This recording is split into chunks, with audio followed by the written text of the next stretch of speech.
We're going to bring the cars out of our first race.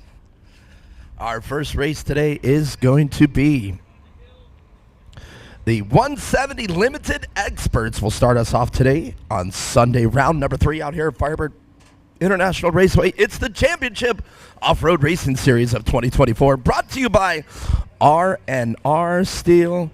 Out here as our presenting sponsors. We're getting ready for opening ceremonies, so if you're out there, we're going to invite the 170 Limited Experts out here to the track.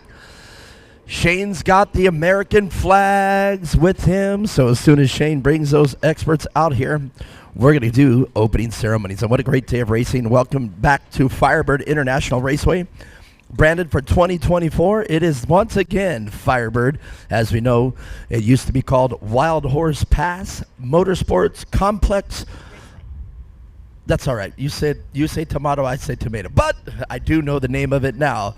It is now Firebird International Raceway. I've been out here for over 20 years, and it is great to once again say Firebird International Raceway. It took me a while when I was on the microphone for saying for years and years and years Firebird International Raceway, and having to go to the way that we'd had it. Which, for whatever reason, I'm drawing a blank. All right, opening ceremonies here. We'll get everybody there. Shane is out of the car, and I look forward to a great day of racing on behalf of the Championship Off-Road Racing Series. Please rise for the greatest song in the world. Remove your hat. We are now getting ready to play the greatest song in the world for the greatest country in the world. Can you see by the dawn's early light what so proudly we hailed at the twilight's last gleaming, whose broad stripes and bright stars through the perilous fight o'er the ramparts we watched were so gallantly streaming, and the rockets' red glare, the bombs bursting in air, gave proof through the night that our flag was still there. Oh, say does that star-spangled banner yet wave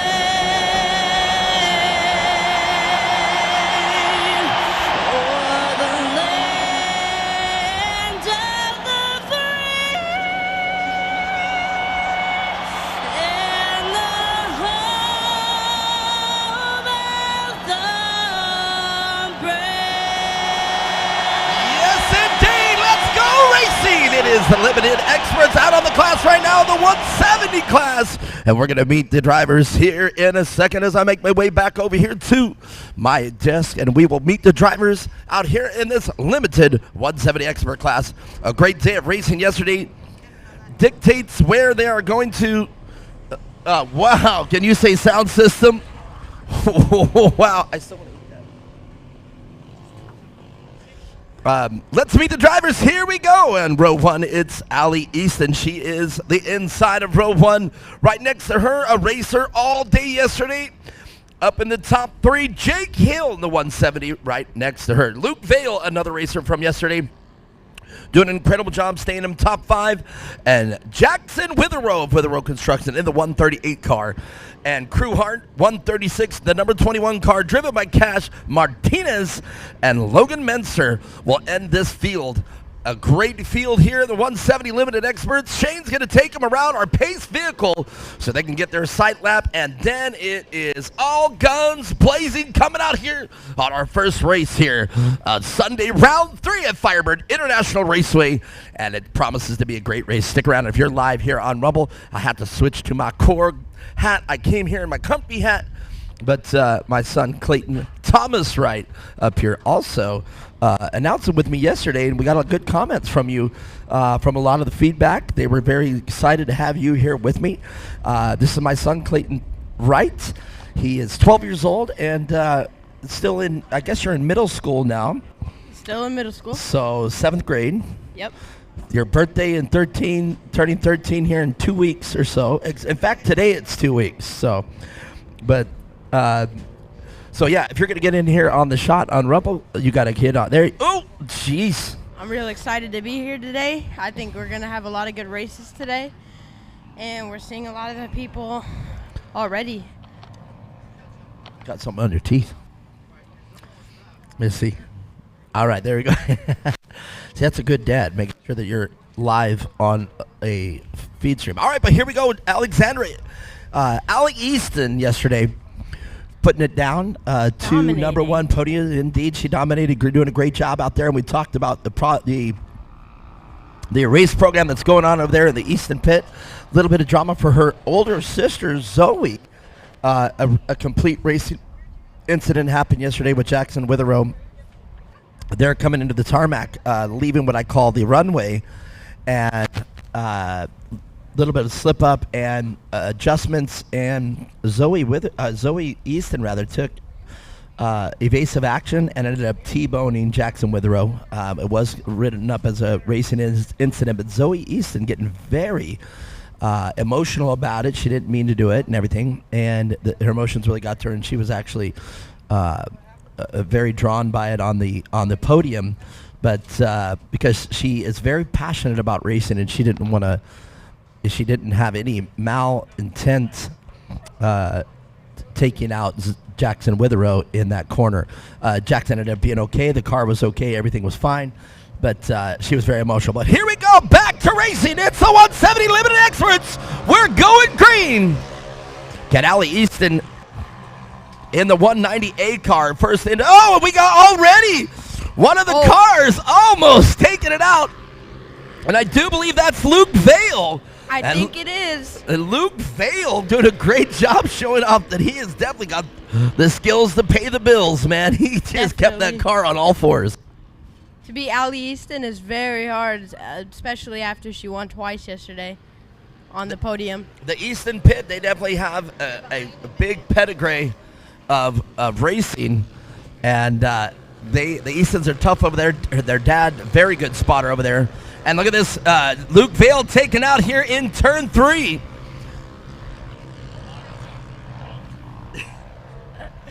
Must be an earthquake going on over here. I think so. But all right, back to racing. Here goes Luke Vale, still in first place. That's going to be Allie Easton in first. And Luke Vale all the way back to the back. He had a turn that took him out here in turn 3 on lap 1. Scheduled for 6 laps. And lap number 1 is now in the history books.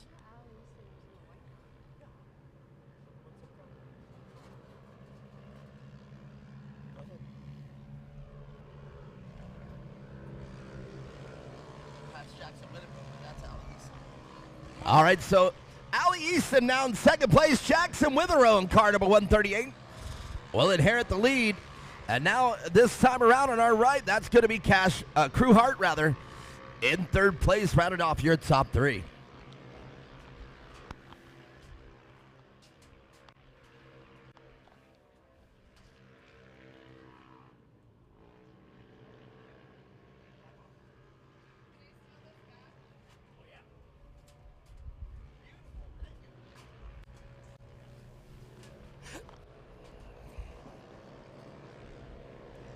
And there it is. If you're joining us online on Rumble,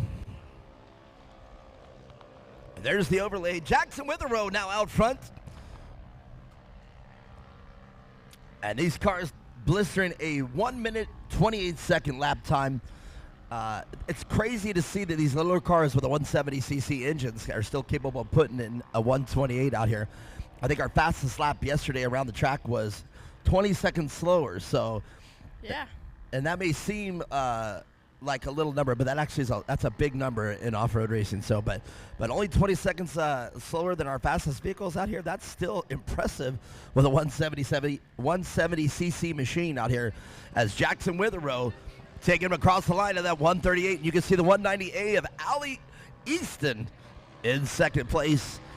And now we've got a change here for third place 170, Jake Hill, and Crew Hart in the 136. Just putting it down for that third place battle.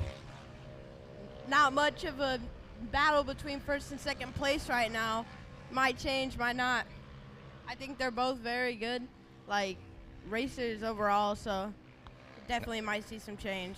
Well, I have to agree with you, both very experienced racers, but when they get out this wide, unless there's a big mistake, you're not going to be able to close that gap. You heard yesterday coming from some of the racers that they were managing their gap, and that's a big deal. And that's exactly what's going on here. Once you start gapping one of the positions you're in, you start running your own race. You start either taking it easy and slowing it down so you don't make a mistake, and that's key here, because if you're out front right now and you're starting to gap second place, one mistake can get that second place right there in the heat of battle. Definitely, and also if you're in first place, you can make the gap even bigger, or you can play it slow, like you said. And I think with Jackson Witherow right now, he's trying to take it slow and move at a steady pace to where Allie Easton can't catch up to him. I have to agree with you, and that's where strategy at this point comes into play. This short course series, Championship Off-Road Racing Series, they do not have the mandatory caution. So if you get a gap like this, especially with a driver like Allie Easton, pretty much you don't make a mistake. And I think that's where I'd play it. I'd play what I call fat and happy. Stay out front and just be as wide as you can and not let that second place come up and get into your mix. So that's where strategy comes into play. Your spotter comes into play. And if I was a spotter here for Jackson Witherow, I'd say, hey, man, it's your race. Just sit and take it at your pace.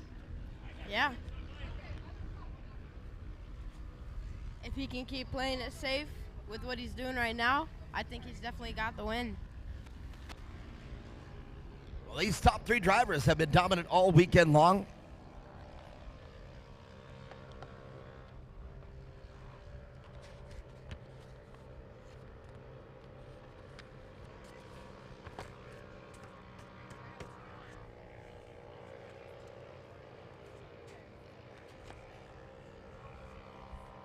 That's where strategy, a lot of the people out there watching it live here, they really see, you always get an armchair racer, I can drive faster, I can do this, but the reality is out here when you get on the track and you have the opportunity out here to inherit the lead or take the lead, strategy is just as important as being a skilled driver and a very competent race team behind you. A lot of people think that this comes down. It really does at the last second when the green flag flies. It does solely rest on the driver and the spotter. However, there is so much behind the scenes race prep, tire grooving. They actually customize the grooving on the tires to get the type of traction that they want out here, whether they want it to bite really heavy or they want it to slip so they can set it up sideways into the corner. Now, this being a limited expert class, these are the experts of these cars, but they have a particular setup that they love to run. Like, these cars don't have the horsepower of the 1000 or some of the other classes here coming up.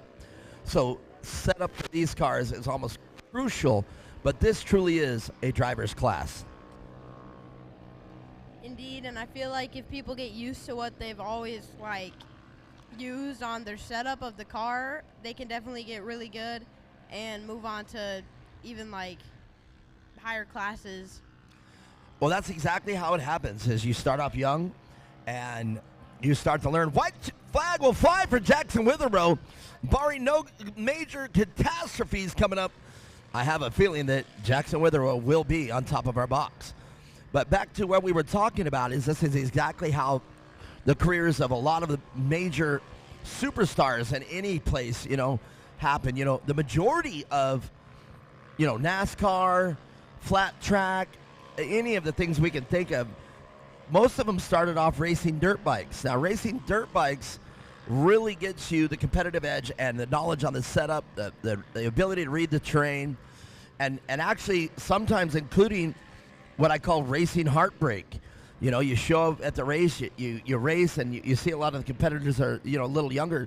They're so emotional, they're crying on the podium because they really are passionate and they wanted to win this thing. But all the experience that you get happens on, you know, entry-level racing, as you pointed out, just like this in the 170. Now, these are the experts, so these are the fastest of the fastest in a 170. So, but here we go, Jackson Witherow, with just a few more turns to negotiate, and he's going to be our first winner here today on round number 3, day number 2, race number 1. Well, that's quite a mouthful right there. But Jackson Witherow of Witherow Construction on top of the box. Here it is, checkered flag flies.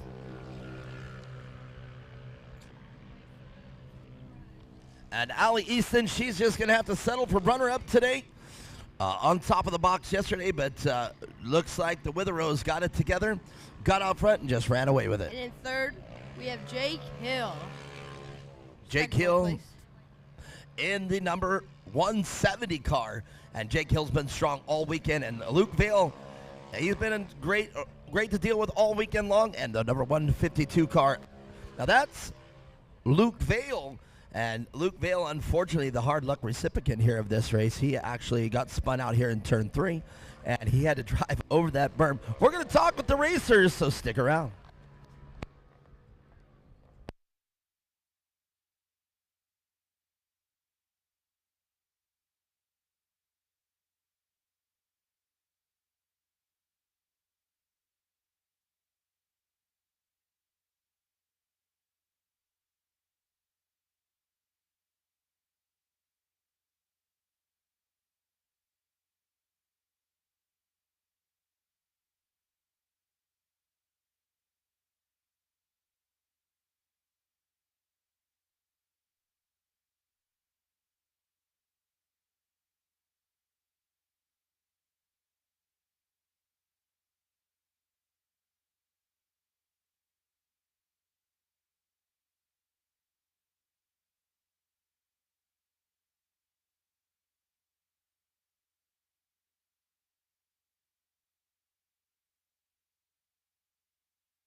All right, what a great race to start off today. Day number 2 out here at Firebird International Raceway.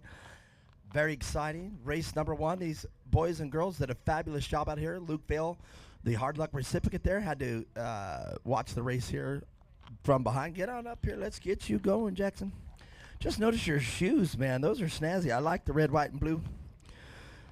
And Allie, come on up. Great sportsmanship. Well, Jake Hill, you've been strong all weekend long. 3rd place here for the opening round. Yeah, we were just unlucky with the track. We're better in the dry tracks, and there's a mudded one. Well, you know, I always say when the mud comes out here, everybody else is dealing with it too. So, some people are good at racing in the mud. Some people, you know, it's a challenge. Yeah. All right, very good. But it was still a great weekend of racing. You can't be too upset with this turnout. Yeah, this is better than the other weekends for sure. All right, very good. Well, let's talk about the people that make things happen over there at Hill Race. My dad, my mom, my sister, Zach, King Shocks, Lucas Oil. I mean, not Lucas Oil. Redline Oil. Okay, I'm messing this up. Gates Belts, CMI, Hill Marine, Exotic Alloys.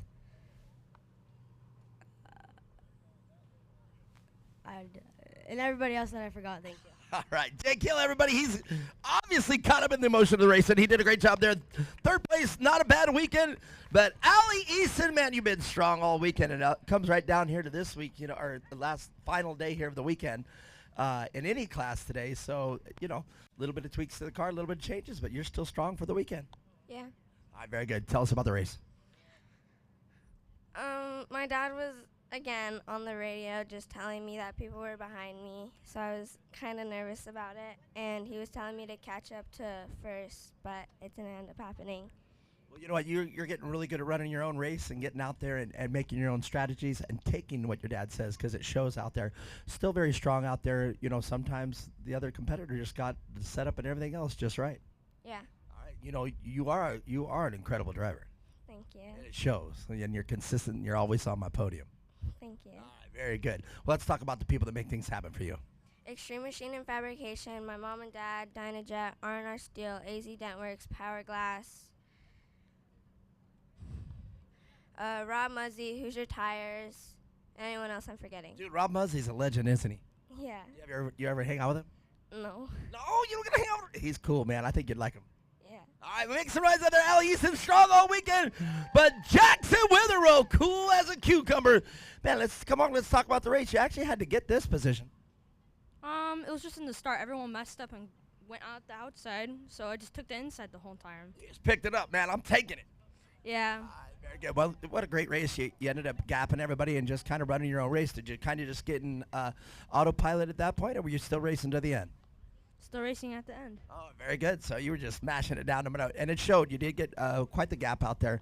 Well, right on. Let's talk about this weekend of racing and tell us about who got you done this week.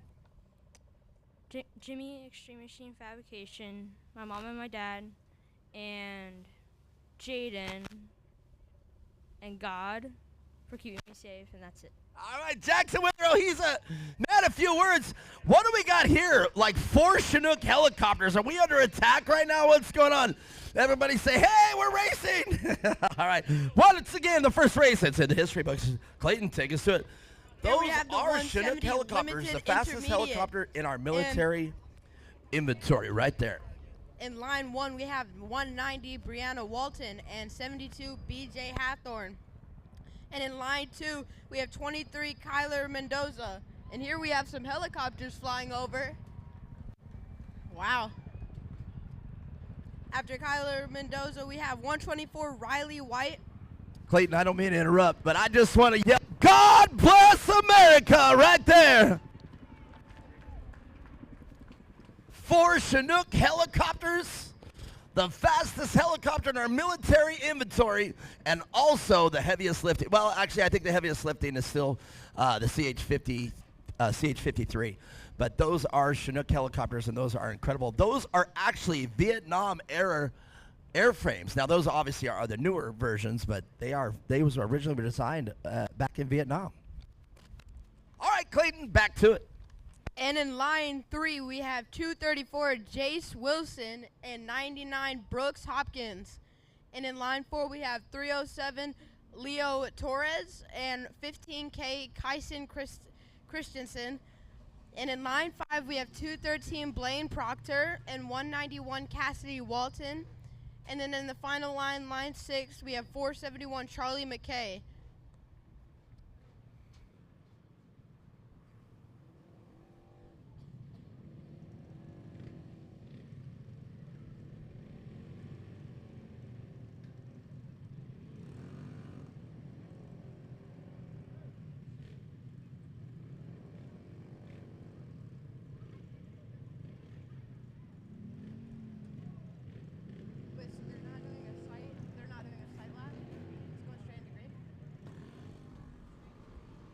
And here we go. Going straight into green.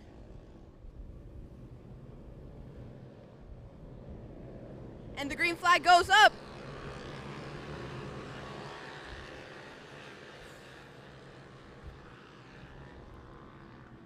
That is Brianna Walton's keeping the first place position.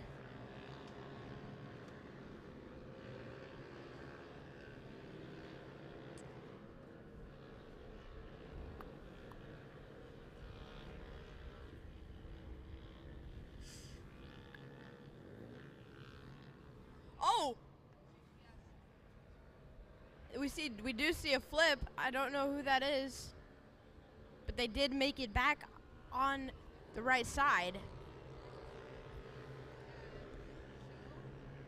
And there we have I believe that is the 72 car.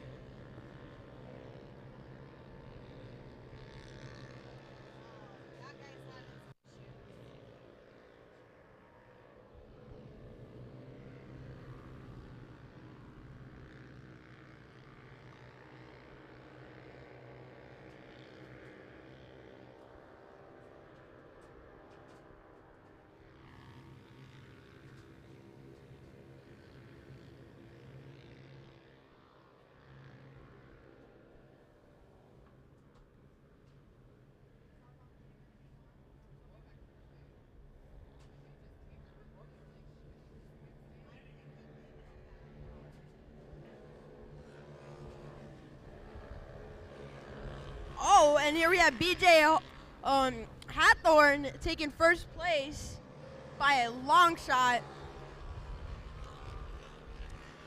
And Kyle Mendoza in second place.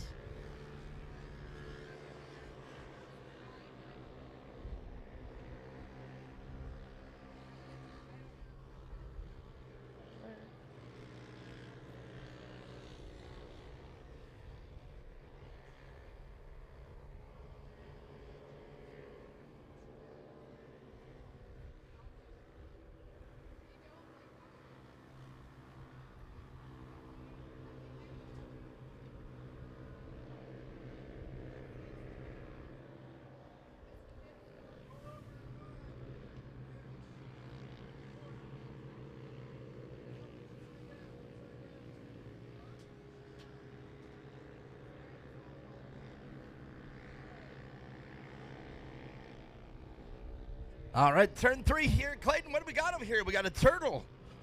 We call that the turtle if we have a car over on its roof. You ever seen a turtle on a pole? You can say you're about as useful as a turtle on a pole.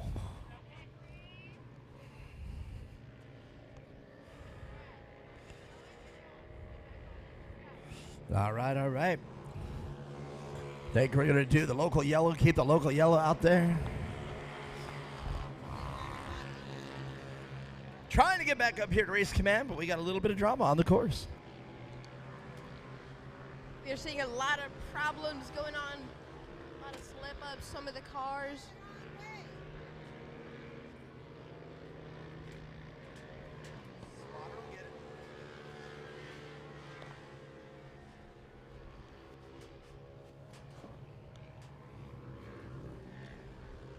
What do you think about those helicopters flying over? I think it was very random. I did not expect four Chinooks. I've never seen a Chinook before. Yeah, Chinooks are pretty crazy. They're a two-bladed helicopter. They actually spin the opposite direction. If both blades spun the same direction, the helicopter flops over from the gyroscopic effect. So having the blades spin opposite direction, they counter-rotate each other. And what's funny, the way they turn, the way they rotate is when they apply rudder to turn, one propeller spins faster than the other one. And it's all done via a drive. There are two engines on the helicopter, and they're all connected through shaft drive and a coupling system. And if one engine fails, the helicopter can stay in the air on one of the engines. Yeah, that is very interesting. It's cool how physics and all that stuff works. Well, and another interesting thing, a lot of people think that if both engines fail, the helicopter drops out of the sky like a brick. But that is not true. The blades actually maintain kinetic energy, and they flatten the blades out, and they'll spin because the blades are certain heavy, and they're perfectly balanced. And what they'll do is they'll drop speed as they go forward, as they're dropping out of the sky. The forward momentum will keep the blade spinning, and at the last second, it's called auto-rotate. And at the last second, they'll flare, they'll pull what's called a collective, and they can land the helicopter safely. In helicopter training, you actually learn how to auto-rotate and land successfully in the event of an engine failure. Wow. It's a lot to comprehend. If I wasn't going to be an off-road race announcer, I was going to become a pilot. All right, but let's not talk about piloting. 3 laps to go. Back to racing. And Brianna Walton and BJ Hawthorne battling out there, but Brianna having it settling for 3rd place. But look at this. Kyler Mendoza in the 23 car in 2nd place, having to settle right behind BJ Hawthorne.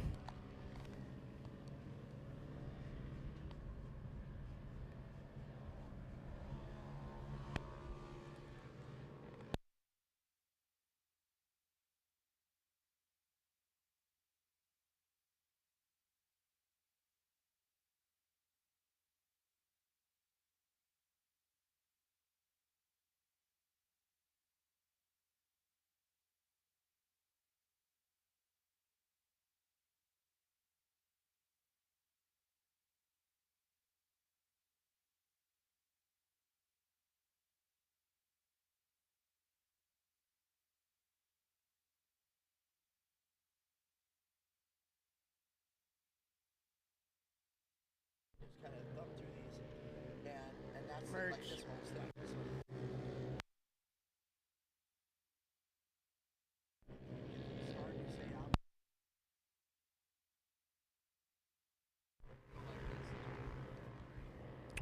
While BJ Hawthorne out front, right now Kyler Mendoza in 2nd place, and Brianna Walton now. From yesterday, Brianna Walton, the dominant force in this race, if I do remember correctly. But 2 laps to go. I have a feeling we're not going to have a lead change. BJ Hawthorne well out front, taking the white flag at this point. But let's talk about JG Racing out here. Jaden Gerber out here, the official Core Hoosier rep for Arizona and contact for the Hoosier contingency. Hoosier, a big part of Championship Off-Road Racing Series. Most of the drivers out here run the Hoosiers.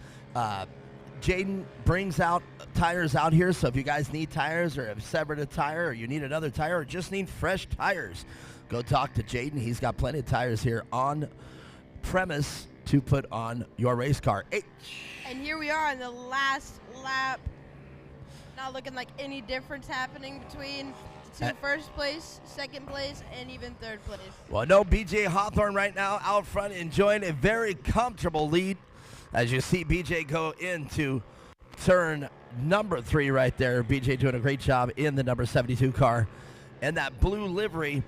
But look at that, Kyler Mendoza within striking distance. So BJ Hawthorne now, as you heard the race number 1 competitors saying, it's a little slippery out there. So as long as he keeps that car pointed in the right direction and heading to it, BJ Hawthorne's going to be your winner here. But as you see the number,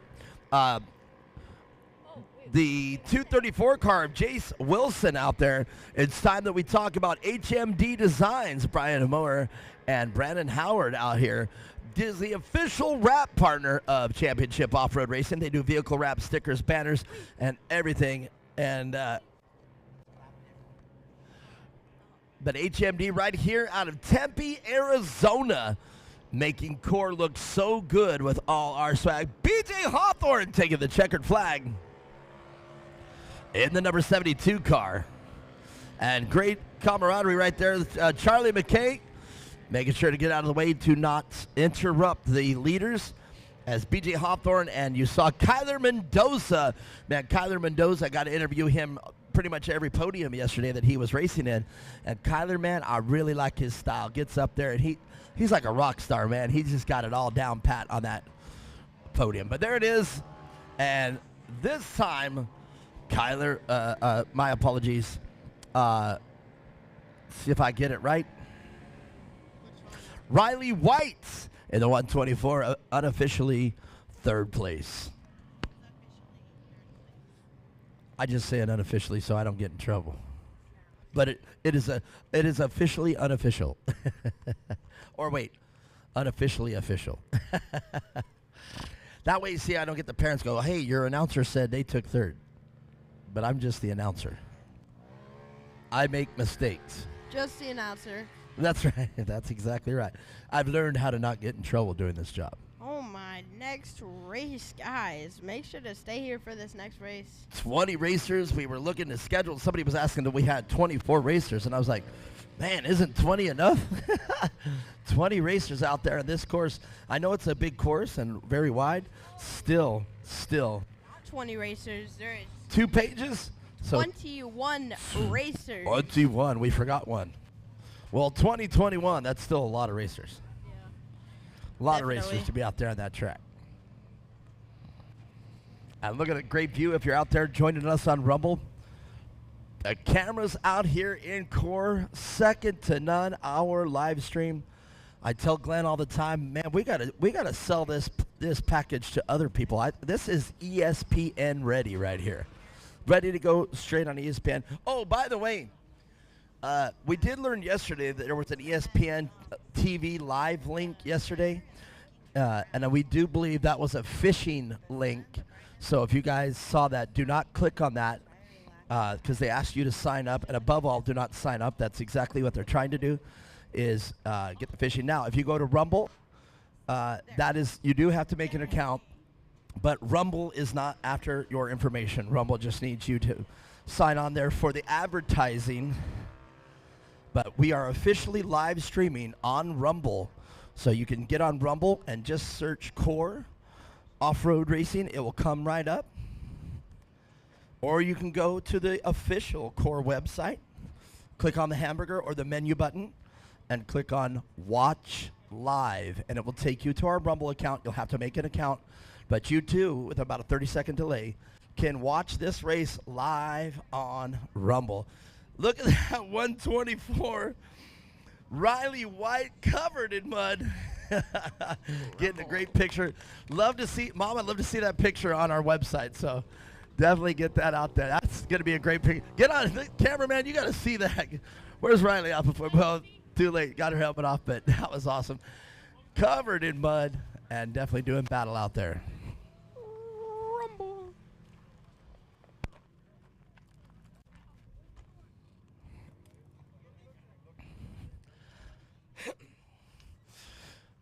Riley, you're just gonna make making a mud castle now. Come on up here. Well, these are kind of podiums that I like right here because I can just walk up and say, "Well, you look like you were doing battle out there." Yep. How did it feel out there? Good. So, what was the race like for you? Oh, don't fall off now. Don't be covered in mud and fall off my podium. You don't need all that. So, tell us about the race from your seat. It was pretty good. I had Brianna Walton. She kept swinging mud all over me, and that's why I'm covered in mud. But it was pretty fun. I mean, Brianna Walton, she's tough out here, so I know she wasn't going to give you this podium that easily. Yeah. You had to earn it. Yeah. You think so? Yeah. Who's your favorite football team? The Saints. All right. See, notice you answered that question real quick. All right, let's talk about the people that make it happen for you. Queen Racing, Winnicky Motorsports, Prime Leaf, Millette and Sons Trucking, my mom, dad, and all my family. All right, first time on the podium this week, make some noise. Riley White doing a great job at third place. Man, I got to tell you something. I enjoy coming over here to talk to you. You're just cool as a cucumber, and you know exactly what to say on this podium. Yeah. Tell us. Proves me wrong in one word. All right. Well, let's talk about the race from your seat. What was it like out there? When I, off the start, it was pretty good. There was a lot of mud getting kicked up in my face, but that's why we got tear-offs. And then when I passed, BJ. yeah, when I almost passed BJ, I got a little squirrely in one corner. Somebody hit me. I don't know what happened. My dad was just like, "Oh crap," and then he was just like, "Never mind." Go for it, go. Yeah. And then now I'm here in second place. Man, you did good out there. It was great to announce this race, a big field. But once you guys got comfortable and established there in that position, you pretty much remained that way all the way through. All right, well, let's talk about the people that make it happen for you. I would like to thank JG Racing, Extreme MF, Legion Tattoo Studio for making my dad's beautiful tattoos. Hoosier Racing Tire. And then Withrow Construction. All right, very good. You guys make some noise. Second place, this is Kyler Mendoza, but right here, BJ Hawthorne. Man, once you got out front, there was no stopping. You just checked out. Yeah, I just tried to stay in front as far as I can, try to push, and then as soon as I had that gap, I was all right. Indeed, you're going to sit here. We see the competitors here behind you. They're covered in mud, but you're just clean and ready to go again. Yeah. Could you do another 6 laps? Yeah. And I didn't mean to interrupt. Sorry. I interrupted you. You had something to say there. I messed it up. Well, okay. Well, congratulations, first place. That's a great day of racing. Yeah, it was great. All right, let's hear the people that make it happen. Extreme Machine and Fabrication, Jimmy for the coaching, my dad, my family, my friends, Withrow Construction, and yeah, that's pretty much it. All right, well, that's a great interview out there. BJ Hawthorne up on the top of this box. These kids did a great job. This is the future of off-road racing here at Championship Off-Road Racing Series. Firebird back here. We were supposed to be out at Vicksburg, but look at this beautiful day. The sun is finally shining. The wind has finally gone away, and we're out here racing. Clayton, who do we got coming up next? 21 racers in the 170 limited beginner. And in the first line, we have 8415 Carter Hogan's and 2014 Cooper Hogan's. Hoganus. Yes. And in line 2, 33 Payson Waddle and 98 Murphy McKay. And in line 3, 696 Mason Atbury and 8 Price Waddle. In line 4, 372 Jacob Leman and 118 Brody Klein. And in line 5, we have 1302 Braden Lucas and 302 Carly. Please pronounce that. Where's Carly? Warapius. And in line 6, 747 Zeppelin Ledbetter. and 101 Mason. Wow.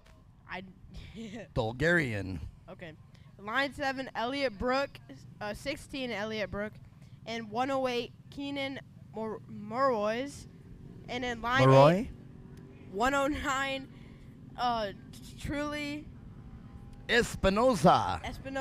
102 Wyatt Bulgarian. Very good. And line 9, 10 Idalis Martinez. And 44 Steele Hopkins. And in line 10, 56 Stetson Wyman. Stetson Wyman, indeed, and Joshua Lehman. Boy, this 21 names, incredibly hard. And riding off there in the 21st line, back in the back, Rayleigh Lucas. And in it, indeed, there are some names out there. Lehman, Waddle, but is Waddell, I do believe that's how you say it. Atbury. But here we go. I can hear those engines revving. They're going green.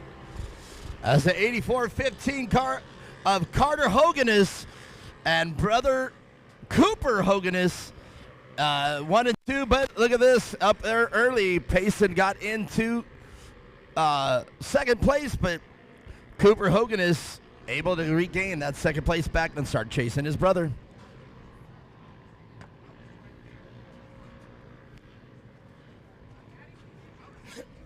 Yeah, this limited beginner class should be the race of the hard names, because these names are definitely crazy to announce.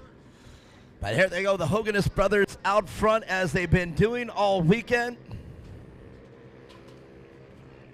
Wow.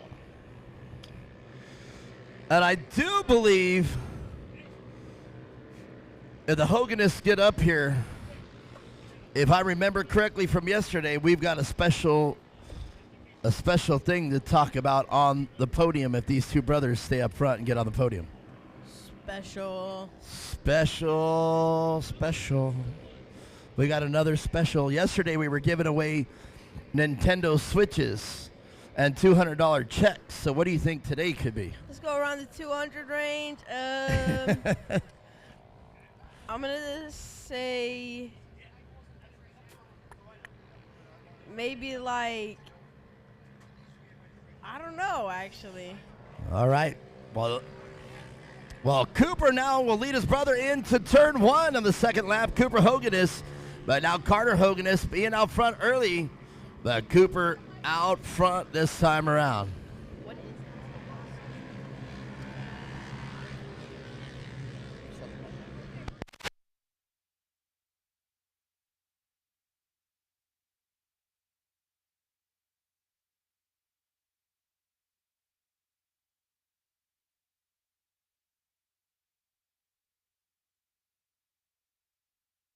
But Dad, I think it might be a Nintendo Switch again. I don't know. It's hard to That's what I say. was gonna guess. Well, $200 ain't too bad either. If I were to hand you $200 right now, what would you do with it? I would save it. For what? Save it for a rainy day. Cars, college expenses, stuff like that. $200 is 2 days worth of lunch for college expense, my friend. It helps. Join the military. That way they'll pay for your college. Don't join the military. I don't need you in the military. And well, in other words, I'm not saying being in the military is a very admirable thing to do. It is. It truly is. I agree. Admirable things to do. I agree. You saw I'm a big supporter of our military, believe it or not. I'm just saying, generally, if you get in the military, you should dedicate your life to the military. That is what I'm saying. Yeah. Like once a soldier, always a soldier, in my opinion. Now, I didn't do it. I was going to do it, and make no doubt about it, I have the grits. I'm 54 years old, and I still have the grits. But I support our military 100%. I may not support some of the things that we do politically, but that's not neither here nor there. I support our troops 110,000%. I love our troops. That's all there is to it. You may not know this, but your grandfather, your grandmother, they were all military, everybody a military family. I actually traveled the world there for a long time as my stepdad was also in the military, and we lived all over the United States. Yeah. So once again, we here at CORE Championship Off-Road Racing, we celebrate and support our military and first responders. That's a great thing here at CORE. And Family values? yeah. Do you say you have good family values? Your mom and dad and everybody, your support system, they take care of you really well? 1,000%. Like over the top. You didn't have to say that. I was just going to see what you're answering. I was here to say, yeah, everybody but you, Dad. I would have said that, but I can't right now. It would. Well, look what your dad does. You get to tell everybody, hey, Clayton, what did you do this weekend? I went to the track and announced an off-road race with my dad. Not with my dad, for my dad. Wow. He said not with my dad, for my dad. He said I was announcing for my dad. All right. Well, back to racing. The Hoganist brothers out front. It's business as usual. But if I see a green car or a blue car out front, that's the difference between Carter and Cooper. So let's see where that blue and green combination is, because I'm sure they're dealing with lap traffic by now. So let's look for the Hoganist brothers.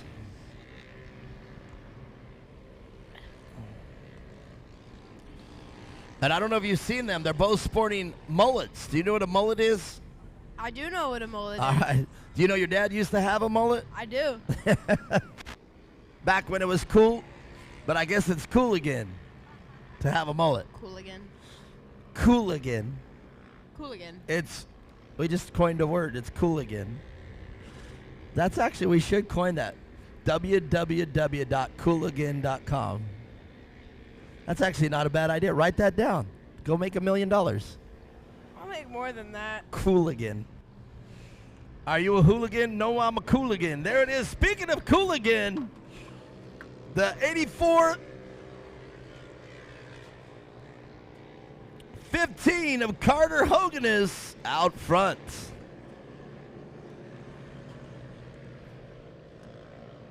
Again, like last race, there's no like battles between anyone. There's a lot of big gaps here.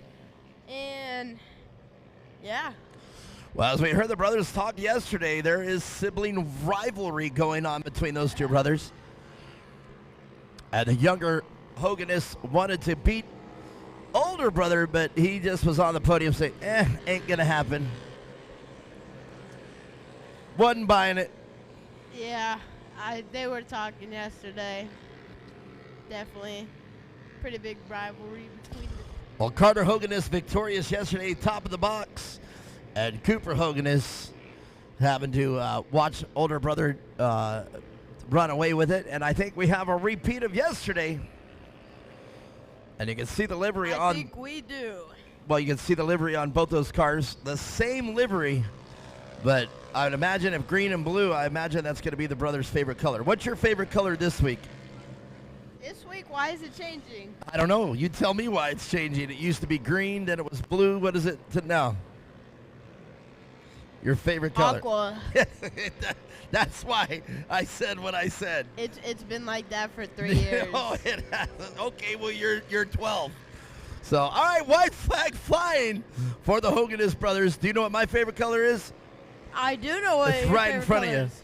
It is purple. It's always been purple. I love purple. I don't Do you know purple is the majority of the world's favorite color too? I thought I was unique, but I'm not. It's true. I'm not unique. I thought I was unique. I thought I was the only. I'm unique. Well, all right. And teal actually looks really good with purple. So your aqua or your teal looks really good. Well, back to racing. Older brother Carter Hoganist taking younger brother to school, and they're going to have to deal with lap traffic right now. And this could mean that Cooper could have something for Carter. And that's exactly what I'm talking about right there. Look at that, closing the gap. Can Cooper get around older brother? And look at this, they're going to have to deal with a lapped rider, and this could mean a challenge for the lead, but I don't think it's going to happen. Into the last You can hear the Hoganist crew getting loud over there. Where's my Hoganist crew? Let me hear you once again. Well, Firebird International Raceway, it's a repeat of yesterday. Make some noise.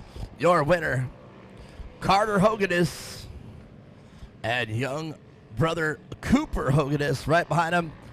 And in third place, Payson Waddell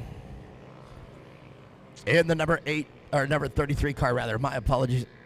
1 and 2. Or was it?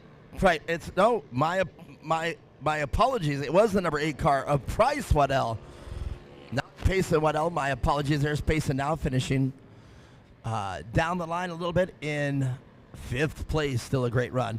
And the rest of the field will take the checkered flag behind them. We'll talk with the leaders or the winners in a moment. Even though Cooper Hoganist didn't get that first place, second place is great. Well, there's two methods of that. And when you're racing, the only place that truly matters, and this is, again, my opinion, but the only place that really matters, you come out racing because you want to best it. You want that win. And that's why we race. We race to win. However, there's a statement in hardcore racers that say, you know what second place is? What is second place? The first loser. See what I'm saying, hardcore? I think third would be the first loser. You'd say third? All right, well, here's what I say for real. Being a racing announcer, I think everybody come out here, they do battle, and they do the best they can. They race to their equipment. They race with everything they got. And I don't think anybody loses. I don't necessarily think everybody deserves a participation trophy, but I do believe that every single competitor out on the field raced their race, did the best they could, and that's why they're out here. Because I'll tell you right now, I would rather be out here racing and finish midway in this pack than being at work typing all day or you know, flipping burgers or serving tables or being a mechanic. I'd rather be out here racing. These are kids younger than me. I understand that. They're not working. Oh, I'm just saying in any form of racing. I don't care if you're racing RC cars. I don't care if you're racing motorcycles, bicycles, skateboards. I don't care. Racing is racing. All right, we're going to talk with the winners. Racing is racing, and racing is awesome. I agree.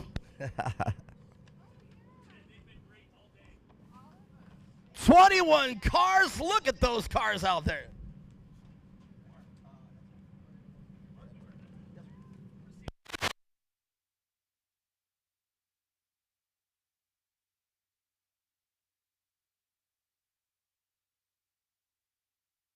What, guys and girls out here, then the crowd, you can hear the crowd going a little crazy there. You guys do me a favor, Firebird. Let's erupt in applause for these kids. These are the beginners. These are the future of any type of racing these kids choose to get into. And I definitely applaud them and I'm very happy. Where's Jason? I'm sure Jason, if you can hear me, I'm sure Jason, what Casey Kane was talking, maybe come on over here and have a few words with these beginners.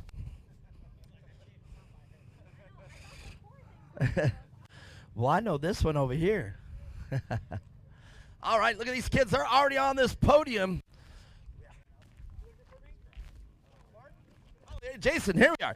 Jason, we were just talking to all these kids out here. Casey was suggesting that, man, a big shout out for these beginners. Oh, absolutely. This goes to show that a lot of parents are showing interest in the series and wanting to get the kids involved in some competitive sports here. I've seen these kids grow just over the last few races.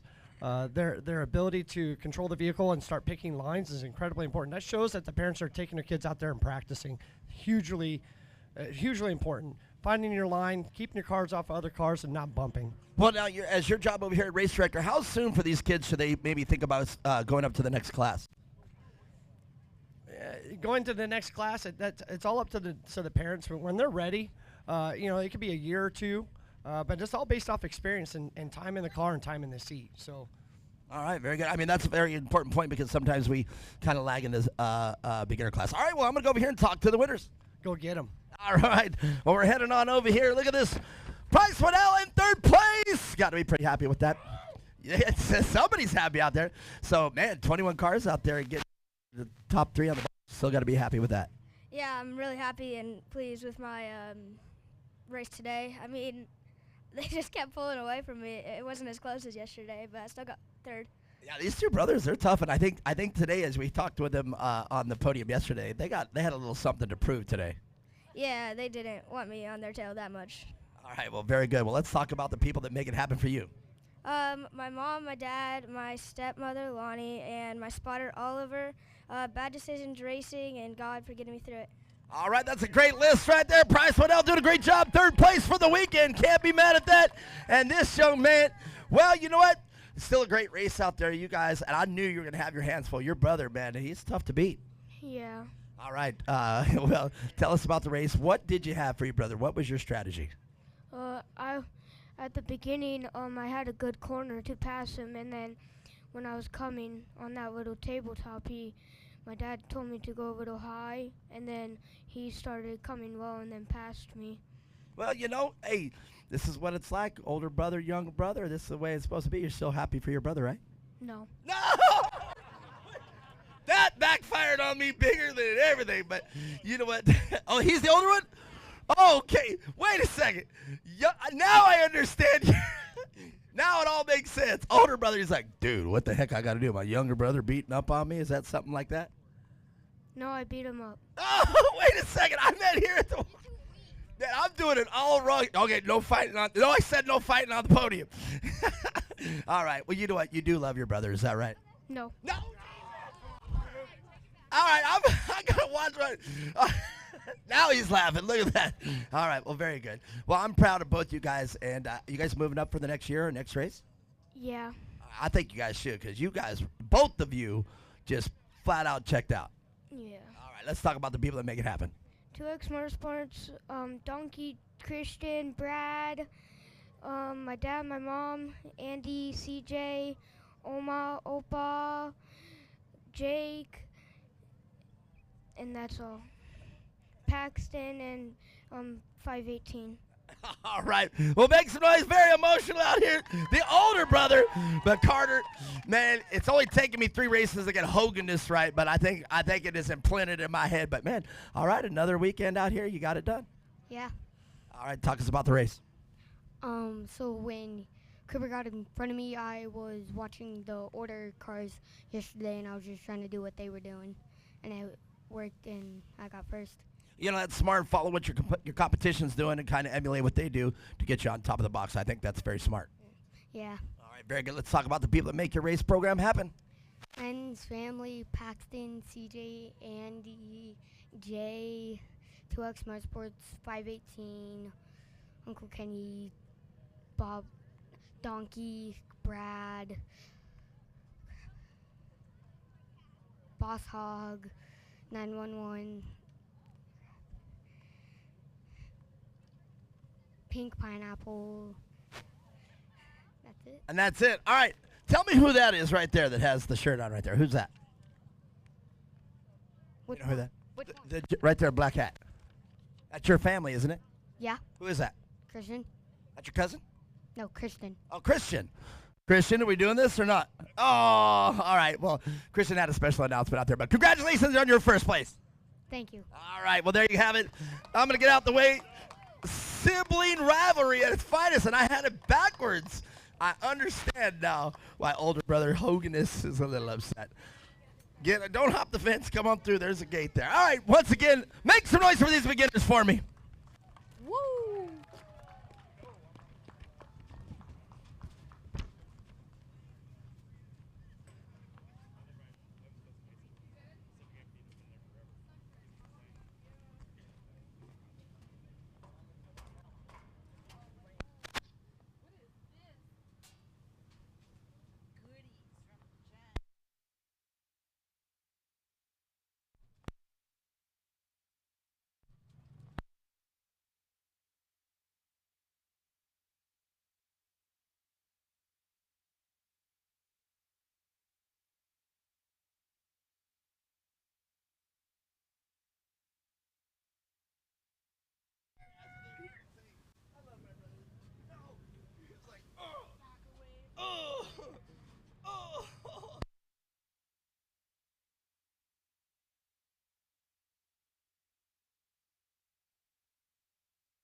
There goes the long list. 21 beginners out there in the 170 class.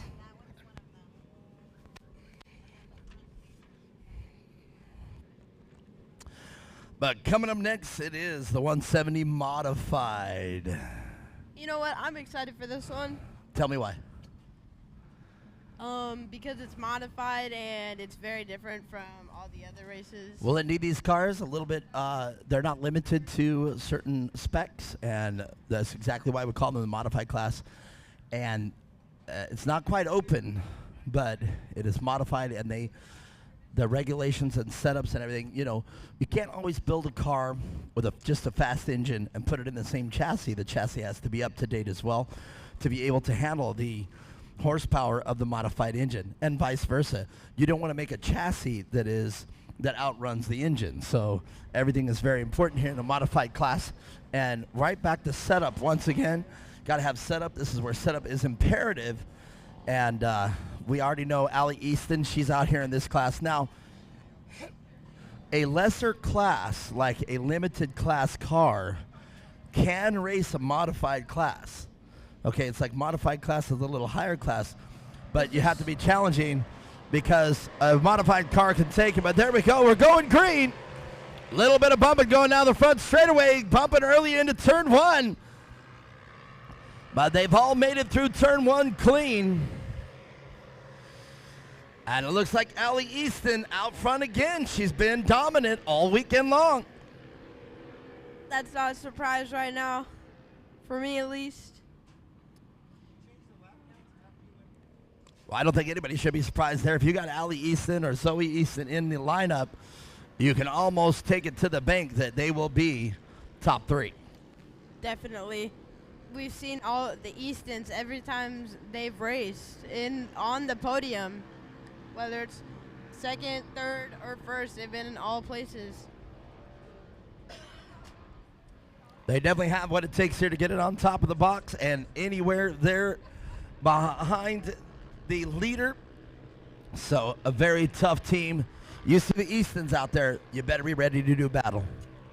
you gotta put some hard work with the Eastons, or you're not gonna get past in either of them. I have to agree. And I was kind of in the beginning when I started working here for Championship Off-Road Racing Series, I was kind of in my mind going, man, Pops must be pretty hard on these girls. But the reality is, as I told Allie races her race out there. She does always say my dad was there on the radio for me. But look what we got going on out here. No matter what it is, Allie Easton, her formula, it may be something she talks about on the podium, but her formula is what gets her on top of that box, no matter what it is. And we have Samuel Gibbs coming from fourth all the way to second. Well, Samuel Gibbs, cousin to another famous short course racer that used to race right here. So Trey Gibbs, TGR, Trey Gibbs Racing, incredible race team. And Samuel Gibbs always says thank you to Uncle Trey. And it sounds awesome out there. And yeah, exactly, it does. But Samuel, always giving props out there to Trey. And, or did I say Uncle? Yes. Is it Uncle? Uncle Trey? I think it is. I don't know. But great job out there. Samuel Gibbs has what it takes also to get on top of the podium. So Samuel, don't count Samuel out at all. Part of the Gibbs corral, if you will, of races and pedigree over there of longtime racers. And you already know about Luke Vale and Crew Hart. Both of them been on top of the box. Who else do we see out there?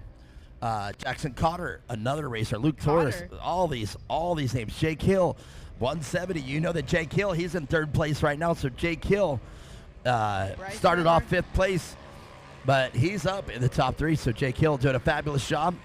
Rider four, Aiden Coots and Kyson Christensen. And look at these engines. You can hear the difference in these 170s. They are the modified.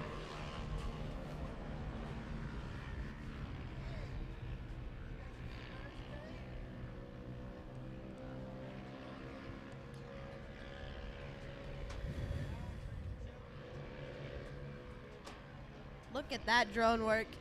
Brian Woodard. Amazing Brian angles. is amazing. He is, I mean, if he's not one of the highest paid drone operators on the planet Earth, he better up his price a little bit, because boy, he's incredible. Yeah. When he's out there flying that drone, earlier we saw him flying through the stands, and it was crazy. It's amazing watching the angles he gets on the cars, and he knows, like, just general knowledge. Yeah, indeed. You know, if you ever get a chance, watch some of the drone videos that they have out there. There's people that actually produce drone videos. They'll fly them through those openings way fast. Like they'll race through ruins and abandoned buildings and stuff. And it is amazing that they can do a whole shot in one take that they do and fly the drones through those buildings. Now, even more amazing is watch the bloopers, watch the mess ups. And boy, those drones will be coming in at like 70 miles an hour and then right into a column of cement. And you know, those drones don't cost $40. Those drones are thousands of dollars. So indeed, watching the drone footage here and keeping that drone alive. I told you he crashed last time we were out here at Firebird. He lost a propeller, but I have seen those videos. It is very impressive, and it's like watching it here at Firebird, watching those videos, but it's not. It's just like better because it's racing. yeah. And it looks like those videos, and it's super cool out here. Well, to me, some of the shots that Brian gets when he's right next to the car, it looks like a lot of the old racing video games, or even if you've seen the virtual racing leagues right now. Well, this one is from the top. Now that is Tyler, and they're calling that one the helicopter. Tyler, you can actually see Tyler just kind of hovers at a certain distance. There he is. You can see him right there in front of us. He just kind of hovers, and it's way up there. I mean, I would say an average, that's probably about 400, 500 feet up in the air, and that's what gives us the great overhead right here that you see on your screen right now. With 3 laps to go here in the 170 modified. But both drone operators, incredible. And I just said, hey, Brian and Tyler need to get paid more. Well, hold on. You guys need to get paid more, except for here at Core. Your price is awesome. Back to racing. Allie Easton out front. Still. Wow, look at that shot right there. Whoever's watching on Rumble, They are getting an amazing shots. Indeed, man. You know, I From used Brian. to think it was impressive that Brian could fly through the ski jump over there. You see that we have the trussing up there. I was thinking to myself, that's incredible that he could fly that through that trussing. But that is nothing. When we were out at Shorty's in Blythe, California, Brian actually flew right underneath the race car as it was jumping. He did it a couple times. So you have to really trust that that competitor is going to commit to the jump, because he was basically hovering at the landing, and when the car jumped, he went underneath the car. So that is impressive timing. He was so close to a car down one of the straightaways that I literally told him, you could have very easily flown that drone right into the cockpit of that car, like right into the driver's compartment. And he confirmed. He said, I probably could. All right, enough about the drone work. You can see it. Incredible. As I've said all day long, our live track feed is second to none. I mean, I say it's ready right now to go on ESPN or MAV TV or any one of the big broadcasts. Ali Easton still holding the place out in the front, first place. Well, Jake Hill worked up to second place. Can he hold on to it? And look at that. We're going to be able to talk with Samuel Gibbs if no lead changes happen to this time. And Samuel will be able to say big special thanks to Uncle Trey. Guaranteed. Last lap. Luke Vale, though, making a great showing here of these cars. 10 cars out on the track. I'm sorry, 11 cars. Do your thing. And here they are, just a couple more turns. Ali Easton, business as usual once again. The two cars, Ali Easton and Jake Hill, out front. They've been doing it all weekend long. The checkered flag goes up for Ali Easton, Jake Hill, and here comes Samuel Gibbs in third place. And I do believe Luke Vale here right in front of us in the 152 car. And a little bit of drama. I do believe he's injured. So we'll see what's going on. The safety crew doing a fabulous job. Luke Vale getting out of the car, though. And Luke Vale's spotter up here making sure that it's safety first. All right, checkered flags flying. We'll talk with the winners here in a moment. First three races out here today. Sunday at Core have seen very similar.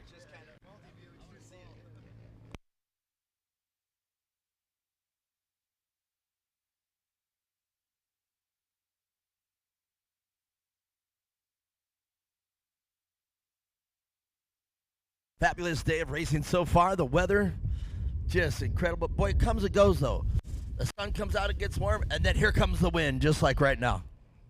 Ah, it's cold. I just had to say it, didn't I? Great weather. Whoosh. Mother Nature says, oh, yeah? Oh, it's all my fault. That's right. See, that's what happens. As soon as I talk about the weather and it gets crazy, it's my fault. It's always your fault. Oh, Mark, it's your fault. I am used to it always being my fault. You know what? Just blame it on me. I'm going to get a hat that says it's my fault. Or a shirt. I said I'm going to get a hat, and I pointed to my chest. See? I'm not that bright. It's a good thing I'm a motorsports announcer, because we don't have to worry about my career as a brain surgeon. All right, let's talk to the winners.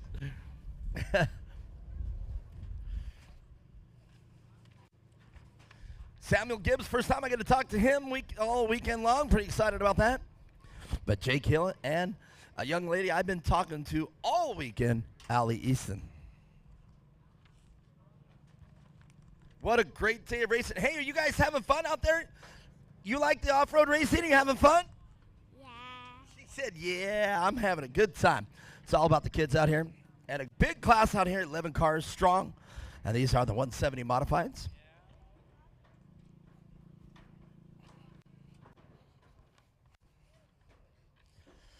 Man, some of the livery on this car, like, look at this one here, the number 157. That looks better than any car I've ever had. That is very nice. Loving it out here. We got Glenn over here. Very, very instrumental here at Championship Off-Road Racing Series and making this beautiful thing happen. So if you don't get a chance, you know who Jason is, but Glenn kind of behind the scenes. Make your way over there and say thank you to that young man as well. I am very thankful to be part of this family.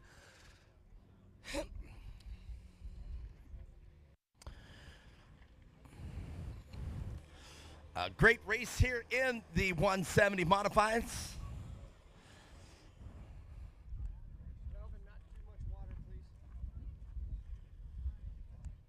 And Samuel Gibbs, yes indeed. He says, I'll wear it backwards, thank you very much.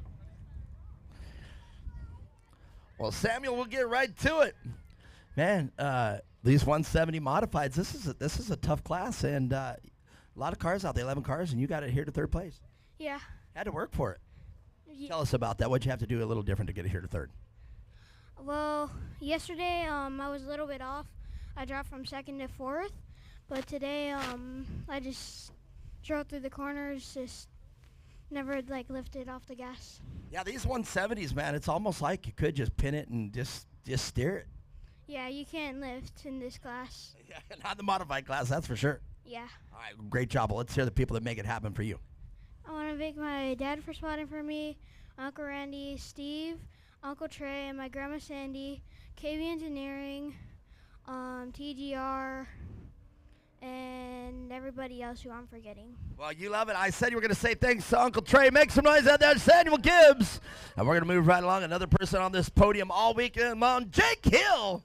Man, you've been tough all weekend. I mean, you're consistent again. You get it done. And here you're on the podium once again. Yeah, we got a luckier start than last time because we had a better position starting and just were able to put it together. I'd imagine that starting, especially as we were talking about this class, you just mash it and turn it. Starting is very important in this class. Yeah, you want to have good positioning because it's easier to block than protect. I agree. So make yourself, keep the lines away from everybody else. Yeah. All right, well, very good. Let's talk about them once again, the people that make your race weekend happen. My dad, my mom, Zach, Redline Oil, Signature Repellers, Hill Marine, Exotic Alloys, King Shocks, Gates Belts, CMI, and everybody else. Thank you. All right, make some noise, Jake Hill. He's been tough all weekend long, but another tough competitor been on my podium over and over and over. Allie Easton, you are just on fire this weekend. What do you think? I don't know. Are you exhausted? Yeah. She's like sitting here breathing heavy. She goes, man, I just won the modified class. What's your favorite class to win? Is this one the one? No, probably the expert class. I like more to win, but I also really like winning both. You just like winning them all. I'll take them all. Yeah. How's your hardware collection looking at your house? Dad, do you want to answer that question? No, how many trophies you got? You got a lot? That's the hardware I was talking about. Probably. All right, very good. If I talk hardware, I'm not talking nuts and bolts. I'm talking this hardware right here. Yeah. All right, very good. I just wanted to talk about something different because we talk about the same thing over and over. But let's talk about this. Who makes your race program happen for you? Extreme Machine and Fabrication, my mom and dad, Dynajet, Power Glass, AZ Dentworks, R&R Steel, Hoosier Tires, Rob Muzzy, and anyone else I'm forgetting. You ain't forgetting nobody. I think you got Allie Easton once again on top of my box. This young lady, she's just killing it. And we got some more racing coming up here. Day number 2, round 3. And I don't know what race that was. What was that? 170 modified, and it was scheduled for 6 laps. I don't have the race number, but we got more racing coming up. Stick around.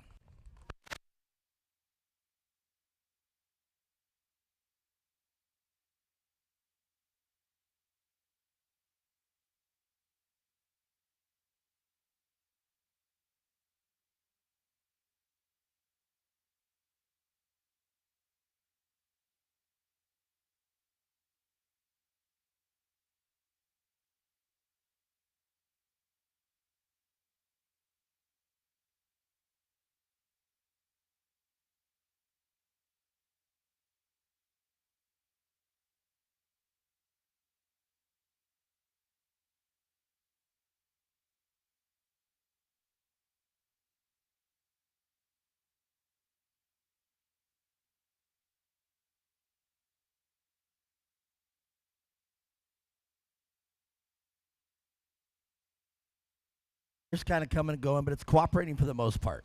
It's warm, then the wind comes through over that lake, and You know, but you jinx it a lot. You say it's great weather coming and going, but then when I'm out there going to the restroom, the wind is blowing and I'm having to run through that wind. you know that's not real, right? Jinxing. I think it's real. Only for you, though. If you say something. Right. Anybody else? Just you. All right. Well, we got two classes that race together. This is the 800 modified and then 800 open class. The 800 opens Cameron Leeming of XTC Power Sports out of Chandler, Arizona. Can't say enough about the whole race program over there at XTC. If you guys want to go from mild to wild, check out XTC. I always give them a big plug.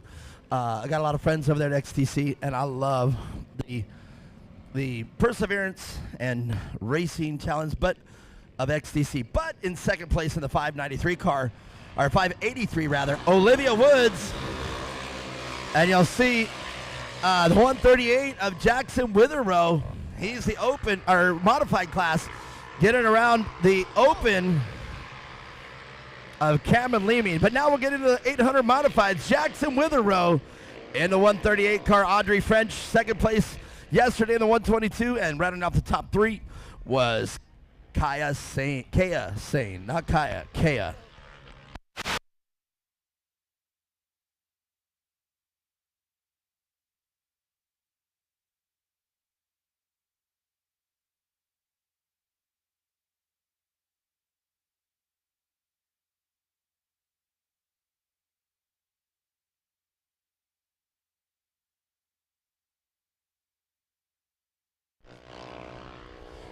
So even though we got two classes out here, we got the top of the 800 modified class of Jackson Witherow. The top of the 800 open is Cameron Leeming. But even though we have two classes, you see the classes even race after each other. So you'll see Cameron and Jackson. You'll see Cameron wanting to be in front, but look at that.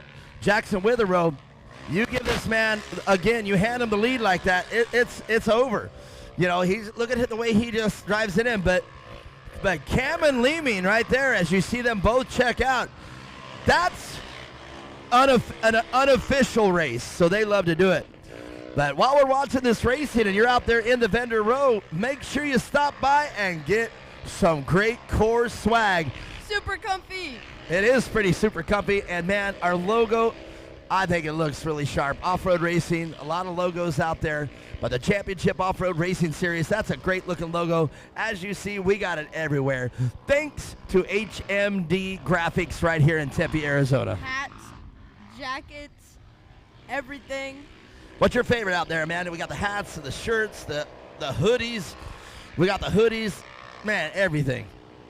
The hoodies look pretty comfortable, but this hat is something different. I do dig that hat, man. Like I said, I like the way this one's kind of like the military style hat over the baseball hat that I got. I love them both. Official amazing. core swag, make it happen today because we can sell out, and we have sold out. Our Firebird shirt that we had, our first race out here at Firebird, was so popular we sold out by the second day. Guys, you guys should sell this merch out like the first one. Do it again. All right. Well, here we go. Jackson Witherow still out front. And Cameron Leeming of XTC Power Sports out of Chandler, Arizona.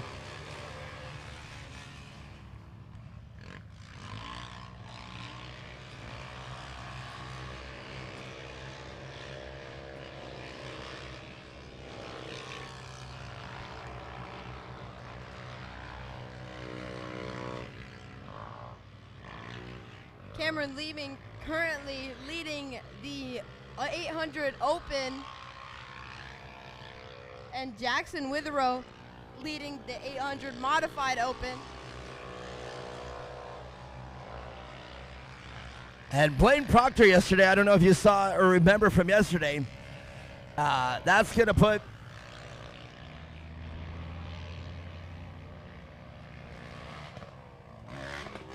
Blaine Proctor now hopefully finishes where he's at, because Blaine Proctor will be third on the podium, and Blaine Proctor has been having a tough weekend yesterday. So from his chain falling off in the 170 class into this class, miscalculated a turn and just had to watch the race from the sideline, from his position rather, not from the sideline, but hopefully Blaine Proctor will hold on and we'll talk with Blaine this time, not to talk about catastrophic failure, but to talk about his charge for the victory here and getting on third place.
Well, sometimes when we watch this racing out here, a competitor just stands out from the crowd.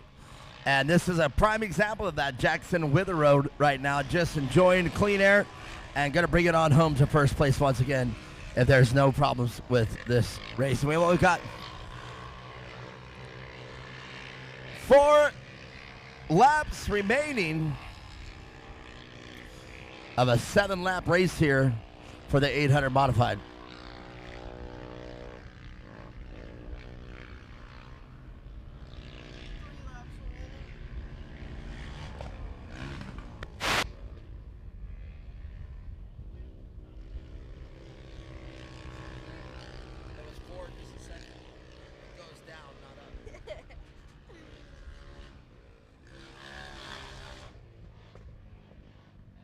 Is a full course yellow. And this is going to be a mandatory caution here in the 800 open and 800 modified. And there you can see that drone work once again. And look at there, you can see it live on the Rumble feed right now. A mandatory caution. Having a drone and a camera shooting in HD like that. Yeah, exactly. And you can see it here on the live track feed and then Rumble feed there. But, you know, you think about the way cameras used to have to be to get the angles that they did back, you know, just as long as, you know, 4 or 5 years ago, that have cameras on the boom, that actually have a camera here right in front of us on a boom down the front straightaway. They'd have, you know, football stadiums, they have cameras on cables, you know what I mean? But coming out to these events now and hiring a competent drone pilot like Tyler and Brian over there dramatically cuts the cost of production. As you see here, a drone can cut down all the setup time, directly link the way it is, wirelessly, pipe it in through a switchboard like we have up here, and just make an incredible broadcast. And as I said, this is broadcast quality. This isn't just broadcast just for the live internet feed. This could go, I've said it a million times, this could go right on ESPN right now. Indeed it could. I definitely think it could. Well, I'm glad you definitely think it could. All right, well, Jackson Witherow out front. He is out front in both physical race, and he is out front in the 800 modified class, but followed right up by Jackson Witherow, the second place in 800 modified unofficially is Kaya Sane in number 197, and Olivia Woods back there, fourth place or fourth position rather in the track, but in second place in the P2 over there in the 800 open class behind Jackson Leeming. But here we go, the cars are stacked and re-rack. Boy, that was a hard one to get out. Stack the re-rack. We're going green.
Just been informed the rest of the classes here featured today in round number 3, day 2. Well, all can have a competition yellow, except with exception of the modified 250 class. So, and that one's coming up next, I do believe. It isn't our 250 open, not the modified. They will not have a competition yellow. But the rest of our classes for the remainder of the day today will have a competition yellow.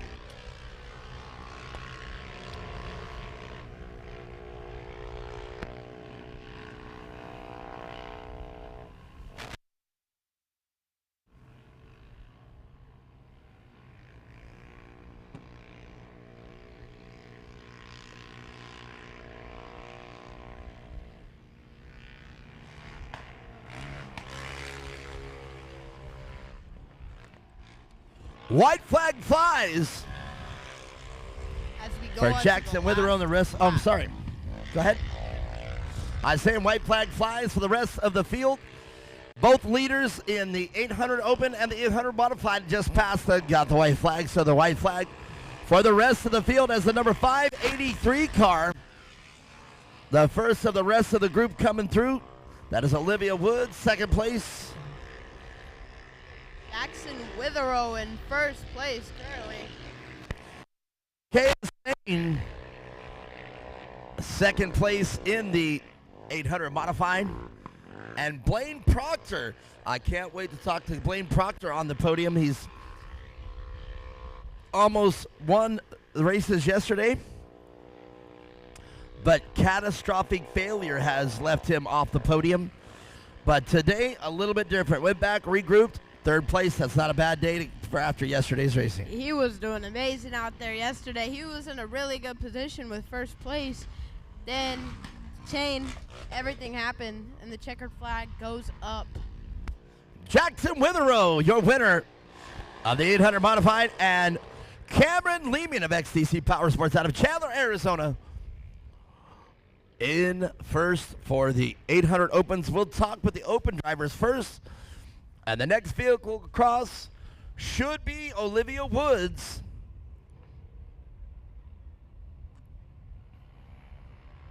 And it's not. It is going to be the 197 car of Kaya Sane. So Kaya Sane in second place, and is Blaine Proctor. Indeed, Blaine Proctor got it done. Third place in the 800 modified. We're going to talk with the winners. Is your name Kaya or Kaya? Kaya. You're eating my shit? You already ate, let me eat. You think you're going to eat it? Yes.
Well, you got to be pretty proud of this young man on top again here for today.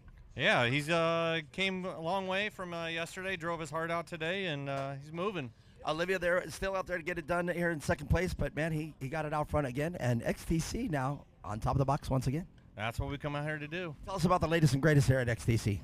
Now we've released some new billet mirrors to go with our turn kits and switch systems and everything, so those are taking off really well, and got some new things for the utility vehicles out there now. All right, very good, man. If you guys haven't seen it, I've been announcing it all week, and XTC Power Sports got the stuff that they need. Thank you, appreciate it. All right, very good. We're going to talk with Cameron first. Cameron and Olivia, they will be up here on top of the box, the 800 Open class, so let's talk with them.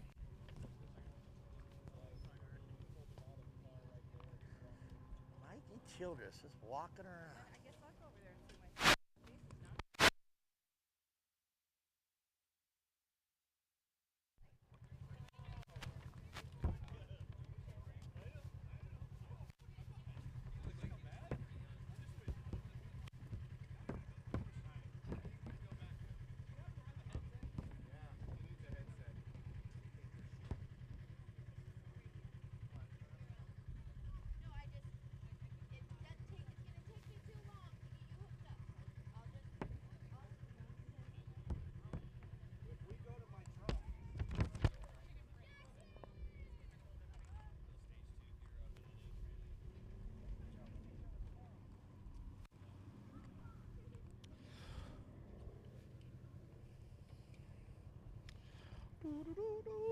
All right, you two. The Lone 800 Open in this class. And Olivia, that's some good racing out there, though. I mean, you know, there were a lot of cars out there. Still very respectable finish. Yeah. At this point, when you're taking second behind, you just got to look at the rest of the field, and you still did really good. Yeah. All right, tell us about racing out there. What was it like? It was fun, but I just got to work on my corners. Corners, see, I was announcing that, and when you go back and watch it on Rumble, I always say, I do believe that these off-road races, they're not one down the straightaway. That's a drag race at that point. They're one in the corners. Being able to set the car up and getting it set in that corner and mashing it down, you win the race in the corners. Would you agree to that? Yeah. All right, very good. Well, let's talk about the people that make it happen for you. My mom, my dad, 2X Motorsports, XTC, Big Mac, Mac O'Toole, Shreddy, Go Fast Girls, Rugged Radios, Casatech, and Apex, and everybody else. Well, that's a great list of people behind you, though. Yeah.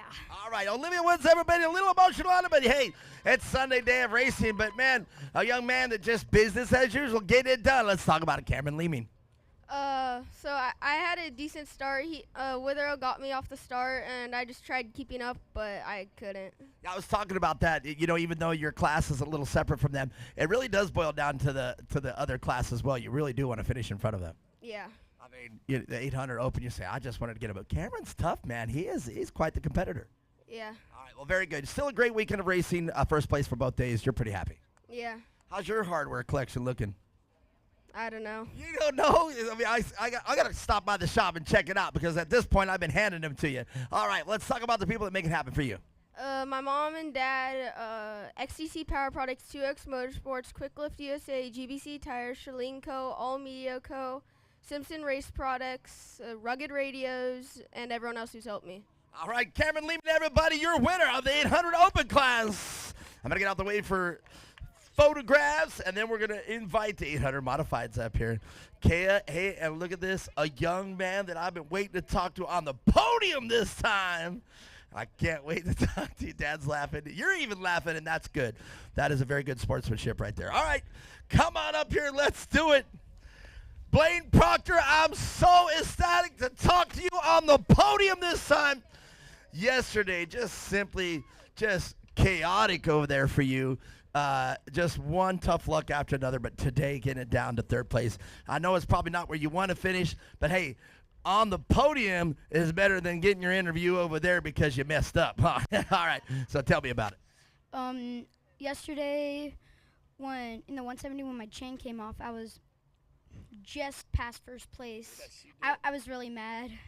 You were mad. That's it. I never seen anybody hit that. I'm surprised you didn't bend your steering wheel. Yeah. All right, very good. Let's talk about today, and let's talk about the people that make it happen for you over here because you got it together and you got here on the podium. So today in the 170, I ended up rolling it. but 578. Put myself third. Amazing. It was just fun. Well, I'm just glad you're okay after that. So here you are. All right, let's talk about the people that make it happen. My mom, my dad, my Grammy, my grandpa, Extreme Machine Fabrication, Withrow Construction, and Hoosiers, and anything else that I forgot. All right, Blaine Proctor, everybody doing a fabulous job. Third place. He's got to be happy getting on the podium. Kaya Sane, you got your first podium yesterday, and you backed it up today saying, hey, man, I'm a real racer, and and it was third yesterday, second today, so I bet that smile's very genuine. Yeah. All right, very good. Take us through the race. Well, it was good. I pushed. I just tried to push real hard, and it gave me a podium. And Olivia, I was racing with her, even though she's not in my class. She's really good. She's really fast. She eventually got around me, but she's a good driver. Well, that's good to race with somebody that's, kind of equal skill levels out there, even though the cars were different or a different class. Because was there anything learned? Were you able to watch her in the way that she set up in the corners? Yeah. So what did you learn there from her?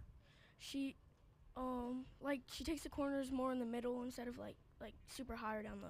Yeah, now that's generally the difference is the faster people will outbrake you, out accelerate you, or take the right line in the corners. And we were just talking about that. Well, all right. Well, fabulous job. Trophies both days. And I know you're really happy out there. You get to say not only did you podium once, you podium twice this weekend. Yeah. All right. Let's talk about the people that make it happen for you.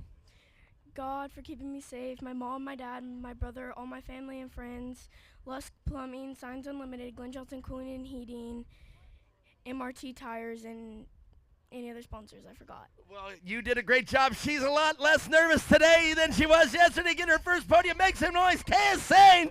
But this man, Jackson Withrow, dude, it's just like, it's another podium for you. I just get done, take the helmet off, and just cruise on, walk up here. It's got to be smooth as glass for you. Yeah. See? I told you. Yep. All right. Well, great. Talk to me about the racing. What happened out there? Just pretty much past everyone. I was trying to just get away from everyone, and then I can just go cruise everywhere I go. So I asked you this last time. When you get out front there, do you just kind of, like I say, do you take it easy, or are you racing all the way? Just take it easy. 170, I'm just taking it hard so no one passes me. But this one you played a little more safe. Yeah. All right, very good. Well, let's talk about the people that make it happen for you over there at Withrow Motorsports. God for keeping me safe, my mom and my dad, Extreme Machine Fabrication, and Jimmy for being my sponsor and making my cars, and Tyler for helping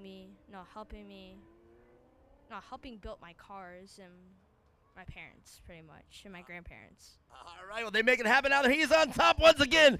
Jackson Withrow. And that's going to do it here for the 800 modified at 800 open class. They got to take these, trailing them up. And I think they do got one more race. They do get out here once again. So, all right, sit tight. Let's see. We'll talk about Clayton if you're up there. Who do we have next? Here goes the 250 Open. We have in line 1, 258 Declan Shields and 250 Landon Morrow. And in line 2, we have 212 Wyatt Cotter and Y247 Maggie Flores. And in line 3, we have 199 Luke Torres and 695 Ryder Forster.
That was a great race between the 800 open and the 800 modified.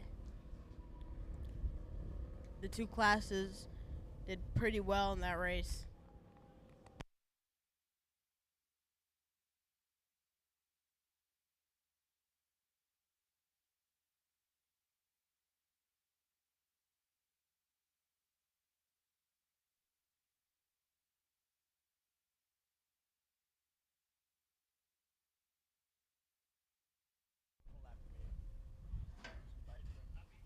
And coming up, the 250 open.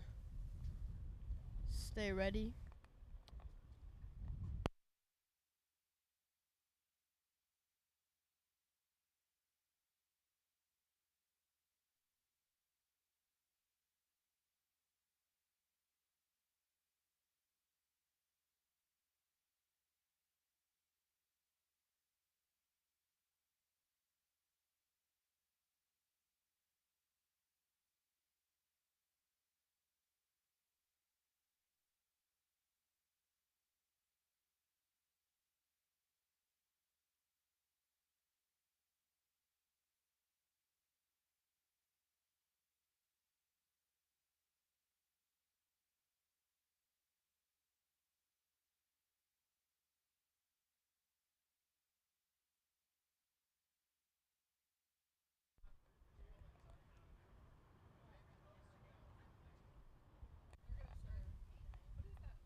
So let's list some of the core merchandise. We have hats, event shirts, umbrellas, logo drinkware, and sweatshirts at the core store. How about one of the racers out there? What? Talk about the racer right there. Oh, I haven't even seen Hudson, so.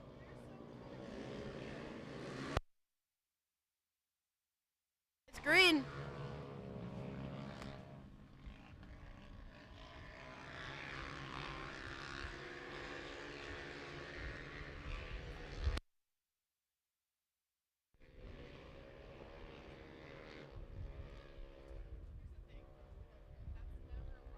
Declan's still in front. So no side lap necessary for this one. Declan Shields out front early, our winner from yesterday. And Landon Morrow in second place with Wyatt Cotter. 1, 2, and 3. A repeat of yesterday.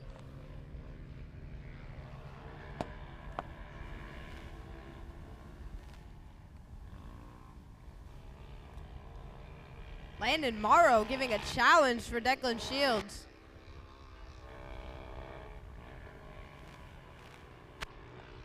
Landon Morrow tough yesterday. Had a little mishap handing the race over to Declan Shields. Putting Declan Shields now in the front of this race for today, as today's starting order is yesterday's finishing order. There goes Declan. There goes Landon. But Wyatt Cotter in second place. When Landon Morrow took way to the outside of turn 1.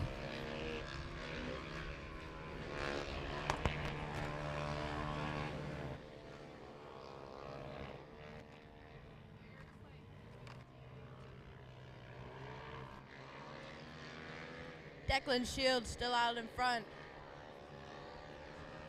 Let's see if he can keep that place.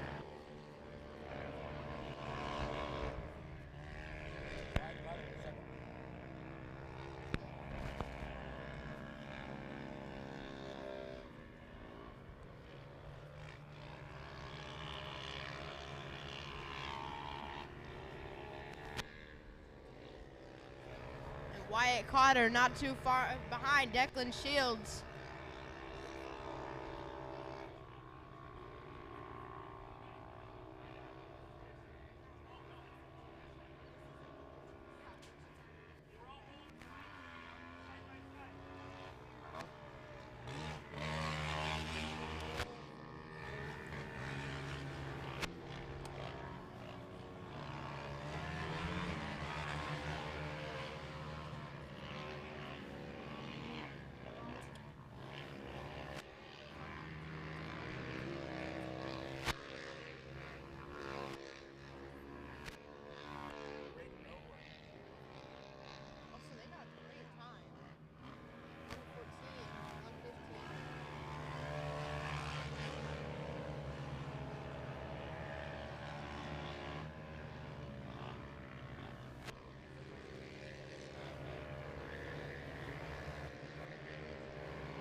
Luke Torres coming from the 5th position to the 3rd position.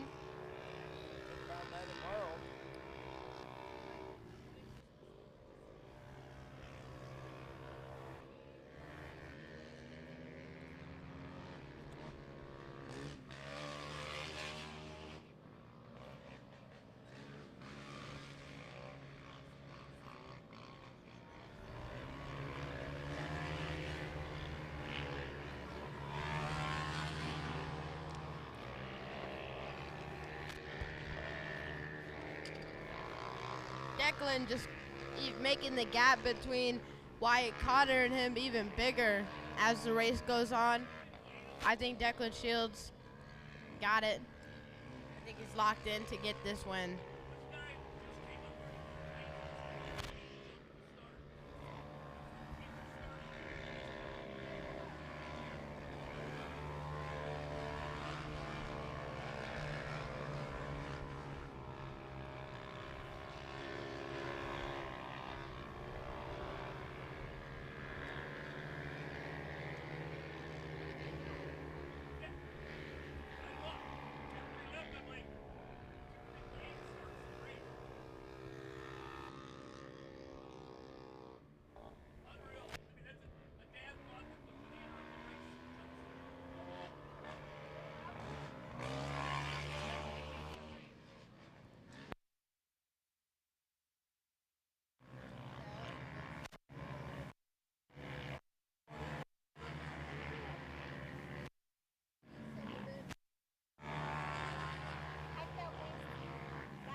Now that's appropriation.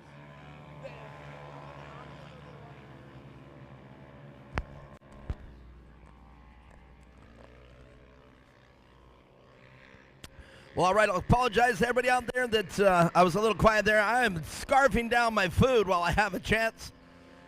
But Declan Shields in command of this race, been there since the start of the race, 2:58. Just started this race and checking out 2-1-2 Wyatt Cotter. Oh, Wyatt Cotter with a nasty roll in turn 1. Caught some traction on the bike there. And I was just getting ready to say, looks like Wyatt Cotter with a great save, but he couldn't save it at the last minute. And I do believe that car is done. It caused damage to the driver's side rear, unfortunately. That was a very violent roll. And a couple hard bumps there. Just caught traction. And that car just violently rolling. I don't know where the camera was at. I wasn't watching the screen. I just happened to look over to turn 1 and I saw the roll. And thank God I signed back on. I would have hated to have a big mouthful of food when that happened. And that's going to bring out the full caution yellow for sure. That was a very violent roll, Wyatt Cotter. And Looks like they had to take Wyatt Cotter out of the vehicle. yeah, and well, that was a pretty violent roll. They're going to just check Wyatt out. I'm sure. I don't see urgency, so that would tell me that there is nothing nothing to worry about too much there. Otherwise, they'd be in a big hurry to get Wyatt over to the ambulance. But it looks like Wyatt's going to be okay. Yep, no urgency over there. So, and look at that, they're rolling the car back over. But there would be a little more urgency if Wyatt was hurt. But looking like Wyatt's okay. But that was a nasty tumble. If you guys, I don't know if you could see it on Rumble on our live track feed. But I just happened to look right over into turn 1 at that point. I was coming back from, like I said, I was sitting here eating my meal. And man, oh man, I just got back on the mic just in time, and I saw the whole thing. Got 2/3 there through the corner in turn 1. Got on the bike. Now, not quite really high on the bike. The car rather just lifted off. There you can see that damage I was talking about at the last second on the last roll. So that car is out. But Wyatt Cotter just got it up there, and once he got back control of it, I don't think it was an overcorrect. I think it was just another way to bite onto it. Once it bit, the car went up and over, made a very violent roll. But it looks like Wyatt Cotter's out of the car and okay. Yeah, he was doing very well, Wyatt Cotter, and sadly he had a take a pretty bad tumble. Sadly indeed, Declan Shields completely unaware of what happened until he came back around. But now that's going to be good news for Luke Torres coming all the way from the 5th starting position. And Luke Torres now will inherit second place. Now, I know that's not the way he wanted to do it. All right, and indeed, as I said, Casey Kane just got me driver update. That driver's just a little shook up. They pushed the car out of the way. They'll carry it out on the record. But the driver's okay, everybody. Let me hear you clap your hands out there for Wyatt Cotter.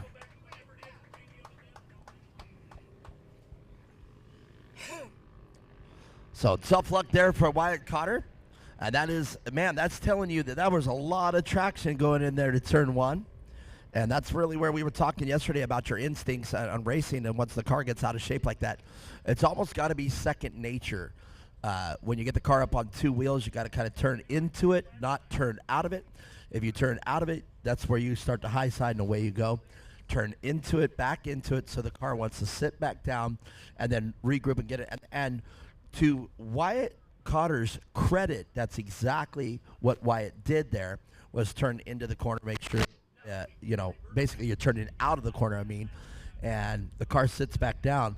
But when that car came back down, it bit so hard, it went the other direction, and away he went, man. It was very violent. And that all too often is the case with a car like that when the traction factor is higher than the direction that you're headed. So the G's just go from pulling on the car and carrying inertia through the corner to just a very violent roll.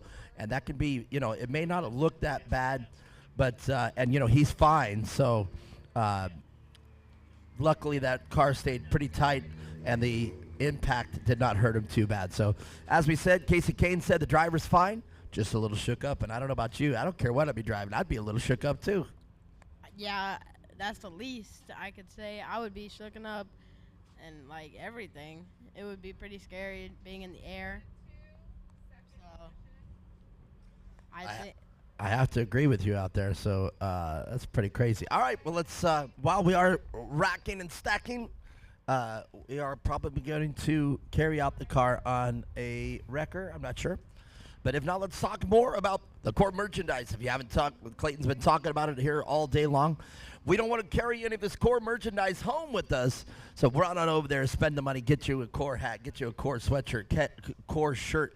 You know what I loved about this? We were pressing it last time we were out here, and we sold out of the Firebird races. Look at this. We were talking about my friend Brian over here, Brian Woodard, and look at this. You hear the buzz. The buzzing of those propellers is definitely intimidating. And you see those propellers, and he's quite the man right there. He's very good at it. But you hear the buzzing over there over your shoulders, and you're thinking, now could you imagine if that was of ill intent? So thank God that Brian's my buddy, and he's definitely very good at it. Look, and I'm just very comfortable with it. And you can see the antenna there that actually transmits the live there, that you can see it. there he goes. I actually felt the thrust of the propellers on that. Wow, the thrust was impressive, that little thing. You just heard him stab it, woo, And it's crazy the frequency that those have off those propellers. Those things are moving at supersonic speeds, man. That's just crazy. They're probably at least I would say, 14 to 20,000 RPM of those propellers right there. That's impressive. That's crazy. It is crazy. But you look at that thing, it looks like it was ready to do battle. Did you see that? It had tape all over it. Boy, it was doing battle. Well, this time we're going back to race. We're going to race to the finish. With 3 to go, Declan Shields out front. And handing the second place to Luke Torres. But Landon Morrow and the rack and stack, he's in second place. So can Landon Morrow get a little vindication from yesterday, or are we going to finish the race in this order right there? Ryan, that was pretty cool. Hearing that thing hum right there next to you, it's crazy how stable it was. Now, So stable. well, now a lot of that is Brian. He's definitely a great pilot, but they actually have so much electronics on them now. They're gyro stabilized. I'm not certain he had them on or whether the gyro was even turned on that high. You can have different levels of assist, I guess, if you will. In fact, some of the electronics, if he loses signal or anything, the drone will actually fly to a waypoint that is predetermined by the operator. So it'll literally fly home. So like if he loses control of it, it just returns home on its own. That's amazing. The technology these days is really cool. Yeah, it's crazy. Now the thing is that doesn't happen on the inexpensive drones. I've got a really inexpensive one at the shop, but you know, drones like that. I mean, I'm imagining that drone upwards of $5,000 to $10,000 right there. So. Oh, definitely. So very expensive drone. And as I said, he crashed it last time we were out here, and I'm sure that's one of 10 he has. But all right, Declan Shields now and Landon Morrow in second place, but we got another third place here. Ryder Forrester, last minute entry in the 695 car. Ryder finds himself there in third place behind Landon Morrow. And it looks like a lot of the cars having to retire out of this race. And that leaves us with 4 cars out on the track. With Declan Shields leading. Declan Shields out front, been enjoying the clean air the entire race, leading wire to wire. I really like Declan's disposition when I talk to him on the podium. So, white flag flies for Declan Shields and Landon Morrow. I don't think we'll have an answer to getting that car on top of the podium. Declan Shields at this point just going to be as smooth as glass. And there is that drone footage we were talking about.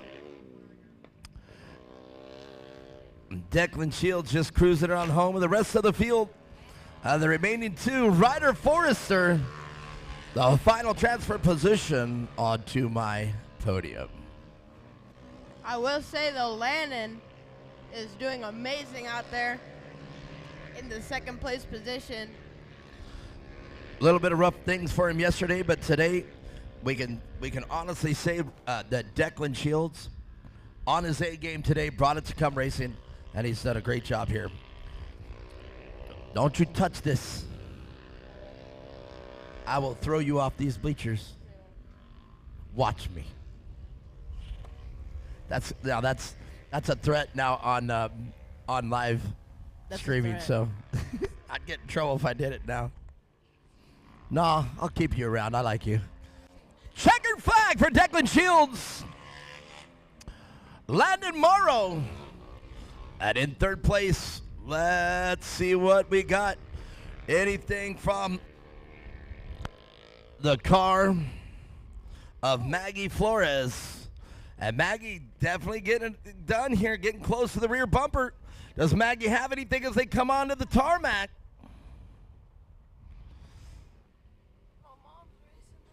And there's some drone footage there for you.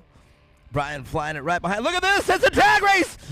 Whoa, indeed. Maggie Flores with the pass down the straightaway. I don't know what happened there, Ryder Forrester. I don't know if that was pure horsepower or if Ryder fell asleep there. Wow. But Maggie Flores did not give up. So now we're going to talk with Maggie Flores. So let's talk to them. Sit tight. We'll talk with the leaders.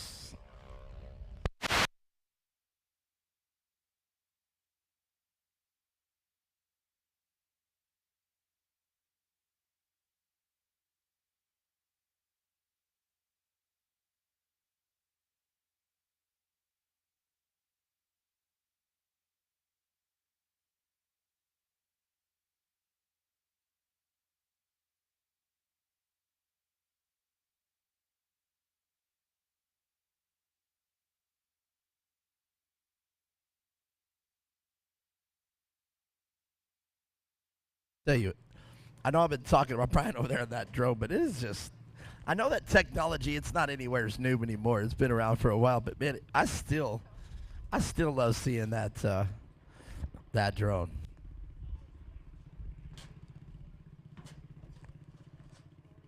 And this weather, man, on again, off again, cool, hot, cold. What the heck? I wish it'd make up my mind. I'm just going to leave the sweatshirt on. I don't care if it gets 9,000 degrees. I'm going to keep the sweatshirt on. Why not? Except, you know, now that I'm old and I'm 54 years old and I got a big red sweatshirt on, I feel like the Kool-Aid guy. Oh, yeah. Should I just be like busting through a wall or something? Oh, yeah. We're out here at Core Racing. Oh, yeah. You guys didn't know you were getting a comedian out here today, did you? I'm not a comedian? Okay. What am I? Just a guy full of dad jokes? I'm a guy.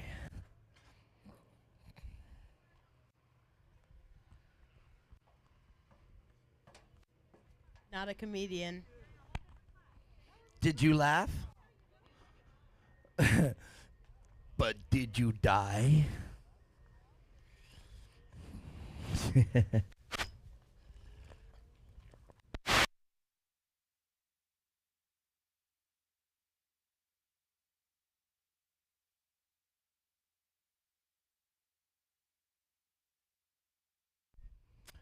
Well, we'll get the scoop here. So, Maggie, come on up here.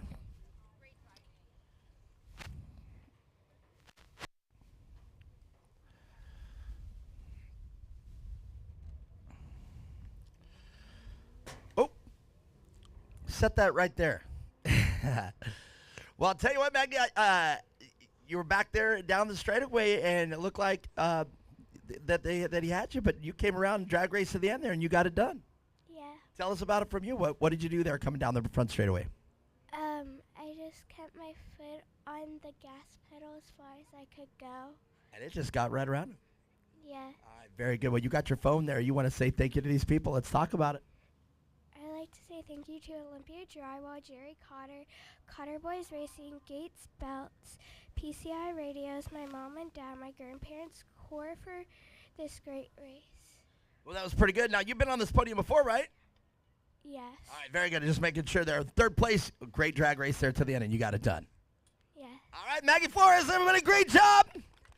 Landon Morrow, wow, man. You know, a little redemption from yesterday, but, you know, same results. But, man, you still look good out there. Yeah. So tell us about the race from your seat. It went good. Declan's really fast. I'm still trying to like learn that car. I had to borrow it, and yeah, that was my second time racing that. I know, but I'm going to say it like I said yesterday, man. It just shows that you could drive anything. You could drive the wheels off a skateboard, I bet. Yeah. I bet you could. Well, great job there because, indeed, on equipment you're not very familiar with, it can be very intimidating, but you handled it like a pro. Thank you. All right, second place today. Let's talk about the people that got you here. My mom, my dad, my grandma and grandpa, my sister, GSP, Lamosis Racing for building my motors and letting me borrow his car, PEP for tuning my car, GBC tires, PCI radios, Iris and P. You got a lot of P's in there. Sprocket specialist, and everyone else that helps me out. Well, I have a feeling I'll be talking with this man very long in his career. As long as I do this, makes a noise. Landon Morrow. But Declan Shields, the second Declan that I know. I told you I know another Declan, and I love that name. It's a great name. But first place again today. You got to be very happy with this weekend of racing. Yep. Yep. Tell us about it once you got up there. Was it just drive on home, or tell us about the race? It was. I really had to keep my pace. Wyatt was really fast, and then he flipped, and I hope that he's feeling well, he's not hurt. And then Landon, I saw he was right on my butt, so I put the pedal to the metal, and I won. All right, very good, man. Yeah, that was a very violent roll there. Wyatt's bicycle there going into turn one about 2/3 of the way. Turned correctly, but it bit again, and that car just spun in the air. Hopefully, I'm not sure if they got it on the live track feed, but we'll see how it did. I watched the whole thing. It was pretty crazy. So, but Wyatt's okay. All right, let's talk about the people that make it happen. My mom, my dad, my sister, Dylan, Sparko, GSP, Benchmark, my grandma, my grandpa, God, Jesus, and everyone else who helps me. All right, very good. Another name I know I'm going to be talking to quite a bit in his illustrious career. Make some noise. Declan Shields, your winner. Now, Clayton, if you're back up there, let's talk about the next class. Wait, this is too busy opener. I don't have the vets. Oh. Right here. All right, so we have the Vet 40 Plus NA Turbo. And in line 1, we have 915 Terry McBroom. We saw him yesterday. And 1718 Keith Riccatelli. And in line 2, we have 13 Thomas Bach. And 969 Steven Hansen. Which class is this again, the 40 plus? It's the Vet 40 Plus NA Turbo. Yes, indeed. These guys are all over 40 years old.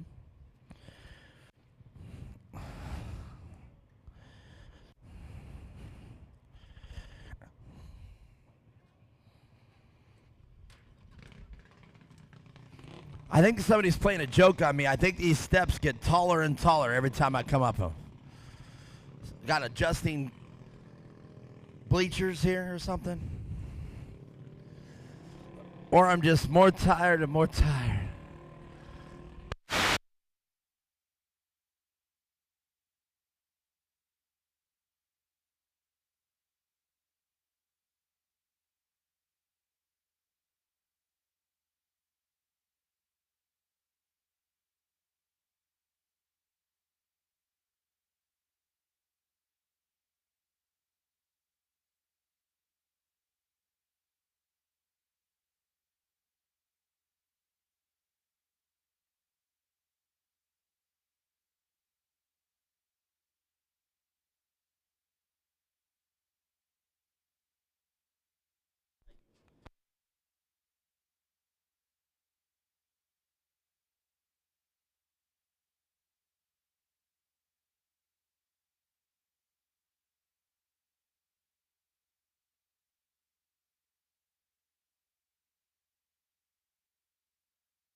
Talk about our one of the sponsors, Withrow Construction.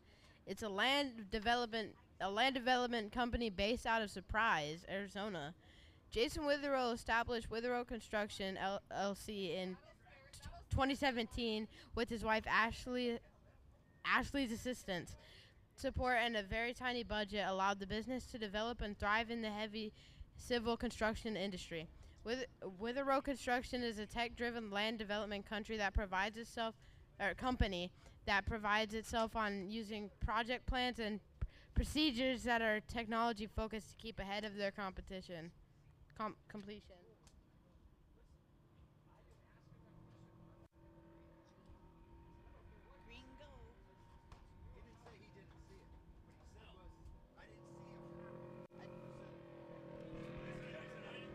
And the green flag goes up. Terry McBroom in first place.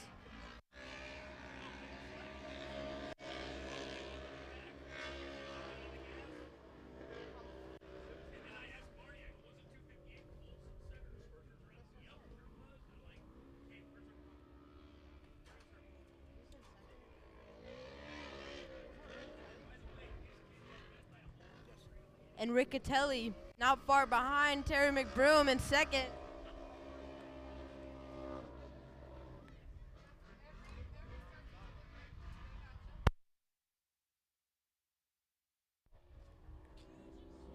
Other way around.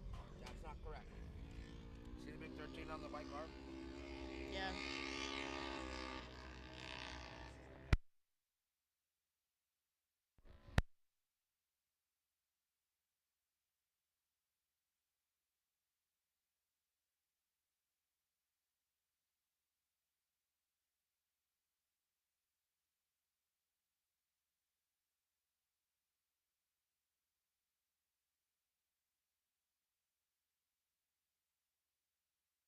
Bach in second place, and Riccatelli in third.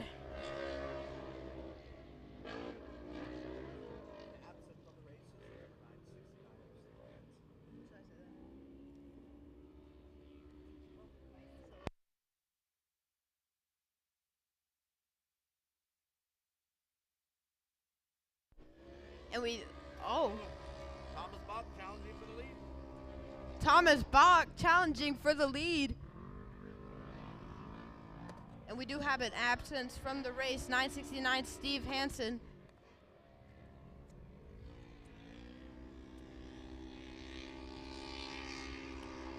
Thomas Bach almost takes it there, right there.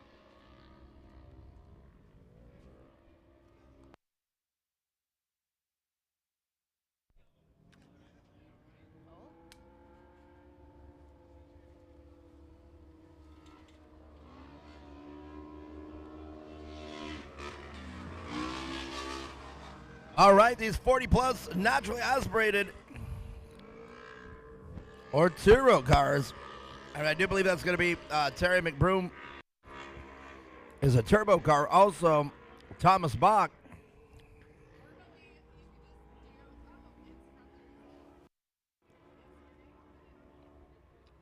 But right now, out front, it's the Terry McBroom car, the 915, that blue livery.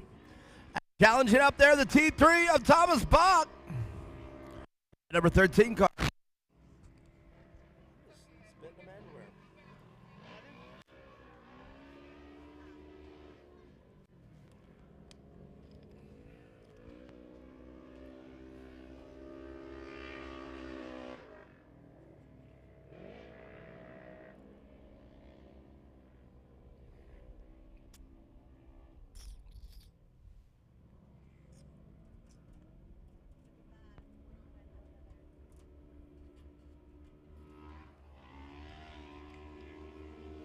Drinking soda pop.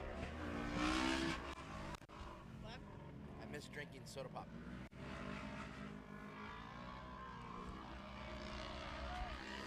They go challenge you for the lead down the back straightaway, but you can see that number 915 car, Terry McBroom, just outrunning in a drag race.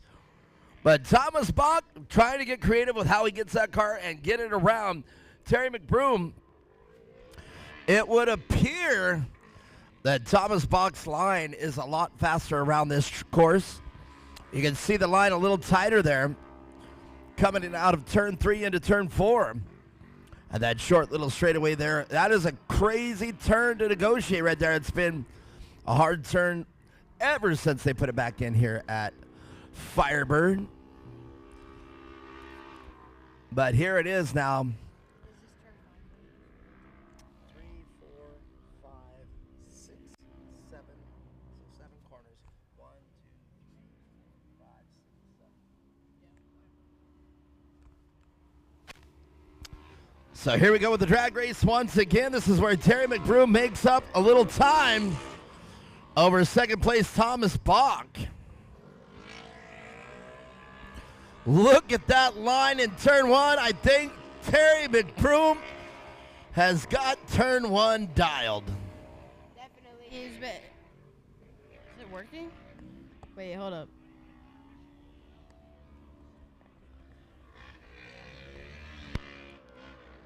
Check, check, check. Oh,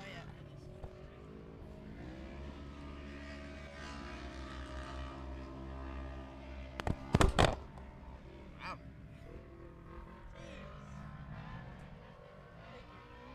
Well, if it wasn't working, it isn't now.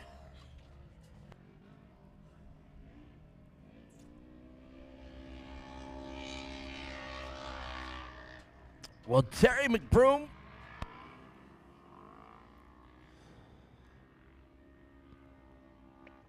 and I think what the difference is between Terry McBroom and Thomas Bach, Terry McBroom just has the acceleration of the car, but I think Thomas Bach has a better line around the track. Now, everything could change here. Especially getting off those turns. Terry McBroom, right off the turn, his acceleration is just going real fast off the turn. So I think that's what's carrying him through the race right now. Well, both cars set up great in the suspension department. You can see that when they take the jump in the back straight. Look at this.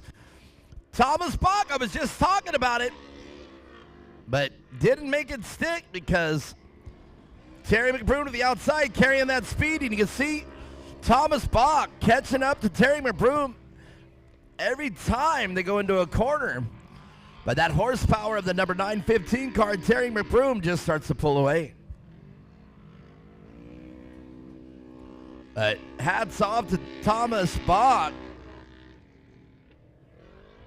for driving the wheels off that car and doing a great job at catching Terry McBroom in the corners. But here again is a drag race. Thomas Bach not scrubbing any speed coming down to the back front straightaway, rather.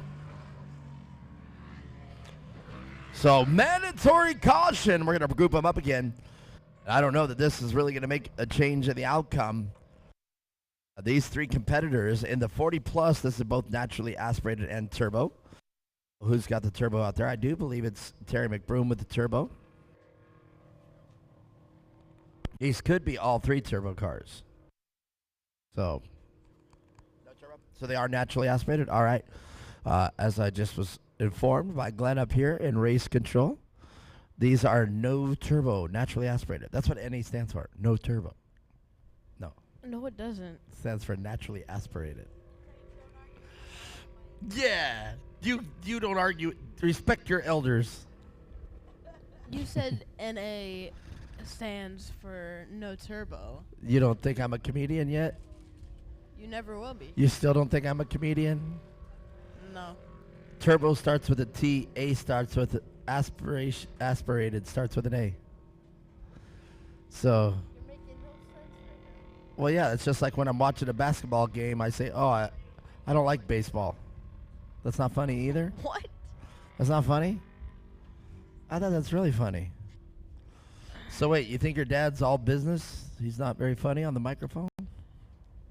Especially not on the microphone. You want to hear a dad joke? Wow. You want to hear a dad joke? Fine. I only know 25 letters of the alphabet. I don't know why.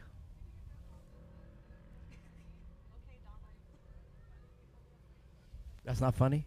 It's not funny at all. I thought that was hilarious. Everybody else was laughing. You didn't hear everybody else laughing? I didn't hear one person laughing. Oh, well. Try to make my son laugh, and I'm just getting ridiculed up here. Oh, well. I'm the only person making people laugh. The whole crew is over here laughing. Because of me. Oh, because of you? All right. Well, I'll tell you what's not because of you is this racer right now, Terry McBroom out front, Kenny Team driving all the way home to the checkered flag. Just a few more laps to go.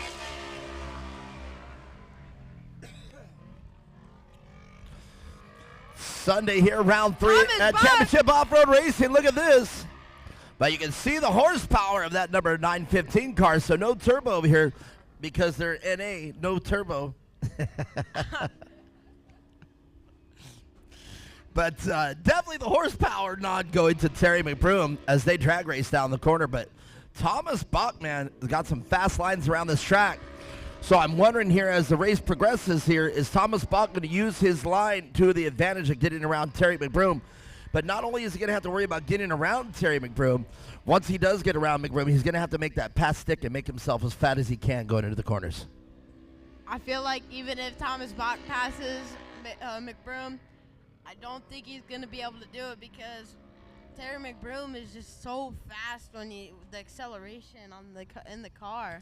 And that could be a multitude of things. Not only does the horsepower matter in that incident, but you can have it geared just right. You know, if you have the gearing correct for the tire size and the track conditions, you know, we could be talking a gearing deal here. You can actually see a difference in wheel size on both cars.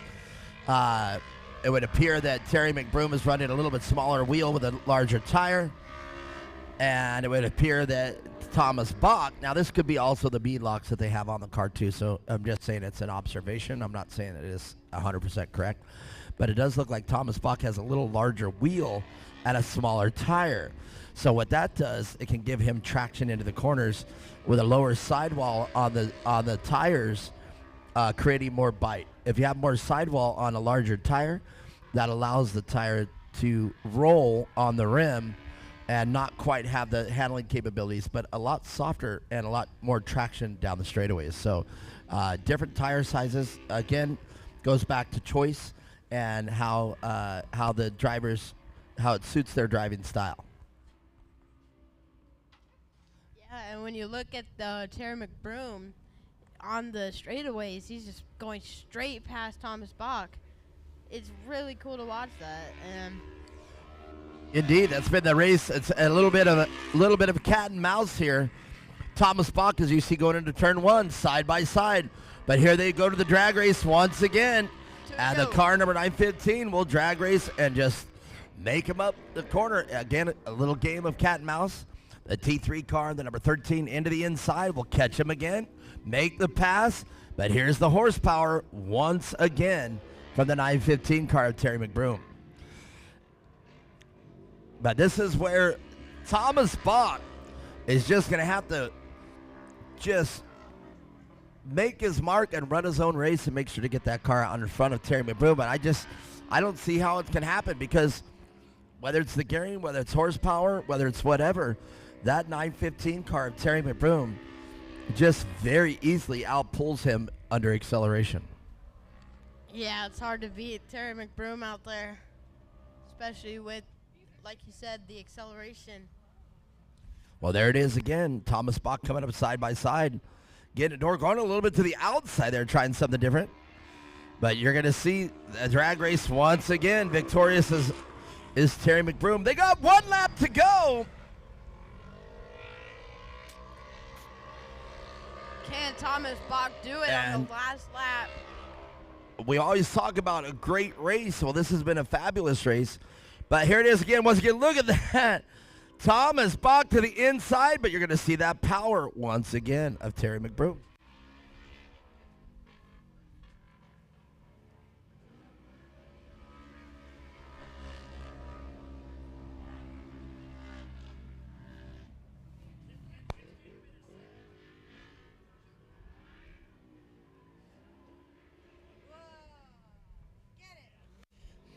Thomas Bach showing that the experience of the 40-year-old gentleman out here.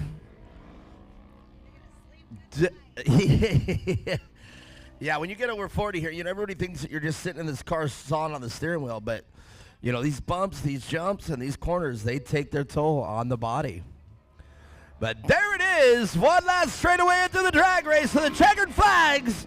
It's Terry McBroom, followed up by Thomas Bach, and the number 1718 of Keith Riccatelli. We'll talk with them right now after this. Stick around.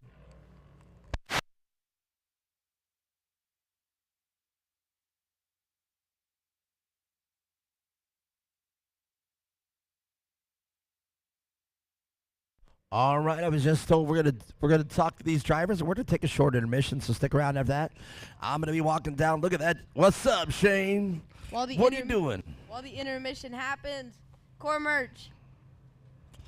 Core merchandise. Go to visit all the vendors out there. The food here is delicious. If you guys don't have food, if you didn't bring it with you, make sure you get over there.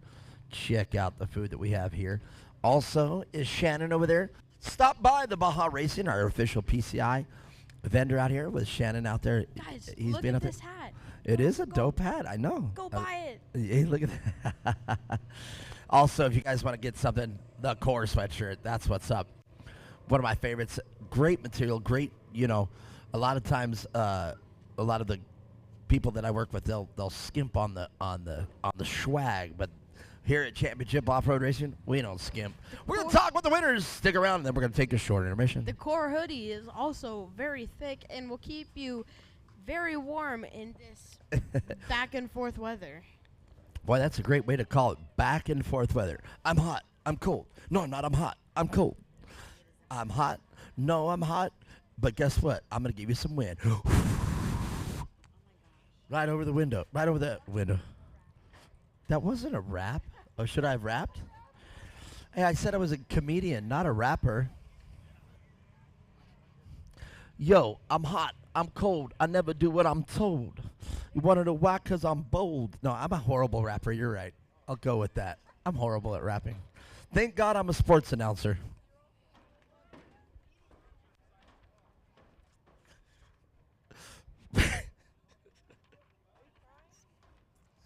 No, that was not a cry. That was a sigh. See, Brian, I wonder if Brian, once he interfaces with the drone, if he just like melds with it. Like he gets done and he's now Brian again. Because I imagine you put that VR headset on and that's it. Well, not a VR, FR. A flying reality. Well, come on up here, boys.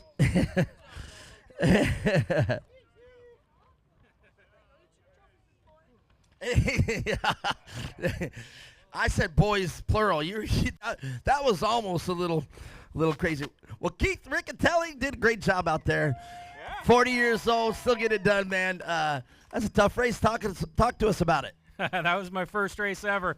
It was a good time. I've been watching my boy out there racing for the last 8 years, and now I finally got me an opportunity to get in a car. Terry here gave me the courage to get it and actually get in that car. So I want to say thank you to my family and everybody else that helped me get me here, my dad, my wife, everybody. So how, man, that's great. Emotionally, that's got to be pretty impressive. So now, are you hooked? Are you going to start racing, or is this a one and done? No, we'll see what the American Express will bump up the limit and see how many races I can do. So you're looking for American Express sponsor. All right, very good. The one that's in my back pocket. All right, very good. Well, great day of racing. Well, who else do you want to say thank you to? I just absolutely want to say thank you to all my family that's here to help me out. My son, my wife, my dad, his wife, everybody helping me out. All right, well, big round of applause. His first race, Keith Riccatelli. But, man, let's come back here, man. The race between you two. Yeah, Thomas, you had it dialed in. It seemed like you had the fast line, man. But when you guys got into the drag race, away he went. Yeah, I did what I can with the lonely two-seat stock motor out there. But, yeah, it did pretty good. Well, I think it really did, and it did show that your line selection was fast enough to get it done. But, man, you're right, that stock motor, I don't know. We'll talk with him and see what he's got done to it, but he just pulled you down the straightaways. Yeah, he told me what he has, and I knew it was going to be a battle. I was just hoping I could, stay with him. Well, it was definitely pretty good. I mean, we didn't rate it as, a crazy race, but you definitely, there was different style there to announce it. You had a great line, and you could pretty much catch him almost every corner, and then once those things straightened out, away he went. Yeah, I appreciate that. All right, very good. Well, let's talk about the people that make it happen. First off, thank my fiance Jamie, all her love and support. Love you. My spotter Steve. Yeah, I could definitely have not have pushed the way I done. Yeah, that's Castlehoff right there, or Sight Lap Steve. And that's the one I forgot. I was trying to ask him yesterday. There was another name I was missing. Sight Lap Steve. He rolled his car on the Sight Lap. That's what that is all about. Yeah, he's over that time though. We're moving on from that. He's been good. My dad for coming out, appreciate that. Method Race Wheels, Sandcraft, Core, can't thank Core enough. This is another awesome track. I'm glad we came back here and putting on this great show. Racing with these guys here, it's awesome. It's so much fun. So I thank them coming out every time too. And everybody who comes out here and watches us old farts, run around and try not to mangle each other. All right, man. You better make some noise out there. Tom Bach did a great job. But the man of the hour here, and he's definitely looking like it, Terry McBroom, man. Great job. That car was definitely really fast down the straightaway, and the way it went, left him in the dust. Yeah, he was on my ass. Yeah. Well, that's for sure. He was hounding you every corner. But you had turn one dialed in, though. You had that high line, and you just kept it to the wood, and away you went. Well, I'm probably 25 years or 26 years older than these guys. I got to have a little bit of advantage. Right. See, that wisdom comes in. You know how you're going to counteract that. No, that's my radio, guys. Oh. All right.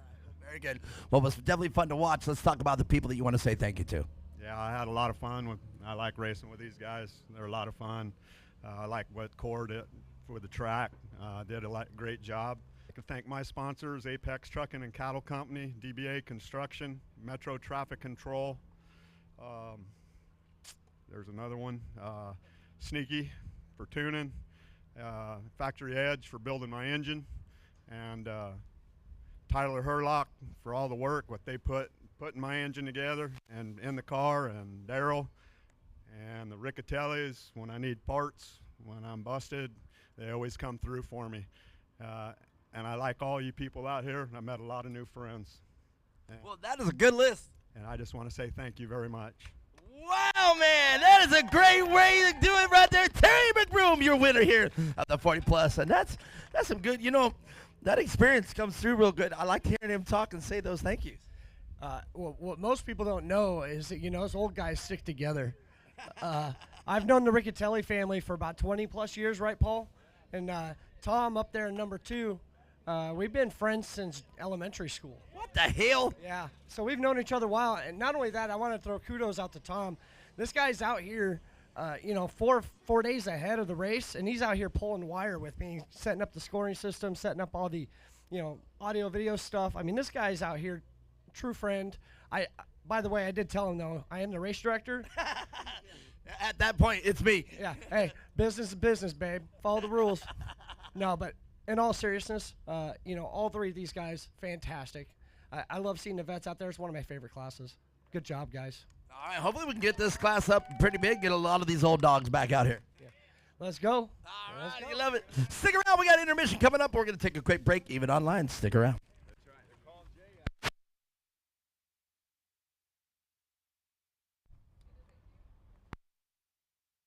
Intermission.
got going on for you without mentioning the other things that we talked about, but you represent, you're trying to get a coalition going of all the short course racing. We talked about this briefly last time, of all the short course racing associations, so we can really promote short course racing as a whole. Yeah, I mean, the goal is, I wear a lot of different hats at these races, whether I'm racing, spotting, but Short Course Society is something I'm really passionate about. We've been growing over the last few years. We're at about 2,500 followers, a lot of them being the families around here, so thank you to everybody here that follows the program. But no, we're trying to work with, every short course series we can work with. I'm sure I'm missing some rural ones that are maybe in middle of America or in Utah or such. But I try to get all the major ones where I see a lot of our stars, familiar stars racing throughout. And I feel like if we can combine everybody, it's like, hey, this series is really fun. You should come over to Core. You should, just help everybody out. We can all help each other out and keep growing this as a business. And I think the more racers we get interested, I mean, you saw it. We had 21 cars in youth beginner. Yeah. And, it's not like, oh, that class is packed and the other ones aren't full. Intermediate had 12. Expert has 7. Modified's got 11. We're growing it. We're getting more kids interested. Even the adult classes are growing with new people. So as long as we can keep growing it and I can keep promoting it as a one-man team or maybe, start doing podcasts with a few other people and maybe get some more budget behind it, the better. I have to agree, and to comment on your statement about getting other people and other organizations involved. I was at Parker, Arizona with another organization for desert racing, of course, so no conflict of interest there. I'm also the announcer for Legacy, and the reason I can say that is they are desert racing. They are not short course. Yeah. But I see a lot of the racers that I actually interview here, and they're racing with Legacy as well. Yeah, I think when COVID hit, there wasn't a lot behind short course, and I think a lot of people did go desert racing. But I think now that short course is kind of back and out and about, you're seeing a lot of these desert families. I mean, Childress for one, Mikey Lawrence just bought their kid a trophy cart. You're seeing a lot of these desert families, and you're seeing a lot of short course families even, dip in the desert. I mean, we could probably name who was at Mint last week. There was Cotters, Willett, Riccatelli. I mean, I could probably go on and on. We were going to bring our cars out there. It's just we got a lot of racing to do this month. So it's cool seeing the kids, get their feet wet in a variety of different things. Because I think we're rolling up the hill. I think we are. Here. And I just really quickly, and we're coming back to youth naturally aspirated restricted. But you brought up Prim, and they used to be a big short course out there as well. Well, let's go through it. Wyatt Cotter out front. Carson Greco and Zoe Easton on the front row with Cameron Leeming rounding off the top two. Rose, and here we go. We're going green. Oliver, look at this. We've got a race in our hand. Going out of turn one. Looking like Cotter going to have the early advantage with Easton making a move right in front of Greco. Greco trying to cut back to the inside. Going to try to out-jump her here going in the two. Wyatt Cotter been strong all weekend long. Leads the field into turn one as they come over the ski jump. That's mighty impressive. For those that were on stream earlier, Wyatt took quite a little spill in his 250, so for him to be back out here racing and up front is pretty impressive. I have to agree with you. I just happened to look over in turn one. I was over here eating, so I was kind of staying off the microphone, and I just commented, hey, I took a quick pause, inhaled some food, and I just happened to look over here in turn one. I caught the whole thing. I can't say he really overcorrected or anything. He just caught a lot of traction in there. High-sided it, set it back down, and boy, after that point, it just went. So, indeed, a very violent. Big commends to him, as I think we've had a switch for the podium for third place. I think that is Evan Atkins moving in front of Greco, as Greco's going to try to get him back. And is that is Cameron Leeming in that 800 Open that he's also running in Youth Restricted, running the top 5. Side by side down, going into turn one. Greco on the inside, Atkins on the outside. Still a drag race all the way down into two.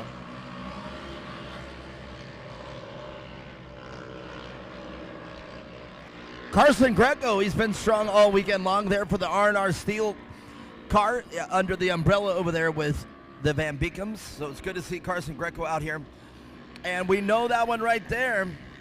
Even better battle behind him between the two 800 cars that are running in Youth Restricted, Witherow and Leeming, as they're still side by side going up into turn 4 right here between Greco and Atkins.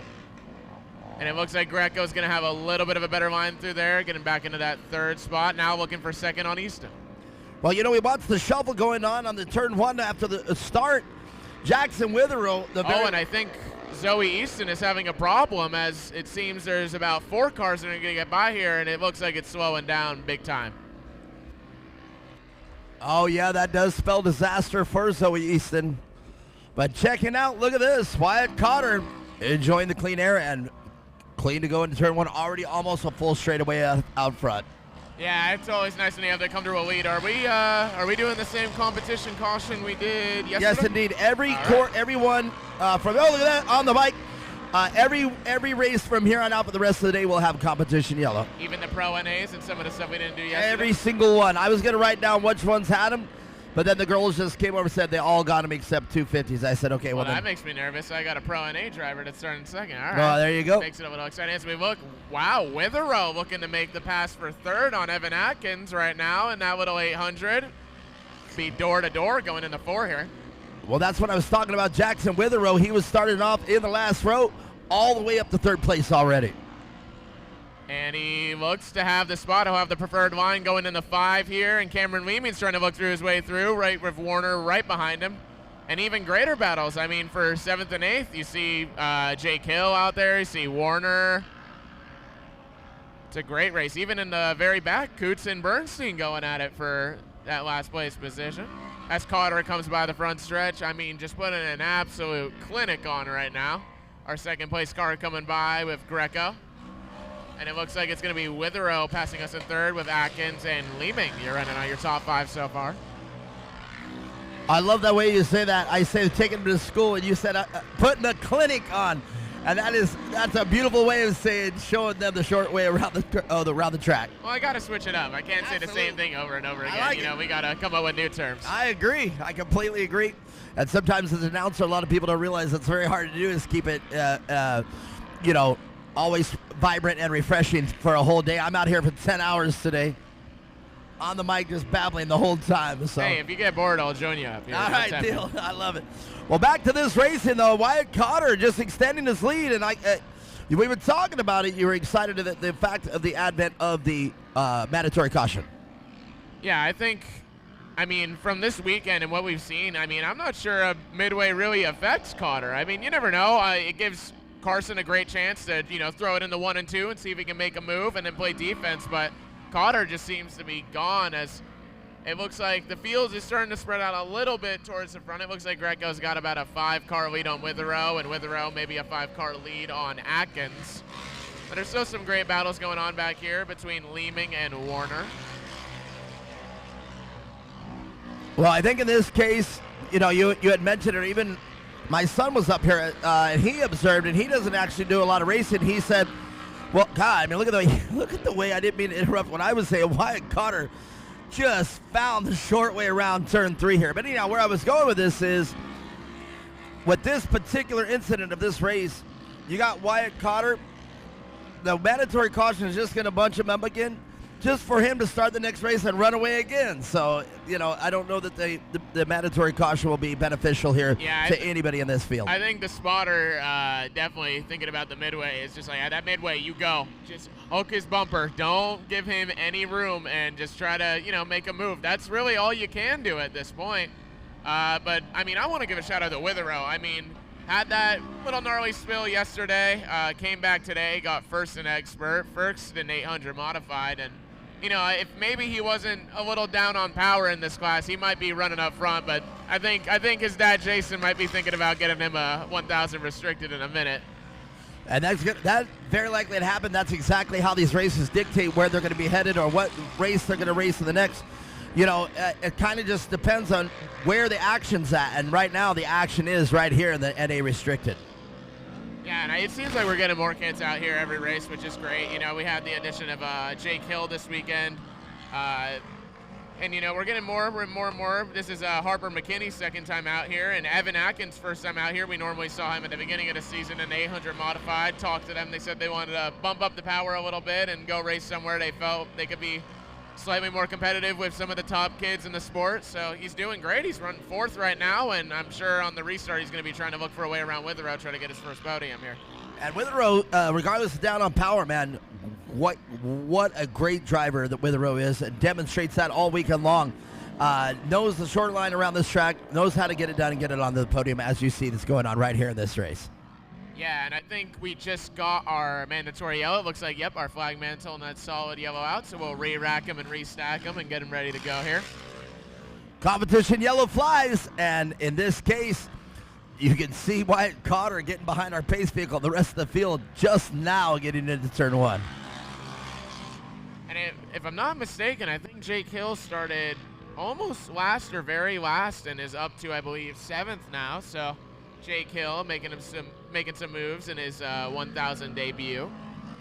Jake Hill simply electric all weekend long. He's been on my mic. He's been in. I always tell kids, if you want to get on my microphone, you want to get mentioned, either race or crash, and Jake Hill's been just solid all weekend long. Yeah, Jake's been racing the 170s for a while, so he's gotten quite a few podiums at a vast of different venues. So I think his microphone skills are definitely getting sharper as time goes on. But I remember when he was he's still a little kid, but he was about wee short. Probably 6-7 years old, and was picking up wins here. Actually, I think his first ever 170 win was right here at Firebird when it was called Wild Horse. So very familiar territory to him, but I like what we've done with the track. In past instances, we've had it just kind of go around. We do these big sweeping corners. Now we've added in some jumps. We've added in some hairpins, some berms.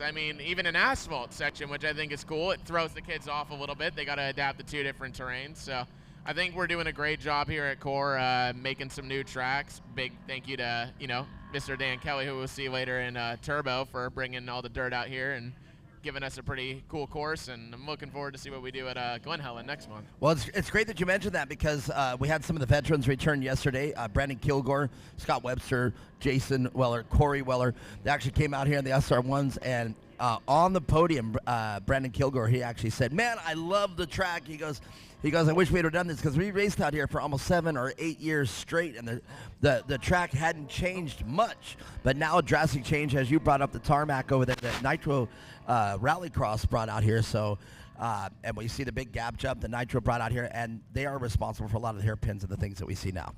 Yeah, and I think Nitro getting involved, people can call it not short course, it's rally. You're using short course tracks to do rally course. Right. It's short course. Right. What they did in Vegas, maybe you can call that, since it was mostly pavement rally, but when they're coming to Glen Helen, Firebird, anywhere, it's short course with a little bit of an abbreviation. Boy, there's a lot of money there, too. The Subaru shows up. A lot of the manufacturers get behind those rally cars, and you're exactly right. They do have to tone the track a little. They have to make sure it's pretty smooth. They can't have the berms that we have here any other side, because those cars can get out of shape really quickly. So I say for the turbo race, we open up the Nitro jump, as it looks like we're going back green here. I with say Wyatt that's a leading great under idea. the Let's flag. do it. And we're back, and green, green, green. So here we are, the exact example I was talking about right now. All the cars restacked. Is Wyatt Cotter going to be able to perform the way that he did in the first half, or is he just going to run away with it again here in the second half? Yeah, we'll see. I think Greco's going to be trying everything as we... Atkins on the bike a little bit. Saved it, coming back. Looks like he's still in top 5, battling with Warner there, coming into turn 3. As we see Witherow trying to give Greco a challenge for second place, with Leeming and another 800 right behind him. Now, I don't want to give the 800s too much of a downplay, because when you think about it, you have a 1,000 river restrictor, and then you add an 800 onto there. 800's a little bit lighter. It's nowhere near the same power, but when you take away, 200, 300 pounds of weight, it makes it a little bit more even. But still, it's a testament. If you can take a 570 800 out here and you can run with a big RS1, that's still great driving. So I think we're seeing a lot of young talent. I'm excited to see what Witherow and Leeming can do when they, do get an RS1. Because from what I've heard from Leeming is, this is his last year running that car. I think they're planning on bumping him up, and I think once he gets to 1,000, he'll be threatening Cotter and a few of these other kids for the podium. Well, Cameron Leeming knows that car, knows every nut and bolt on that car, knows how it handles, tells his dad how to adjust it. His dad, they pretty much come right out here to the track ready to race, man. That car is dialed, ready to go. Maybe some minor changes just because of the track conditions, but... and we got 2 of them on the bike, one of them over. That's going to be Ella Warner. see if she can get back going here, and she's back going, back on her wheels. That's always heartbreaking to see that. You never want to see the drivers taken out that way in a mishap in any of the corners like that. Looks like we got a good battle for fourth going into turn 5 here between Atkins and Leeming. Atkins looking to the inside of Leeming, going to be door-to-door going into 6, I believe, here. Atkins got a brake check a little bit, give up the spot. Well, now Wyatt Cotter not running away with it. Carson Greco right on his 6 now, and it looks like if there's any mistakes or anything, it looks like Carson Greco could capitalize on a mistake from our leader, Wyatt Cotter. If I'm not mistaken, it almost looks like Greco's gaining a little bit. And Witherow's not far behind him. I mean, that 800 is screaming. You know that thing is on the limiter all the way down the east front stretch. Oh, we were just talking about Carson Leeming, but he's got his handful right now with Ella Atkins. Or I'm sorry, Ella was the one that took the tumble there. Isn't that right? Or is that Ella?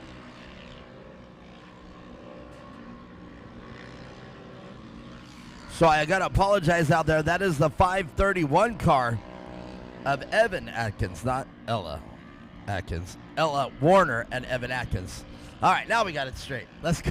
It's a lot of drivers. It's a lot of drivers, and I mean, a lot of them look similar. I mean, look at this pack right here going into 3. There's 3 pitch black cars. Right. Luckily, we can tell a little bit of the difference with the number plate and the electronic scoring, but you gotta, you know, we're a bit ways up here in the grandstands. We got a far view as it looks like our white flag is coming out for our leader.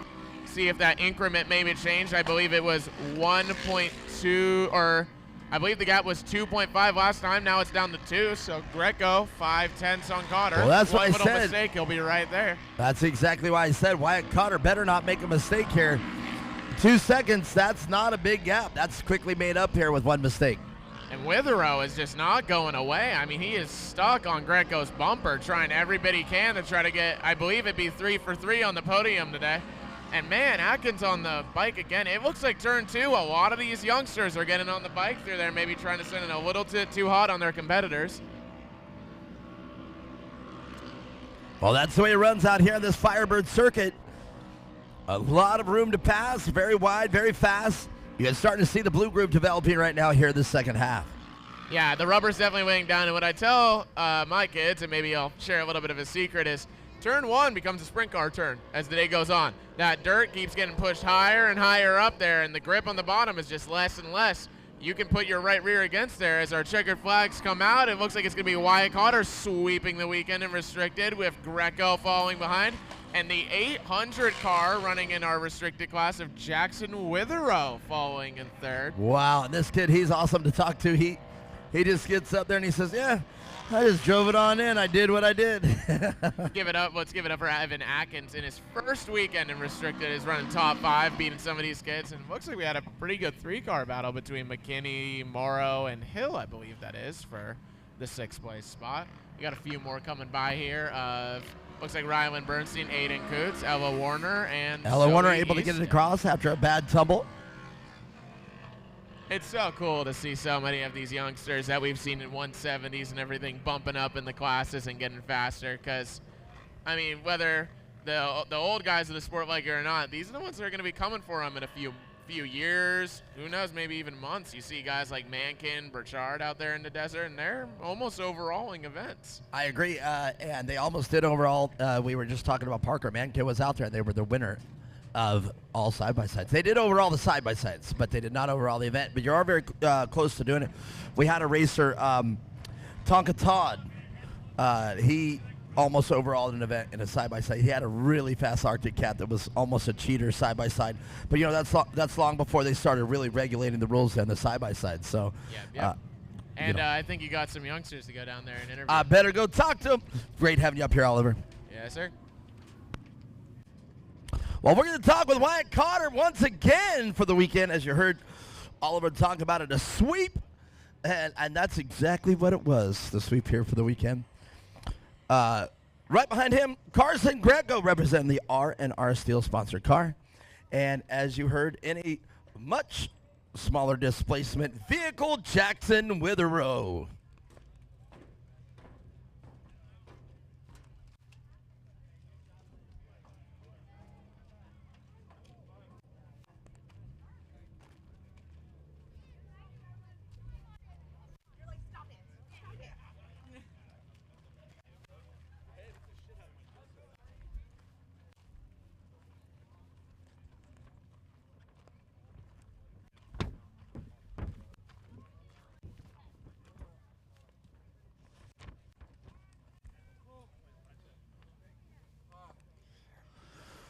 here we go again. I'm loving these podiums. We got a few more here on this beautiful day of Sunday racing here at Firebird International Raceway. It's just great to say that again after changing it to Wild Horse Pass, Motorsports Complex. Now we can talk about it again as Firebird. That's really great. I actually got to see just a second ago a Firebird T-shirt over here, so I wanted to talk to the guy for a little bit. All right, well, let's get over here. Boom, ba-doom. See the parents here? They're always talking very great sportsmanship here by all teams. Come on up here, Mr. Witherow. Carson Greco. Come on up here. Well, while we're waiting for Carson, I'm going to get right into it because I know you guys don't want to be out here in this heat all day. Well, man, another podium, another great day. You're in a much smaller car out here, but, man, you're holding your own out there on a bench, a very stacked field. I guess so. Well, tell me what you had to do out there to stay up there in third place. Try to be on the fast kids bumper and try to go around them every single time. What do you make that up in? Acceleration or braking or corners, straightaways? Tell me about it. Corners and straightaways. So corners and straightaways, pretty much everything. All right, well, very good. Well, great job there holding it down in third place. Talk about the people that make it happen once again over there with the Road Motorsports. God for keeping me safe, my mom and my dad, Jimmy Extreme Fabrication, Jimmy for building my cars, and Jaden for giving me the Hoosier tires, and Kyler. You got it this time. Yep. All right, very good. Anybody you missed? Nope. Oh, nope. There it goes then. Jackson Witherow once again on this podium in third place, but representing R&R Steel, the presenting sponsor out here at Coors. That's got to feel pretty good. Second place, Carson Greco. Yeah, it's good to have it for both days. Well, I mean, once Cotter gets out front there, man, it's almost curtains for you guys. You guys are just left there to kind of battle your own deal and pick up some seconds. What do you do in that case? How do you feel out there when that happens? Good. We were a little closer today, but he's still really fast. Indeed.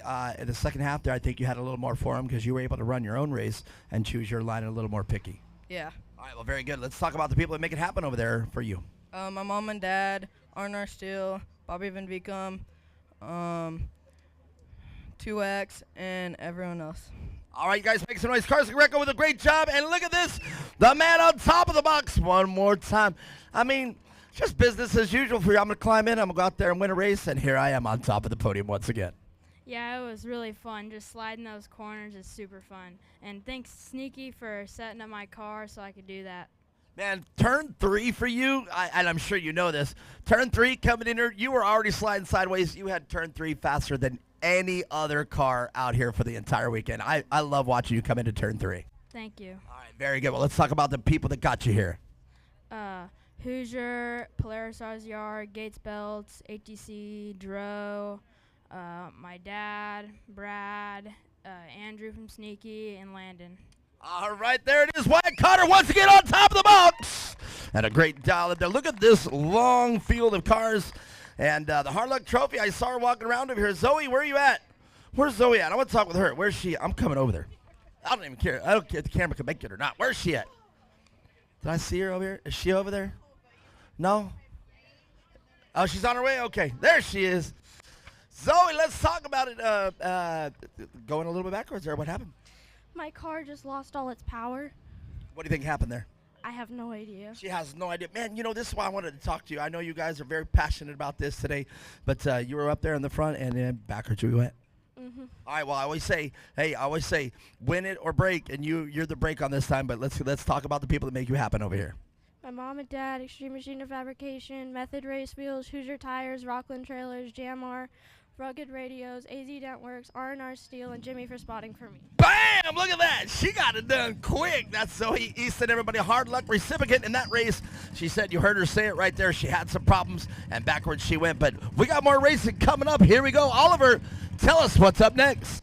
We got our amateur NA naturally aspirated class. I think we got 5 or 6 of them in here. Starting on the front row, first row inside, we got yesterday's winner of Ryder Van Beekum in the 64Y. Starting on the first row outside, our winner, I believe, or I actually didn't get to see the veteran results. I'm going to assume winner of the 915 of Terry McBroom. On second row inside, we got the 727 of Alex Young in that Arctic Cat. Second row outside, we got another veteran NA driver hopping in the amateur to have some fun of the 13 of Thomas Bach.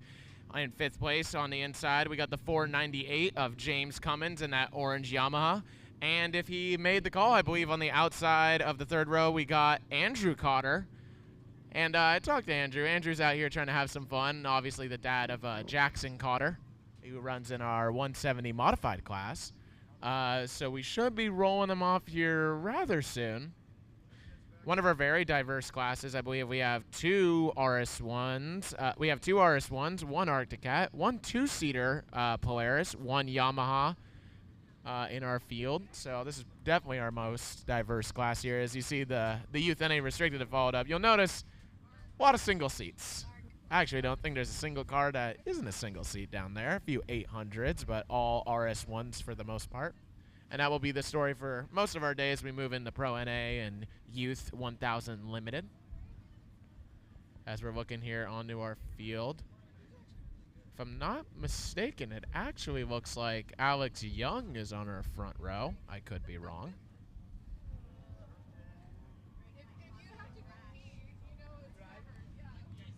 Hope everybody's been having fun. We want to give a special shout out to all the people that make this happen and help us get out here, such as Withrow Construction, Dan Kelly for helping with the work.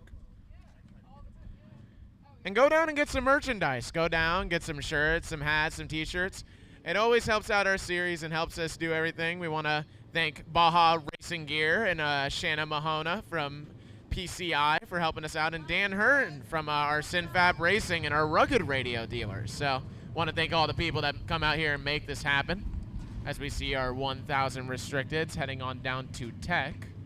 I was just telling everybody that we got a pretty diverse class of cars. We got 2 RS1s in this next race. We got an Arctic Cat, a 2-seater Razor, and a Yamaha. Well, what's really incredible about the Core Off-Road Racing Series is when I was given the job here, I was thinking to myself, we're doing side-by-sides. I was like, oh, come on, man. I've been racing out here with Lucas for, we did it for almost 7-8 years out here, and I was thinking, there's no way I'm going to have an event to work with here. I'm thinking, what am I going to do? I'm really going to have to be a showman. But boy, on our first race out here at Firebird, you were here as well. I ate all my words out here because of the ability that we have it here. You can race your car in multiple classes that they qualify for. So, and obviously, if you have a pro car that's fully modified, you're one class. But if you have a car, as we just saw, like with Jackson Withrow, that's not quite to the class, you can run it. And that's exactly what we did there. That was a large class, almost 15 cars out there in that last class. So multiple classes out here puts together for a great show here out here at Core. Yeah, and I think it does give some of our drivers who maybe don't have the super pro setup. I mean, if you look at our Pro NA cars or anything else, there's a lot of guys boosting power. Right now with my race car that I may or may not be thinking about bringing out next month, we're a little down on power compared to a lot of the pro turbo guys, so maybe I'll run amateur turbo for 1 or 2 races, and then next year I have some plans to come out here with a little bit more power. So it looks like we're rolling down the hill, and it looks like we're missing the 915 of Terry McBroom. Very possible he just chose to race amateur one day, as veterans only race one day as well, so maybe he wanted to do 1 and 1. As we're coming to green here, it looks like Andrew Cotter did make our field as we come to the green flag, and we are green, green, green, green, green. Well, an interesting car out there is the number 727 car of Alex Young. If you notice that car, a little bit different from most of the side-by-sides out here for the weekend, and that's because this is one of the second-generation Arctic Cats that came out. They were out here for a couple years, but then they just kind of drifted away. And one thing I didn't know about these, that these were Yamaha powered. Yeah, they have a Yamaha engine in them. They're a little bulkier than some of our other short course cars, but they seem pretty durable. And if I'm not mistaken, it looks like that's Jackson Leeming running in second. I remember they had some brake issues yesterday. Had no brakes when they got hit. The brake pad actually got knocked out. So he finished, I think, 5th or 6th with no brakes in a stacked field. So huge shout out to him. I'm not sure if he's coming out here just for seat time or if he's running for a trophy, but it looks like he's giving Van Beekum a little bit of a run for his money as we see the battle for third commence between Young, Cotter, and Bach. And that's exactly right. That is Jackson Leeming. He's out here, the older brother of Cameron. We just had in our last race. But look at this. Right now, the man of the hour, I don't remember if you were out there in Blythe, California, but everything was just a mess for the Van Beekums. So they didn't get anything out. I think Ryder only made it on the podium one time, and I think it was 3rd place. It might have been 2nd, I forget, so don't quote me on that. But the thing is, they were just the weekend was a mess for them down in Blythe. Just one mechanical failure after another, four-wheel drive failing on them all weekend long. But now, what a contrast to that weekend, our last race. The Van Beekums, if they're in the race, they've been on top of the podium every time. Yeah, and I think just the first two race weekends of the year, even when we had Firebird last time, belts kept breaking. They'd have overheating issues. The differentials would go out. They'd lose four-wheel drive. This weekend, I remember Robert had some issues with the motor and Pro Turbo, but Ryder swept the amateur classes yesterday. Robert won Pro NA, so they seem to be getting their groove back. I've heard, since Robert's turbo is done, that he has told Ryder to maybe take it a little easy in amateur so he can go run Ryder's car later in the day in Pro Turbo. And that's exactly what they did there in Blythe, and they both had encountered the same problem even after, major repairs were done. But this weekend, man, everything seems to be golden, unicorn, and rainbows over there at R&R Steel's pit, because all the cars so far, even with the Greco car, running flawless all weekend long. Yeah, I mean, the Van Beekums, they've been around for a long time. I remember Ryder's first race. I was pretty young too, but Ryder was maybe 5-6 years old, this kid racing 170s, and it's crazy to see him now in these NAs and turbos. And I actually, when we were here last year in Arizona, I actually ran against Ryder when he was running his RS1 out here, because I think it had a little bit of a turboed up engine. Me and him were battling it out. It was a ton of fun to race with him. It seems like Lehman's holding on, but Ryder's just got these corners down. As we looks like we got a really good battle here for fourth position between Bach and Cotter, two very new racers to short course. Well, and exactly what you were just talking about with Ryder. He actually has been racing here since the 170s. I've been out here announcing with them out there. So this still, even though the track is greatly different, look at this. We got out of talking about it. And it looks like and Jackson Ryder's leaving now. Looks like Ryder's car might be a little down on power. It looked like, maybe I'm just speculating, it went into that corner and it looked like it was leaning on the right rear a little bit harder than everything else. He's got a flat. He's got a rear flat tire. I just noticed it going down the rear back straightaway rather. He's got a flat right rear tire and it's gonna shred.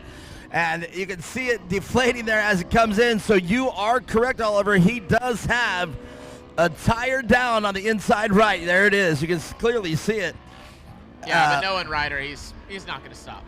He'll go until that thing stops. He's a Van Beekum, so Bobby doesn't stop for nothing either. I've seen Bobby finish on three wheels, so you are correct. They are going to drive that car until it doesn't go forward anymore. And luckily for Ryder, it looks like he's got a comfortable gap on third, fourth, and fifth right now. So I think his goal would be just to maintain. But, coming in this asphalt section, especially the Sterner coming through right here, that is rough on a right rear tire to put it against the pavement and then have to come down this big front stretch of these jumps. That is not helping that. It's hitting that rim for sure. And, it's going to cause a problem here when they regroup. That comfortable gap that you're talking about, he's definitely going to be going backwards. And I'll bet you Alex Young, not quite the veteran as everybody else, but you can see he's got that Arctic Cat dialed, and he's been consistent for the past two races in the top three. Yeah, he's getting a lot better as the season goes on. Unfortunately, the first rounds at Firebird in qualifying, he had a motor issue.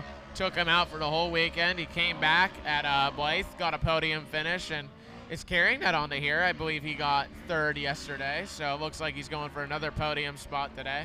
Well, here's where I'm going with this. We're going to restack him. We're going to re-rack him, restack him. My apologies. I forgot. And that's what I'm saying. I have a feeling that Ryder Van Beekum is not going to be able to maintain that second position, and I have a feeling that Alex Young is going to capitalize on that right rear. What's our situation on hot pits? I think we have no hot pits here, no Cor. Hot pits? I think we're. Because I was going to say, if we had hot pits, the strategy is always one lap before the caution comes out. Hey, come into the pits. We'll throw a new tire on it. We'll send you back out. You'll tag the rear. But unfortunately, if we don't have hot pits, Ryder's going to have his hands full trying to hold off three cars behind him with a flat tire. Well, you are definitely spot on with that one. No hot pit. Unfortunately, that's gonna spell catastrophe for Ryder Van Beekum and his efforts. You can see he's definitely losing power because of that flat right rear. If he could have stayed like this, he's looking at a second place finish. But I also have a feeling not only is Alex Young going to go around him, but we got the next couple cars there.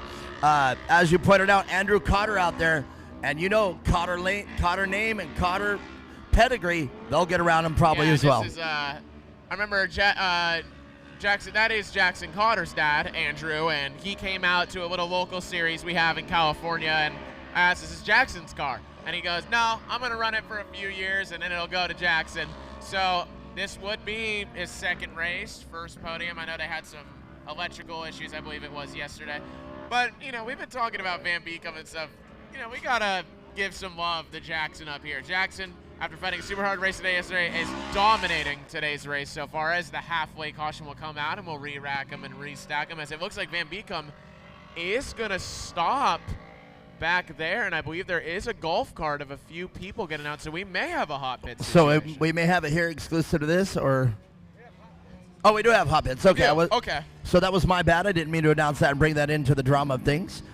But, well, there you go. And I think you're absolutely right. So he's going to be on the lead lap, so that's going to give him a chance here to at least regain second place, because I'm not sure he's going to have an answer for our leader, Jackson Leeming.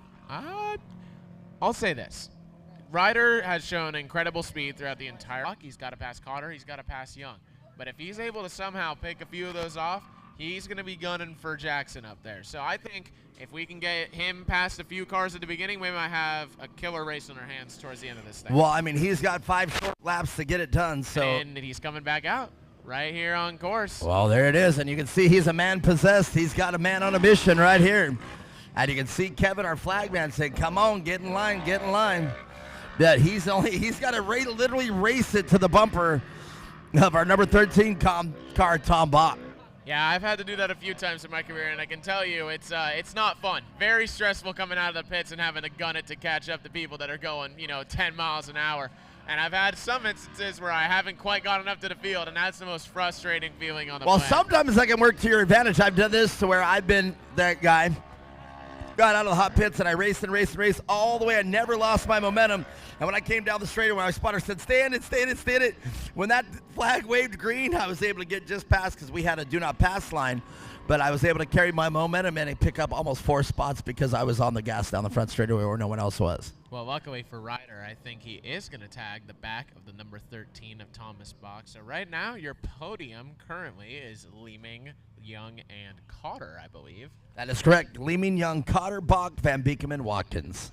Gotcha. And I think the reason I was looking at the entry list, I think the reason we don't see James Cummings out here is because his son, Kason Cummings, was on the Youth Open entry list for Sunday. So I think they're actually sharing a car. They're letting Dad race on Saturday, and I think they're letting him race Sunday. So I think we'll see Kason Cummings in that bright orange Yamaha next race for Youth Open. And that is unique. It's one of the few, if not the only, Yamaha YXZ we have out here for the weekend. Yeah, and I'd like to see a few more. I know we have a few buddies that when we go to Glen Helen are going to bring theirs out, but it looks like we're heading back to green here, and they'll be throwing the flag here soon. Ryder's going to be looking to get that jump. Well, here we go. Keep your eye on that number 64 car, Ryder Van Beekum. He's got fresh rubber. It was a fair start, and he's already picked off Tom Bach. And Tom Bach's just got to sit there and watch. And Ryder again now around Andrew Cotter. And here's that scenario we were talking about. He just didn't think he was going to make it this fast. Oh, I knew Ryder had it in him. He's trying to go for Alex Young. It's going to look like they're going to be door-to-door coming over this jump. He's got to really throw it in here. He's going to try to outside in him right here. He's going to get the run, and around Alex Young he's going to go. And now it's the game of can he get to Leeming before the race is over. Well, this is the opportunity that this was a scenario I was exactly talking about, is Ryder Van Beekum now is going to have to chase down Leeming. Now, I'm pretty sure his spotter, I know his dad, I know his spotting. I know he said, "Hey, man, you're really going to have to put it together here on the second half. You got 5 short laps. You got to keep Ryder behind you." And it looks like on our monitor, he is right on the bumper of Leeming coming through the asphalt. And it looks like there's actually also been a pass for third as Andrew Cotter has gone past Alex Young. They're side by side. Ryder has the inside. We'll see if Leeming can put his right rear against that cushion. He gets on the bike a little bit. Still door-to-door coming through in the turn 2. Who's going to out-jump who? Well, that was the move of a great veteran right there. Jackson Leeming getting up on the bike twice, but not getting out of the gas, but merely just setting that car back down in turn 1. Still door-to-door coming over this jump, headed into 3. We'll see if Leeming holds his line or if he tries to outside-inside. And it looks like Ryder's going to park the bumper right in front of him. No, thank you, sir. Indeed, that was Class A inside the outside, but Leeming not going to give up this position easily. Still challenging here. Ryder Van Beekam's going to have to keep it straight for him to extend that lead. And so far at this point, I think you were absolutely called it perfect when he said getting that tire changed on the caution lap. And it looks like Andrew Cotter's really coming into his own, as it looks like Alex Young is falling back a little bit from Cotter, but I'm sure throughout the race, Young will catch up on Cotter's mistakes, see if there's anything he can do. Looks like we're going to have a good battle for first and third here. Well, I'm sorry to say it, but I think the battle for first, unless Ryder makes a mistake, I think that's where they're going to finish. Now, Young, on the other hand, Alex Young in that lone Arctic Cat car, as we talked about with the Yamaha powered, a little bit different car, a little heavier than most of the RSs out there, and even Thomas Bach out there in a two-seater as well. But a little different from these cars. It's gonna see how we shape up here, and we already see it happening right there. I was talking about it. Andrew Cotter got around Alex Young. And Young is pushing out Arctic Cat to its limits, trying to get to Cotter. As we see Leeming, it seems in these in this section right here in 3, 4, and 5, Leeming catches Van Beekom a little bit, but coming through the asphalt and down the front stretch, Leeming's losing a little bit. Well, it's definitely a case of each driver demonstrating their favorite part of the course out here. And it's definitely showing now as Ryder Van Beekom extends the lead. Coming down the front stretch, the white flag here one more time around. We'll see if Leeming can maybe catch up on a mistake of Van Beekom. And I think the main story we're going to have here is going to be this battle for third, as they are bumper to bumper. Looks like Young letting off a little bit on the jump. And it looks like Young's losing a little bit of power, and it looks like he's got it back. Lost power there for a second. Lost probably about 10 positions. And Thomas Bach would be there to pick it up if he has any more problems.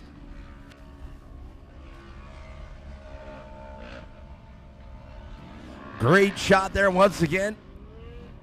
Brian Woodard doing a great job on the drone footage. And what a great run from Ryder Van Beekom to come all the way from first, then back down to last, coming on the last lap, on the caution lap, gets a tire replaced, comes back out here and puts on an absolute show in one lap and gets right back to the lead.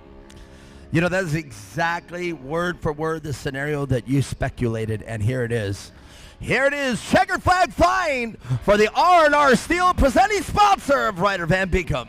And it looks like we're going to have quite the show later, as the XTC machine of Jackson Leeming picks up a podium here, and he'll be looking to go for the win here later in our limited class. And it looks like first career podium is going to go to Andrew Cotter in that P3 spot, with Botch getting right by Young at the finish line. So great job to all our drivers here in our variety of vehicles, and we'll send you on down to go talk to them. Can't wait to talk to them. It's going to be great. We're going to talk to Ryder Van Beekom and see about that strategy we were talking about.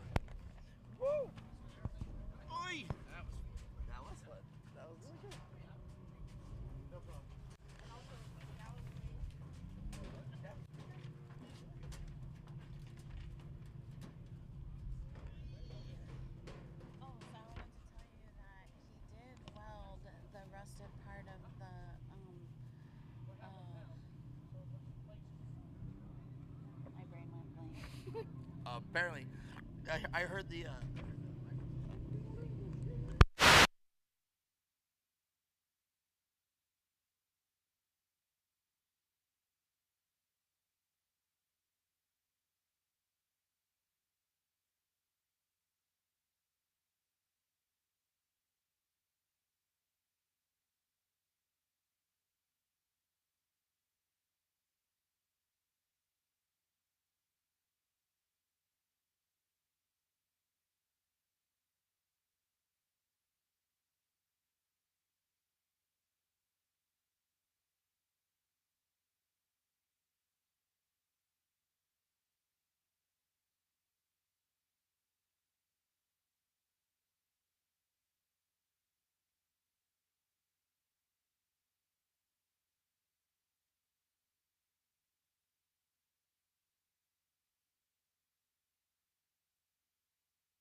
on, Andrew. Come on.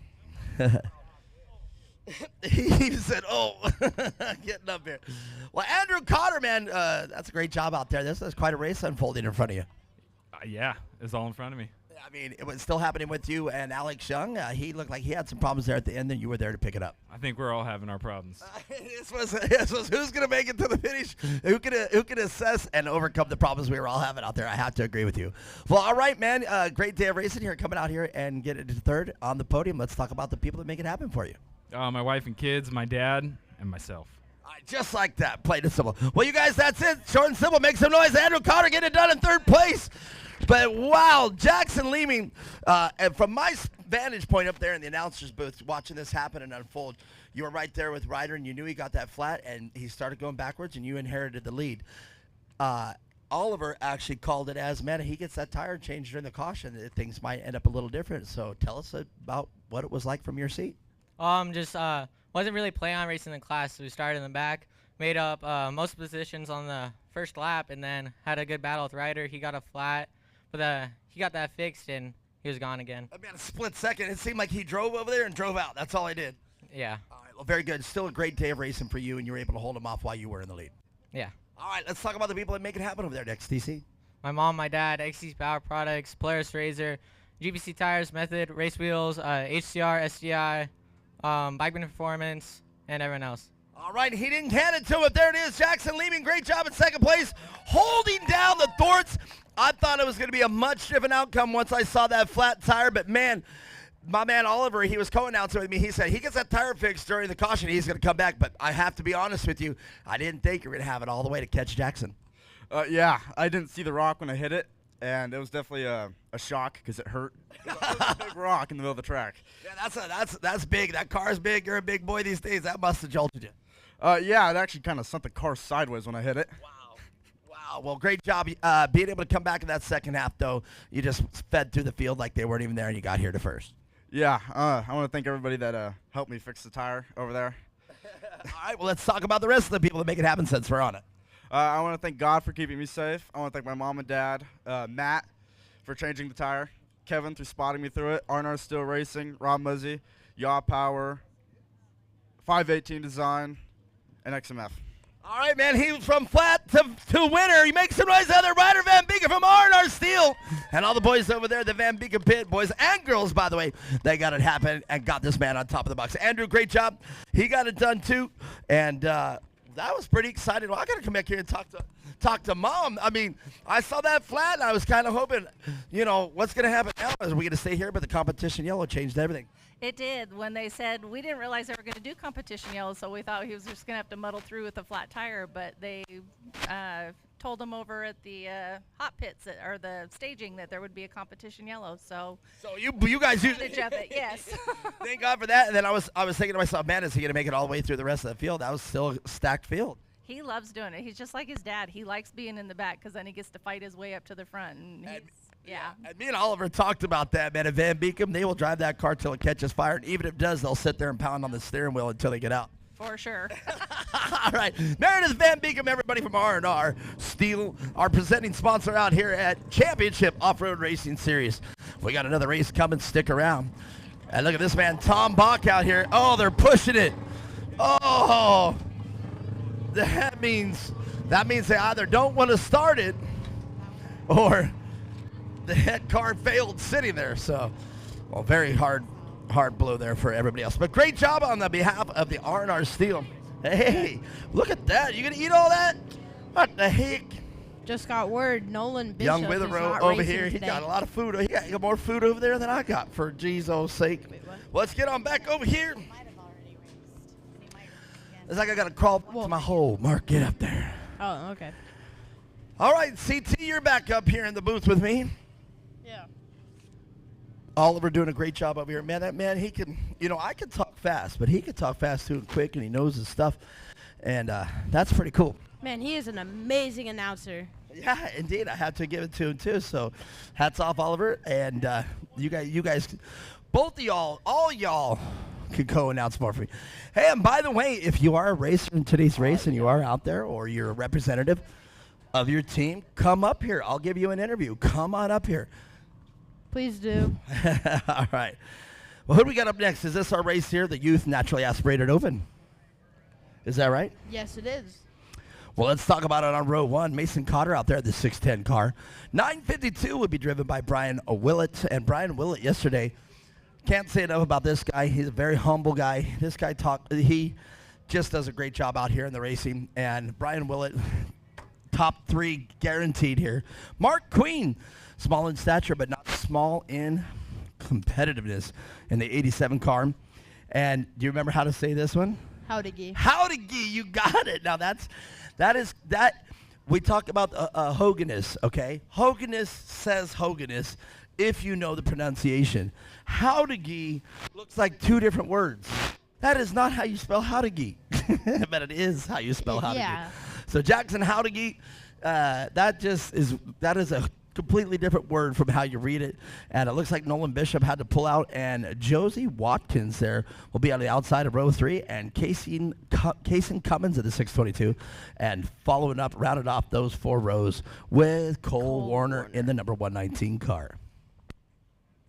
I'm excited for Cole Warner. Tell me why did that car catch your eye yesterday, and you really enjoyed the competitor? Or tell me about Cole.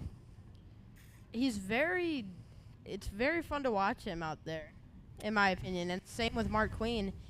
Those 2 are real good at what they do. Well, now Cole Warner, if I'm not mistaken, is the lone Yamaha YXZ out here. Is that right? In the orange car? Is that correct? So it was Cummins, and I was just going to say, it is either Cole Warner or Casey Cummins. So Casey Cummins out here, and Oliver and I had talked about that. Now, the reason why I bring up the Yamaha YXZ, it is not just a different manufacturer like with Arctic Cat.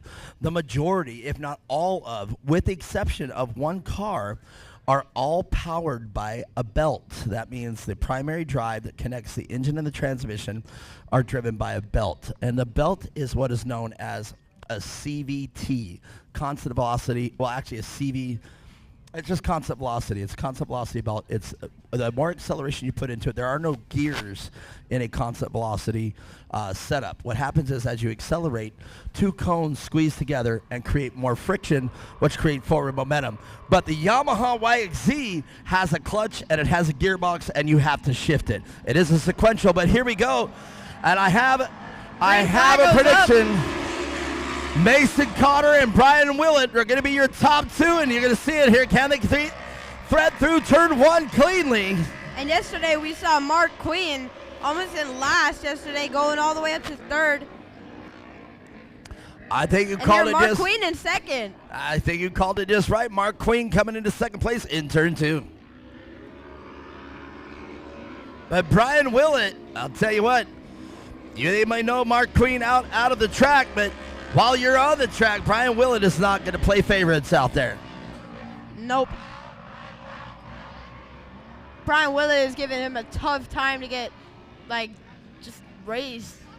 Well, Brian Willett, if you do get around him, Brian Willett and Mason Cotter put on the single best race of the day back in Blythe, California at Shorty's Motorsports Park. Greatest race that I have seen in a long, long time. So hopefully we'll see the same deal right here. And Brian Willett, though, right now, got his hands full with Mark Queen.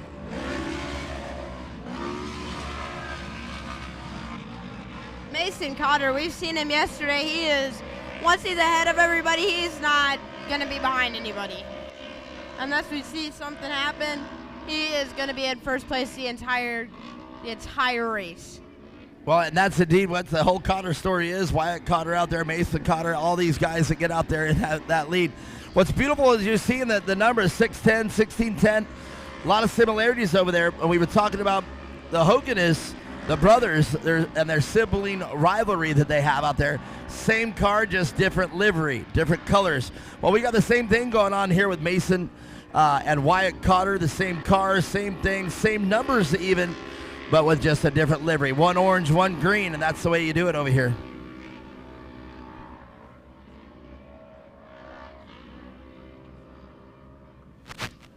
Oh, and it does look like Brian Willett did pass Mark Queen. That is correct, and I didn't see the pass. So I'm wondering if it was just out of my view. But Mark Queen is not going to give that spot up easily. He's going to fight for it the whole race.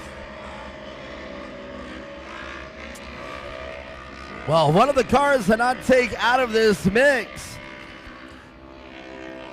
is the Cole Warner car. The Cole Warner car out there. The number 119 CT, you were talking about it. And Cole Warner now having to put the pressure on Mark Queen to get that third place. So I have a feeling the battle's going to be between Cole Warner and the number 87 of Mark Queen. I think it's going to be between Mark Queen and Brian Willett, and I think Mark Queen might pass Brian Willett, and then it'll be a battle between Cole Warner and Brian Willett. That's what I'm predicting. Well, even if it doesn't happen here in this first half, it would sound like to me that all these competitors out here are on the gas and they are running it all the way. We are going to have the competition yellow, so what's going to end up happening is that a single file line, Cole Warner is going to be able to be right on the bumper of Mark Queen, and that's going to give them a little different strategy on how they race the second half after the competition yellow. So I did hear that this is going to be the last no mandatory competition race was already finished, so we're going to have mandatory caution the entire rest of the races the whole day. We'll see how that's shaping up the second half. But right now, the man of the hour, Mason Cotter in the 610 car, enjoying the clean air and just running his own race. Mason Cotter passed up by Brian Willett. They got behind my monitor. I didn't even see it. So, Clayton, you were able to watch it. Brian Willett now out front. Mason Cotter. Oh, Mason Cotter on the bike in turn 6. But can Mason Cotter reclaim that first place position? Whoa, Brian Willett on the bike on the tarmac. That is not where you want to be on the bike.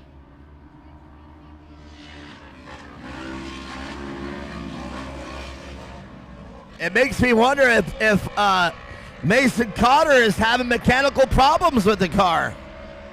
Yeah, he was doing amazing. Or do I detect a flat tire? Mason Cotter has a rear driver's side flat tire. Mark Queen gets hit by Mason Well, Cotter. now, you can see the car dipping down to the left right there. There it is. You can clearly see that tire is flat. Cole Warner passed Well, up okay. Mark Queen. All right, and we've got some drama here, more drama out here.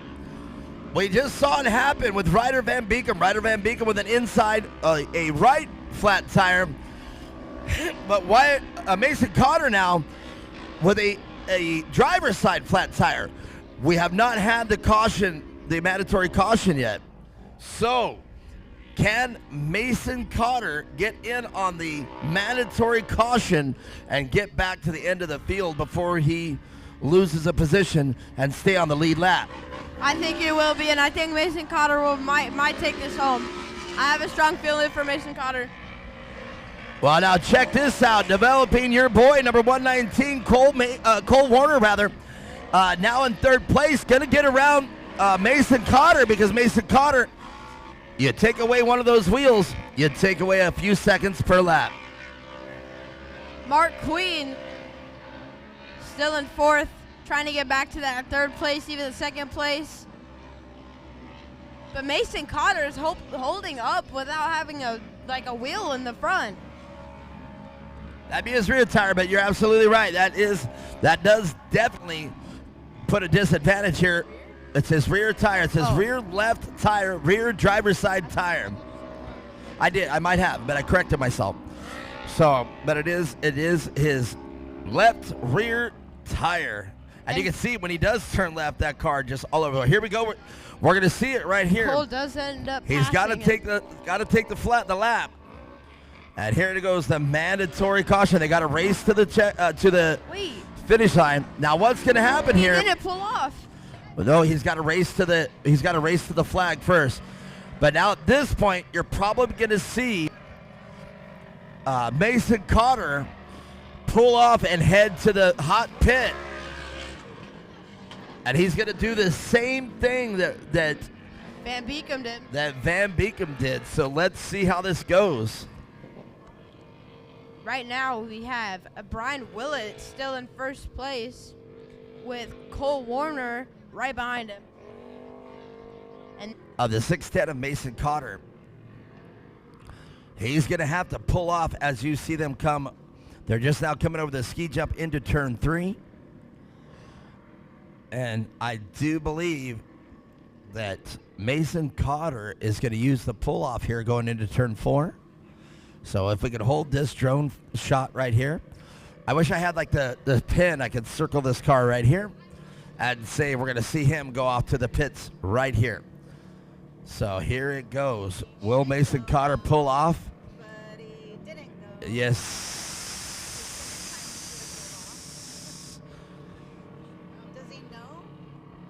Well, this is going to be weird. I don't know what's going to happen here. That tire is already lost in shape. And if he doesn't get out and get that that tire change, it's going to be game over for sure. So it makes me wonder, how did Ryder Van Beekem get off the track racing to the yellow flag? Oh, he got off down the back straightaway. Yeah. Well, okay. Right, but there he goes. Okay, there it is. What we were just looking for. But he's got to try. He's got to be. Oh, there it is. I was wondering what's going on here. And that would indicate that that's the hot pit right there. And there it is. Watch this. I love the drone footage here. We're able to actually watch the tire change. Now, Shane, as you notice, is trying his best to get the 610 car of Mason Cotter back in. You can see they're going really slow. And, man, he can only go so slow. Flat tires off. 610, and I'm very certain that Race Command's up here, Shane, if you can kind of go slow, but hey, at some point, they've got to pull off. You'll see that 610 car erupt here. They get the lugs back on. Whoa! There he goes. All right. Well, unfortunately, I think the green flag's going to be waving. So Mason Cotter's going to have his hands full. Here comes Mason Cotter. Mason's going to drive like a man on a mission, lifting up the front tire going into turn 1. He's in a hurry. Let's see if Mason Cotter can possibly pass up. Who is that? Is that Josie Watkins? Yes, indeed. And if you're Brian Willett right now, and you had to be behind the pace car taking his time, you were pretty upset. You were like, "Come on, man." Oh, we didn't notice it, but Mark Queen ended up passing Cole Warner for the second place position. So Mark Queen now in second place. You're absolutely correct, with Cole Warner now in third place. Mason Cotter already picking off the 149 car of Jackson Howdigi.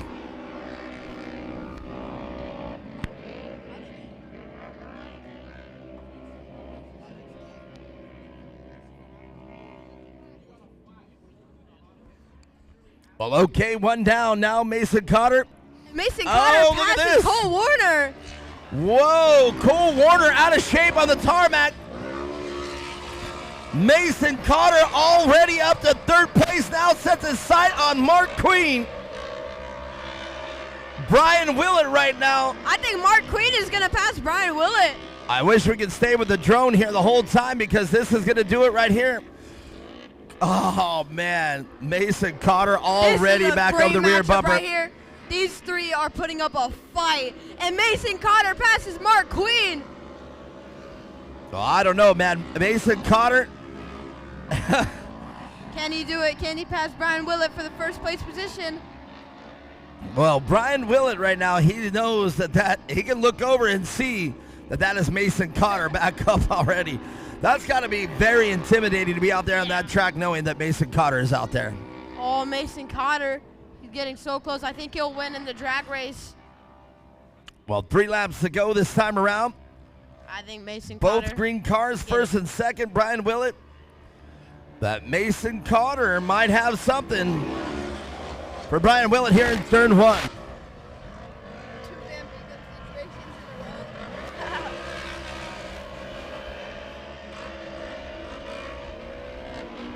Here comes. Brian Willett, though, not just going to stand by and allow that to happen. It goes back to where I was talking. Brian Willett will be there if Mason Cotter makes even one mistake. You got to be careful making those mistakes because Brian Willett is right near Mason Cotter. So even if he slips up just a little bit, Brian Willett will definitely pass him up and probably take that first place. Well, I have to agree with you. Both drivers doing a great job. They know their line out here on the track. White flag flies for this youth naturally aspirated open.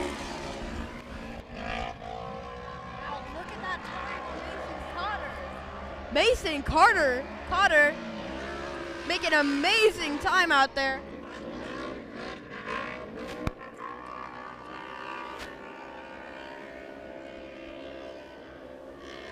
Warner and Mark Queen, they're battling back there. Well, just one more lap to go. And Cole Warner is going to have to get around Mark Queen if Cole Warner wants to be the last position on my podium. Mark Queen still singing in front of Cole Warner, but Cole Warner is giving him a fight. Fighting for third place. Well, a little bit of race drama, but right now just one turn to go. And Mason Cotter with an absolute repeat of what just happened to Ryder Van Checkered Beekem. flag.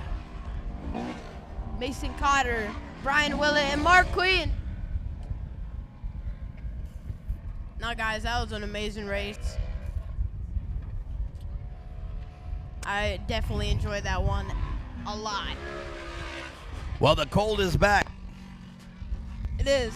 I would not put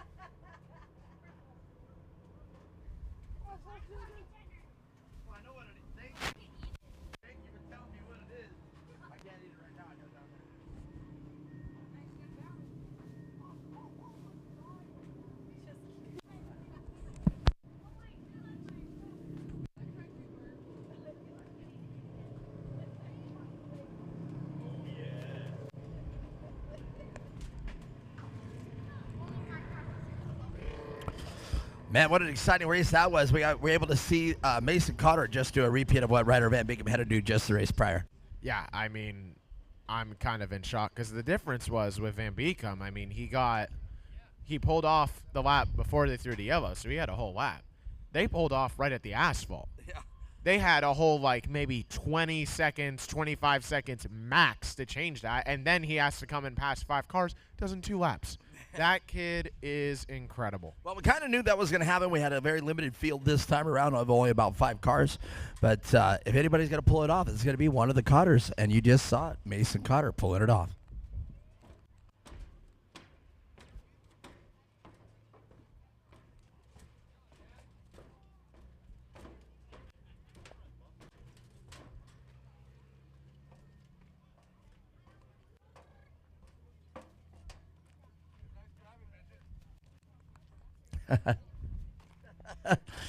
I heard somebody else talk about Mark Queen too.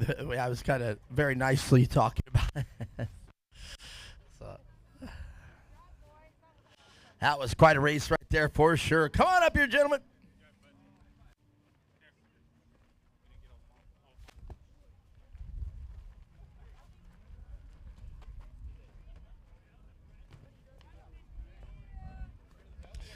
Well, this should tell you about it out there if you've never seen Mark Queen out of the car. Dude, what a race, though.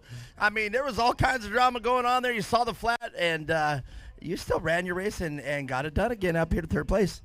Yeah. What did you see out there from your seat? I saw that Warner's tire was a little bit sideways on the back, and that Cotter had a flat, so I went for it. You did indeed, and you were there with running your race, and you were able to get it done to third place. Yeah. All right, let's talk about the people that make Mark Queen happen. Queen Racing, K&N, Shock Therapy, MRT, and Polaris. My dad. Dad says my daddy. Don't forget Dad. Is Mom out there too? My stepmom, Brittany. All right, very good. Stepmom works. Stepmom Brittany works good. That's all right. All right, well, congratulations, you third place. That's not too bad. Yeah. All right, well, let's go back over to here. Brian Willett, man, listen, this begs me to ask you the question. You inherited the lead. You saw the flat tire. We just saw this exact same scenario happen in the race prior to you. Ryder Van Beekem, the same thing. Rear flat tire. He was able to get in the hot pit and be able to get back up and was still win the race. Was that going through your head, or what were you seeing there when you saw Cotter pull off? I think it was my chance to be able to get in front and try to build a lead, and I was able to build a lead, but for some reason there needed to be a caution for like a car of 6 classes. I think there was no caution. I could have done better. Yeah, exactly. I mean, but man, it was exciting, and I knew it was going to be a race to the end for sure, and I thought if anybody could hold it off to the win, it was going to be you, but man, Cotter had it done. Definitely was able to catch back up at the end, but fun race. All right, very good. Well, very good sportsman about it. Let's talk about the people that make it happen for you. I'd like to thank my mom, my dad, Willett Motorsports, IMG Motorsports, and that's all. All right, Brian Willett, everybody, second place, having to settle for it, but man, Cotter, Mason Cotter, let's talk about this. Same exact thing. I don't know if you were in your car. Just happened the race prior to you, a flat tire, flat rear tire, and Ryder Van Beekem was able to get it done and come back out and still take the win, and you just did the same thing. You drove like a man on a mission. Yeah, I didn't think we were going to have to do a tire change there. I knew I had a flat, but I didn't think we were going to do that.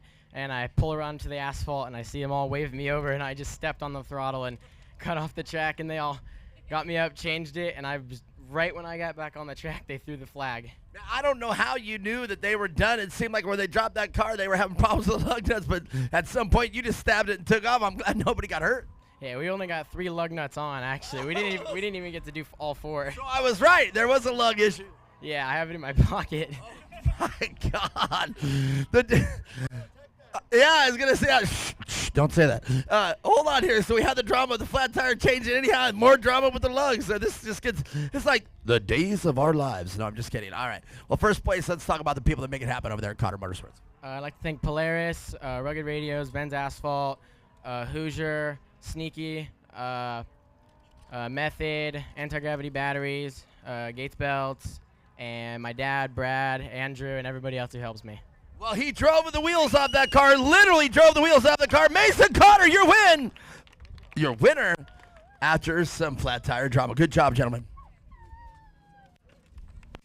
What'd you think about that race? That was kind of crazy, wasn't it? Yeah.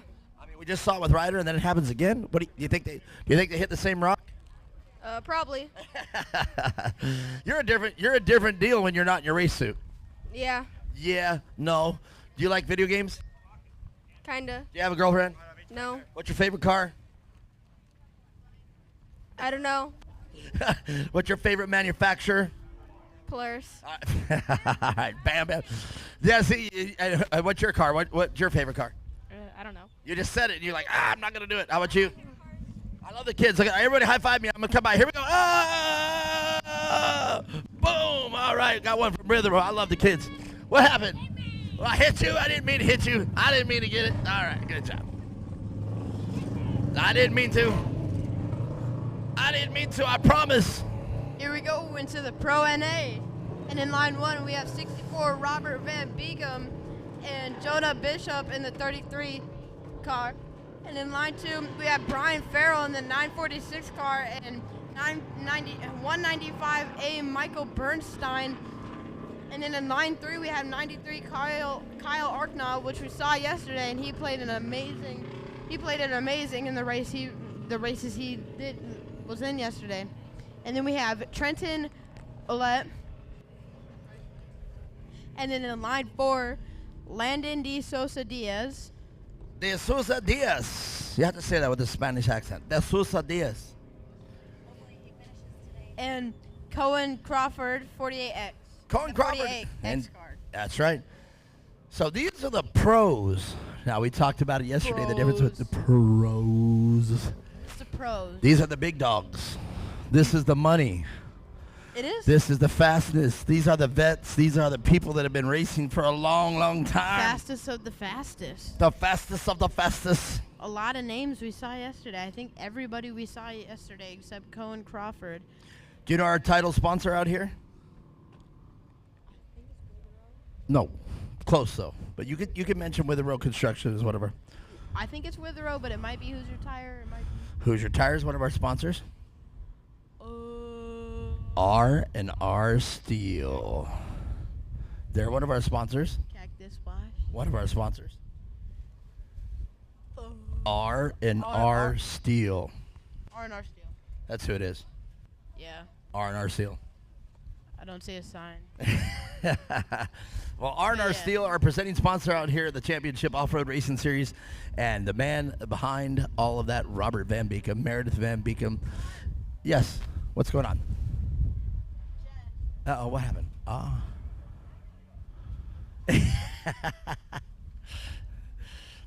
don't know. Look, we're all in trouble now. Who's in trouble? Oh, come on up here. Absolutely. All right. Come on up here. Absolutely. Dude, you are always welcome to come up here. I've been saying that. I've been saying that all day. That's a lot of low frequency right there. I've been saying that all day. If you guys are out there in the team, man, come up and talk to me. So let's get to know each other. We talk on the podium all the time because you're always finishing on that podium. But let's talk about what's a day in the life that happens over there at Witherell, at the Witherell abode at the house. Tell me what goes on over there. Sometimes we go to, sometimes I do my cars. I clean my cars every single time. But, or I probably most likely go to school. Well, so we were reading that the construction, the part of your dad and everything, a lot of technology over there and a lot of heavy equipment. Do you take interest into the heavy equipment? Do you know about it a lot? Kind of.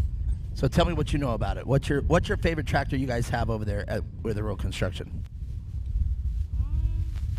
There's not really. We usually do. I don't really know every single one, but.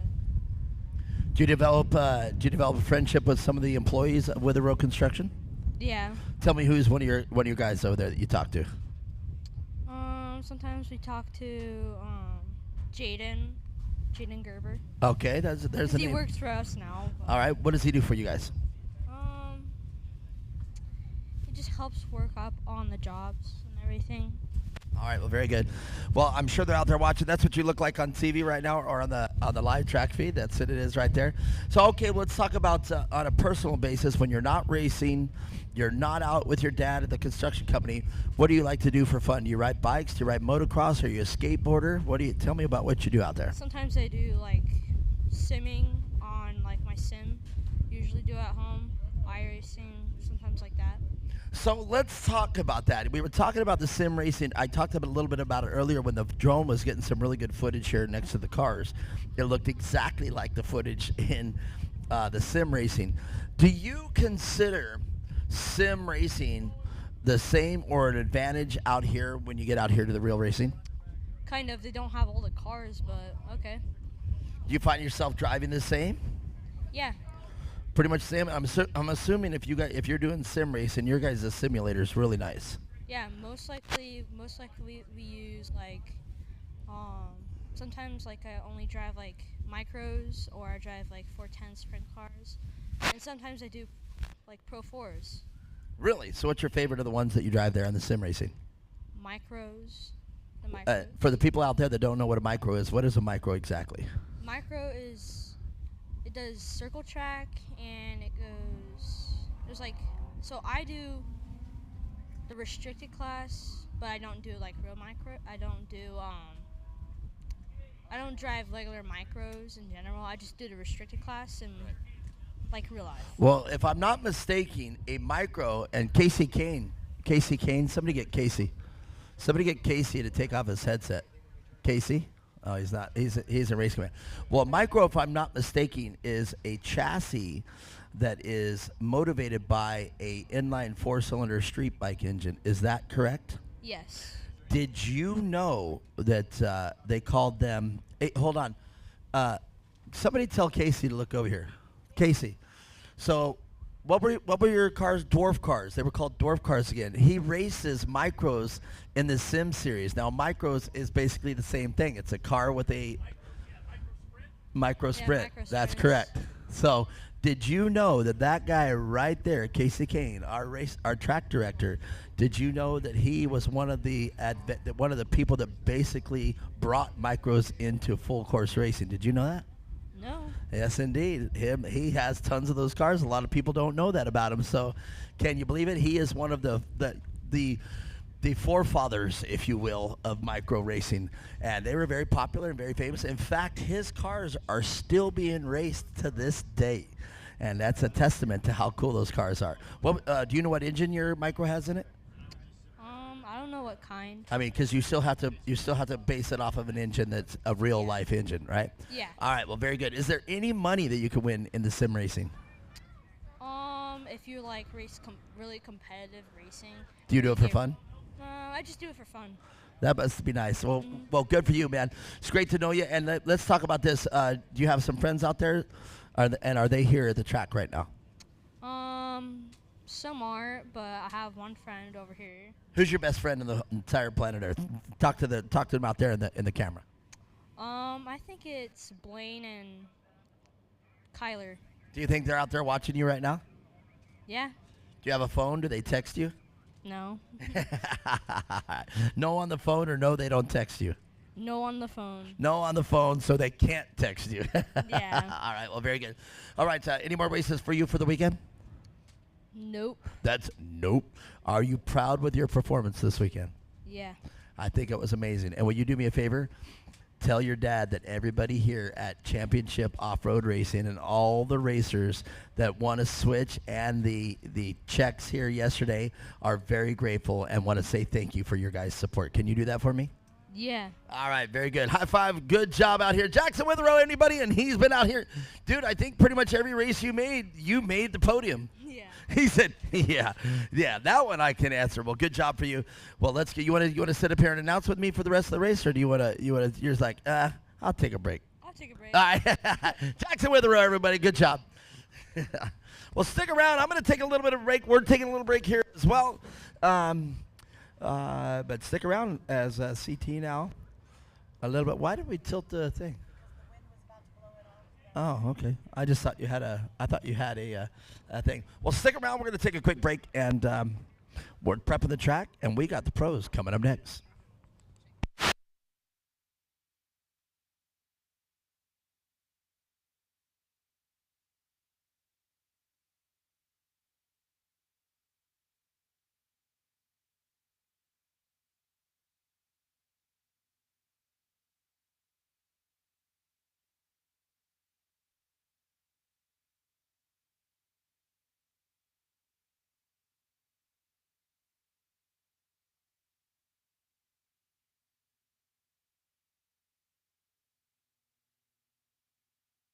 All right.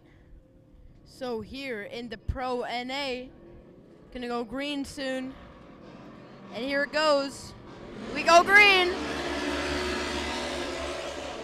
Here we have Robert Van Beekum. Ready to see him race. Jonah Bishop, another popular one. And we have, who is that in front? Is that Van Beekum in front? I think it might be, yes.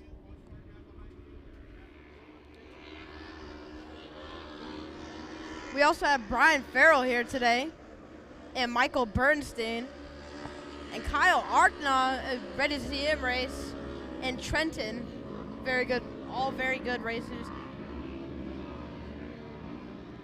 This is the Pro NA. Well, I definitely don't want to jinx anybody here in the Van Beekum pit.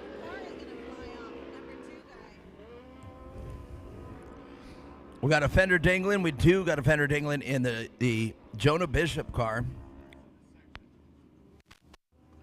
And there it goes out on the track. Well, let's check it out. Bobby Van Beekum. Oh, it's hanging on by a thread. And that was Brian Farrell, the 946 car, already losing body parts. So here we have Jonah Bishop in third place. That's right, 33 of Jonah Bishop in third place. Brian Farrell up in second, and Bobby Van Beekum out front early. And Cohen Crawford making a fourth place, and he was dead last.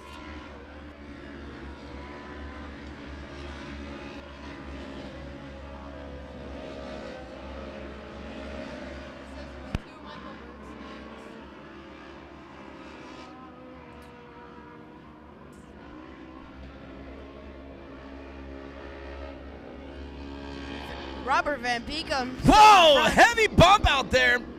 Yeah. Oh my. And I'm wondering if that led to anything out there. That was a big bump. I don't think it was intentional. And we'll see the numbers as they come by.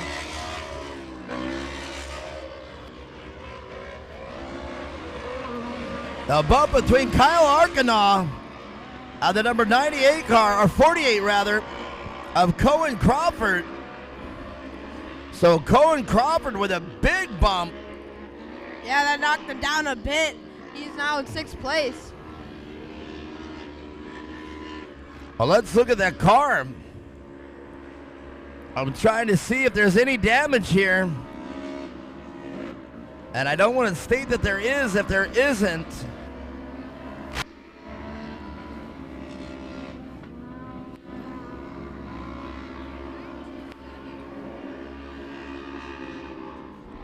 All right, I'm going to have to really look at my numbers as they come by, and this race will also get the mandatory caution. That's going to change it up for a lot of people, especially Van Beekum. He has a very big lead now. A mandatory caution will make it so his lead isn't so big anymore, and some of the racers can try to catch up to him and be in the first place position ahead of Van Beekum.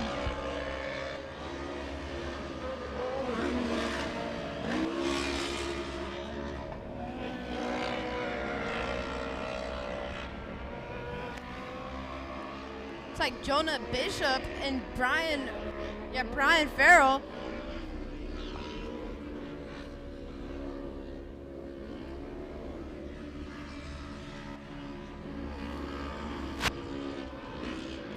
Well, let's see what we got going on out here. A lot of these racers out here, we saw them yesterday, and they were dominating yesterday in their classes. Well, so far, if I'm keeping my tabs correctly, the Van Beekums have won every race they've entered. So, oh, look at this. And the car goes down. That is the Colette car. Trenton Colette, and you can see there is a wheel or something off that car. All right. When you see the safety crew do that and climb right in the window, they're going, "Are you okay? Are you okay?" Thumbs up immediately. And you can see that is just the body part. I couldn't tell from over here, but I think that's going to bring out a full course caution. Indeed. Because they are precariously blocking. They are indeed going to bring out the full course caution.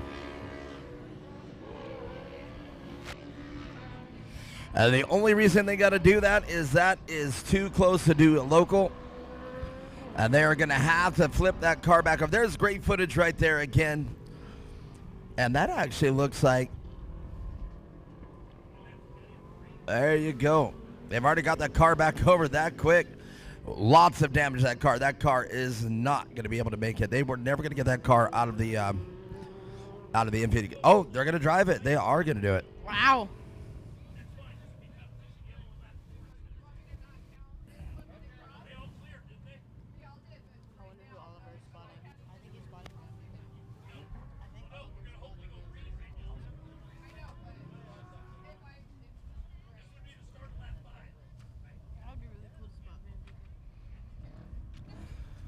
All right, so I hear discussion up here, wondering if we're going to count this as the competition yellow, because if we didn't, we'd have to go one more lap and then a yellow.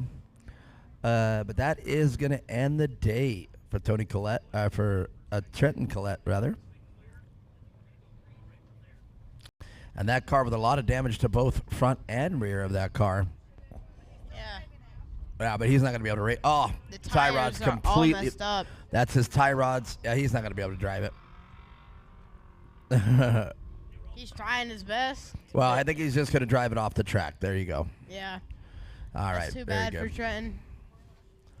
That is a very bad day of racing right there. But, you know, as we said, a bad day of racing is still better than a good day at work. Indeed it is. That's right. No harm, no foul. Now we're just sitting here trying to figure out what we're going to do here in Race Command. But here we go back with the lineup. Robert Van Beekem out front. And the number 946 car in second place of Brian Farrell.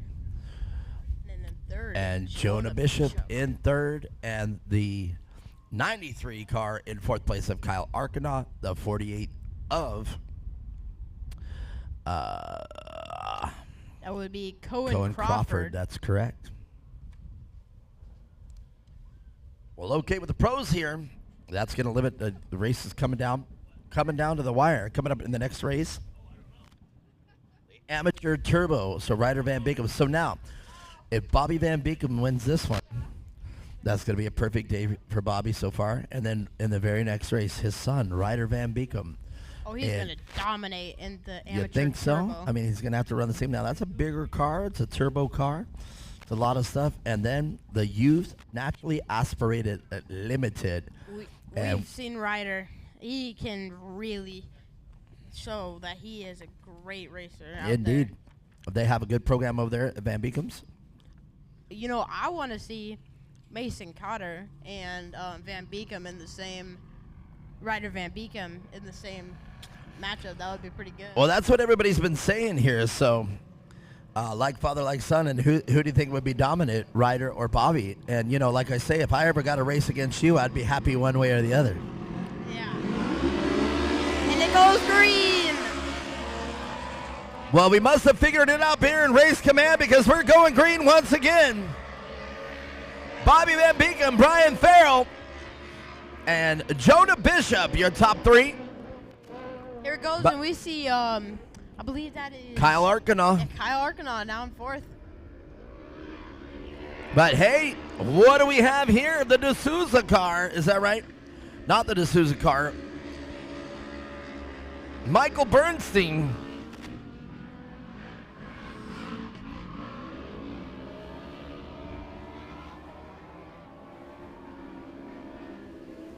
Making the move.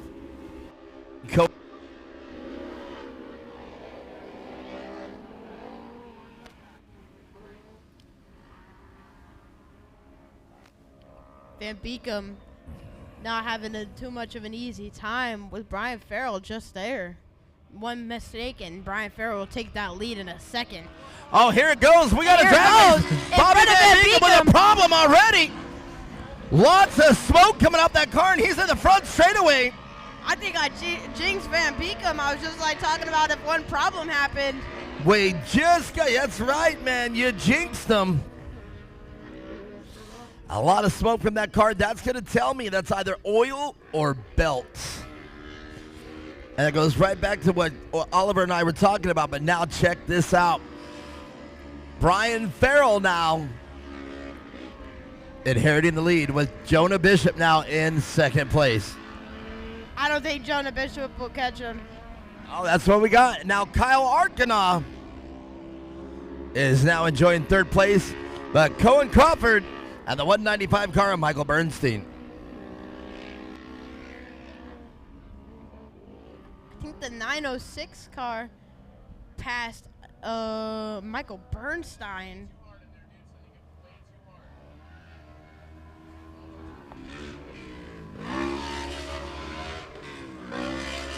Oh wait, I know.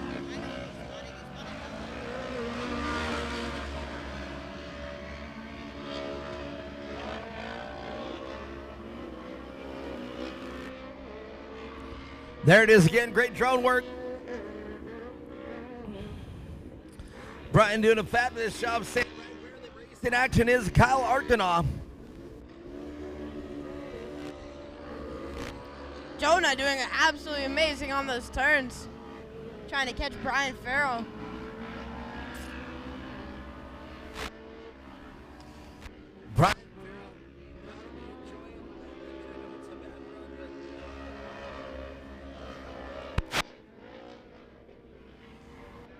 I know you didn't want to see Bobby Van Beekem on the side of the track, but Brian Farrell is fine with making sure that first place now be secured with him. Yeah.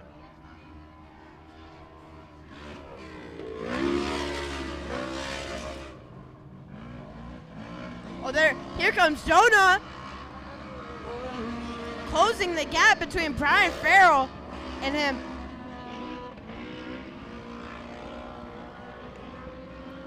Whoa! Jonah is playing it amazing. If you were online right there, Jonah Bishop just backing that car in turn 2. Jonah Bishop wants that lead. Here comes Jonah.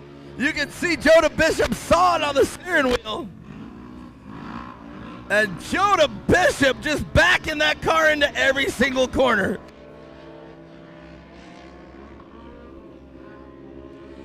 May not be the fastest, but man, it looks awesome to see that car backing up into corners.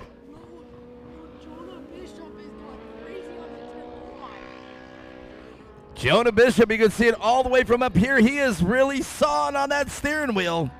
And that's not generally always the fastest way around it. Here comes Jonah. But it seems to be working. 2 laps to go.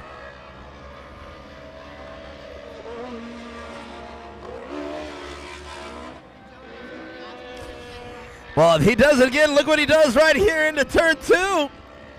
And he does it again here in turn 3. Watch out, Jonah Bishop backs it in right here into turn 3. Outside.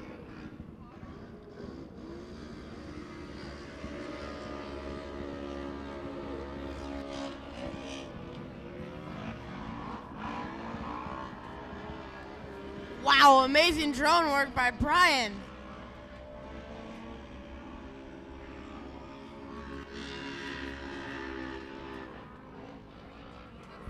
You know, I find myself being the announcer out here, the voice of Core, but sometimes I see the racing like this and I just want to watch the racing. There again, Jonah Bishop. And that's what they call backing that car in, because you're generally sideways before you even enter the corner. White flag flies for Brian Farrell. Can Brian Farrell hold it together for just one more lap? I don't know. I think Jonah's doing amazing out there. I think he's going to take home first, especially on this turn. Look at that right there. They're backing it in turn 3 completely. Letting that car sit sideways and straighten out. Oh! I love watching Here comes Jonah Jonah to the inside. Oh. Loving this race.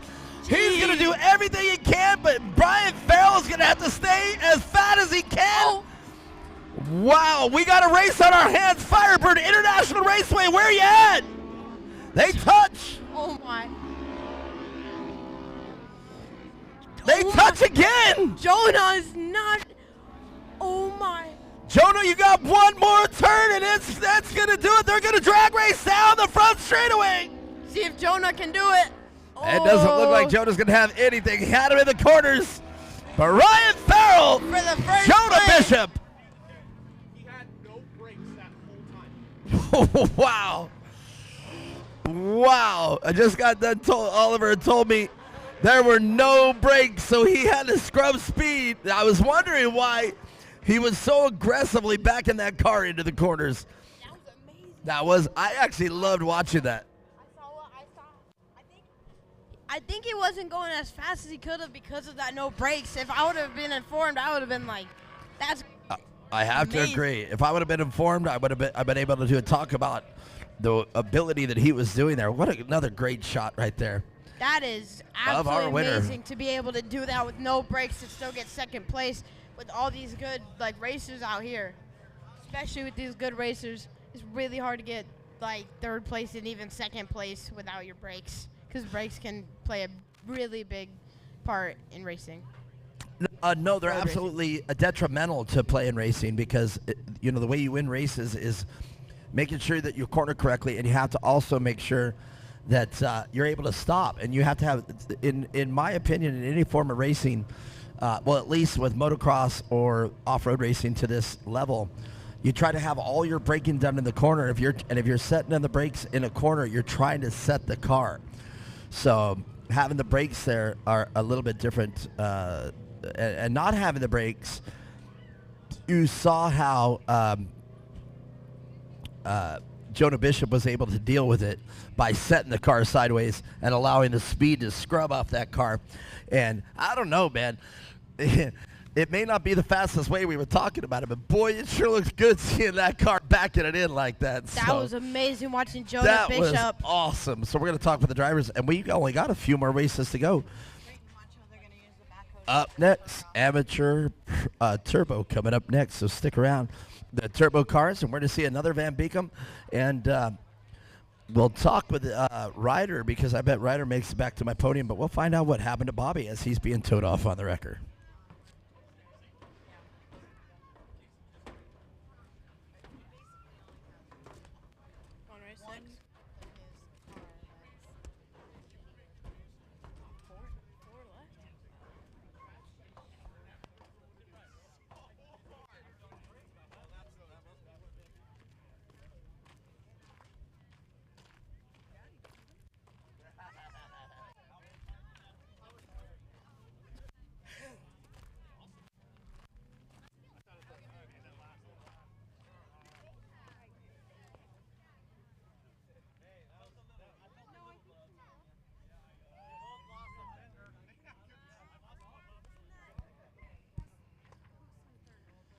Brian Fair.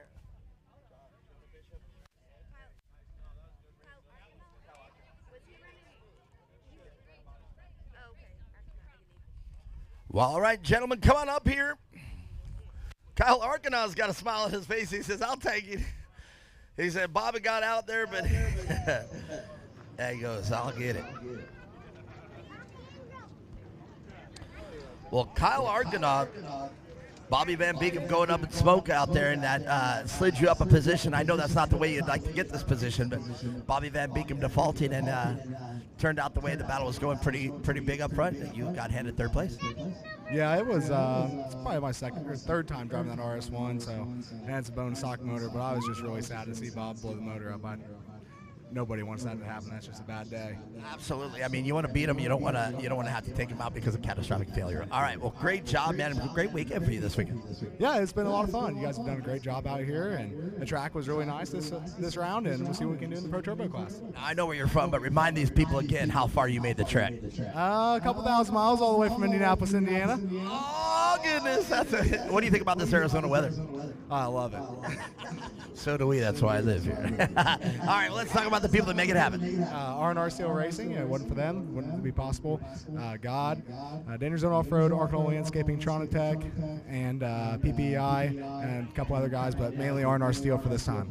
All right, all the way from Indiana, make some noise. Kyle Arkanaw doing a great job. Jonah Bishop. Where do we begin here? First of all, as we just talked about Bobby, he got out, but that set the stage for you two to battle it out, and I was informed you had no brakes. Yeah, I lost all my brakes, 100% of them, in about end of lap 1, so I took it easy until the restart. In the last 2 laps, I gave it my all, but almost enough to make it up here.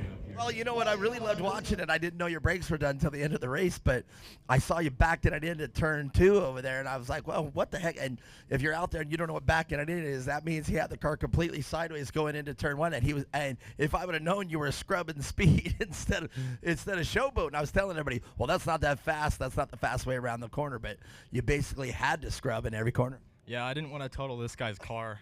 We're kind of friends, so. Kinda. I figured I'd keep it together and make him not have to do any more work on it.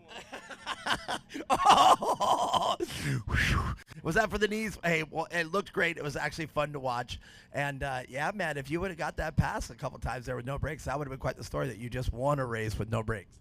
Yeah, it would have been cool. But big thanks to my sponsors, Sneaky Tuned, Victory Heating and Air, Rancho Engine Machine, Chris from Sparco, OG Racing, GG Lights, FSP Motorsports, and HDR Suspension. Man, just like that, bam, bam, bam, no brakes, second place, that ain't that bad.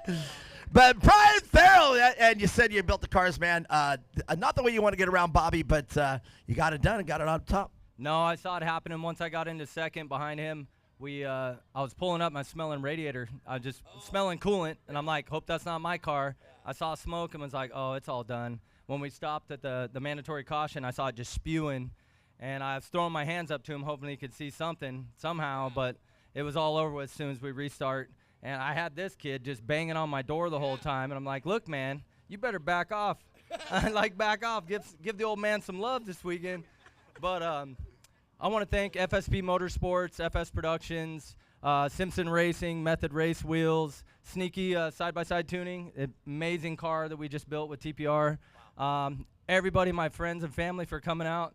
It was awesome. All right, well, that's no more said. Brian Farrell taking the win. Uh-oh, I didn't know we had money today. Well, look at this. Oh, money, money. Money, everybody wave the money. We got money. You guys know how to dance or just racers? They're like, no. Well, make some noise once again. These boys, they want some money. And Bobby Van Beekem, tough luck out there. And where's Mama? There she is. I was asking where you are. You're center right next to me. We just got done saying Van Beekem will take the car and drive it all the way to the wood, and that's exactly what we just saw happen. Yeah, checkers or wreckers. I'm here to tell you. I might have jinxed it. I said we're gonna do a sweep all day. Every Van Beekem winning every race they enter. Unfortunately, you can't win every race, but you know you got to try. That's what was we're here for. Always, yeah. I was trying to get it, but all right. Ryder coming up. One more race here for Amateur Turbo. One more race, and then Robert will be out in Riders Can-Am since his motor blew yesterday. So. All right, and one last thing. Everybody keeps talking to me about it. They want to see the matchup between Ryder Van Beekem and Bobby Van Beekem. I'm telling you, the day is coming. It's coming quick because Ryder is ready. I hope to gosh I am the main announcer on the day that happens. Me too. That'll be awesome. Meredith Van Beekem, R&R Steel right here. Let's see how it shapes up. All right, Clayton, if you're still up there, tell them. Here we go with the Amateur Turbo. I'm excited for this one. I'm excited to say the least. In line one, we have 64Y Ryder Van Beekem and 760 Ryan Denny. Those two, we've seen them. They are amazing. And in line two, 153 Trey Hart and 912 AJ Burke. Also seen them, and they are also amazing. So I'm very excited to watch this. This is why I was so excited for this one. So yeah.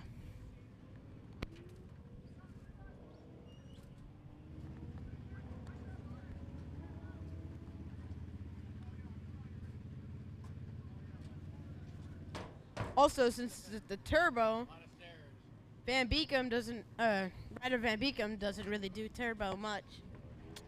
We've seen it, he's dominating in the NA class.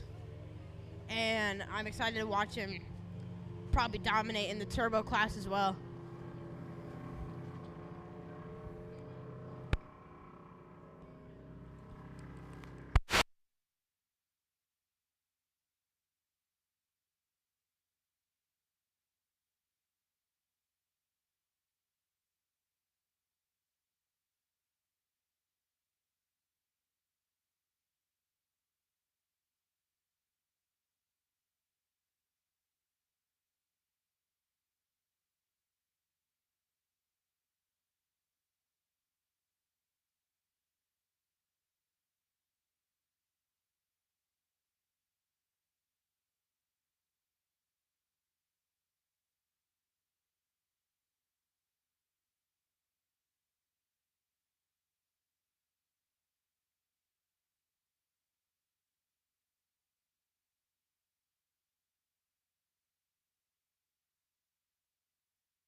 Here we go into the amateur turbo.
All right.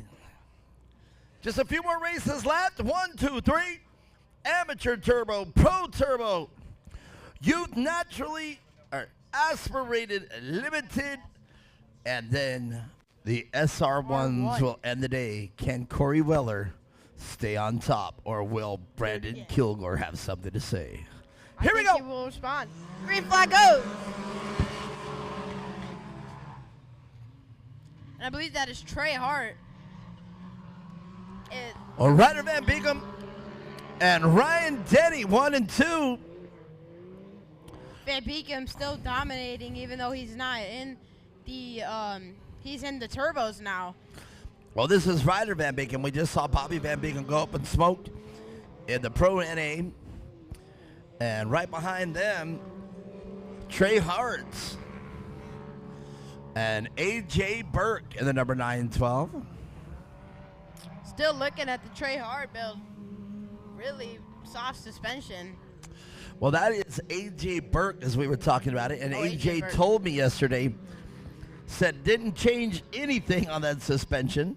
So I don't know if that's good or bad or indifferent, but that you are correct. If you observe that, the fourth place car, the number 912 of AJ Burke, suspension just a little bit different from everybody else's. But here we go. A young man that's been on rails all weekend long. The 64Y, the turbo car, belonging to Ryder Van Beekem. Ryan Denny in second place. And Trey Hart in third. Well, Ryan Denny just so consistent out here in off-road racing. You can count on her all the way to the bank. She is awesome, and she will finish consistently all day long. And you look at her car, what a beautifully built car. Amazing.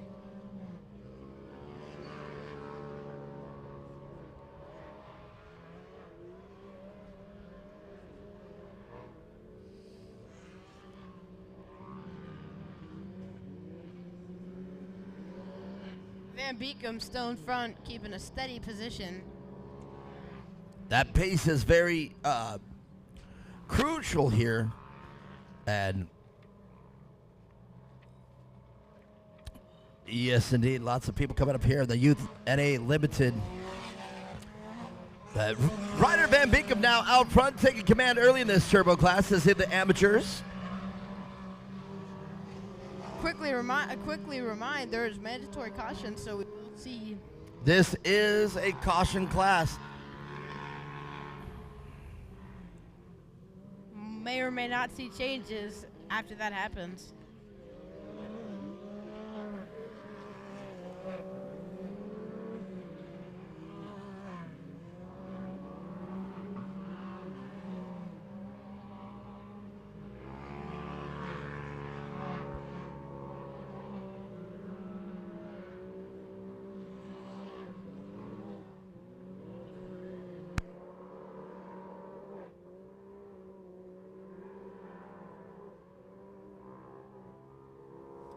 What's your mom say?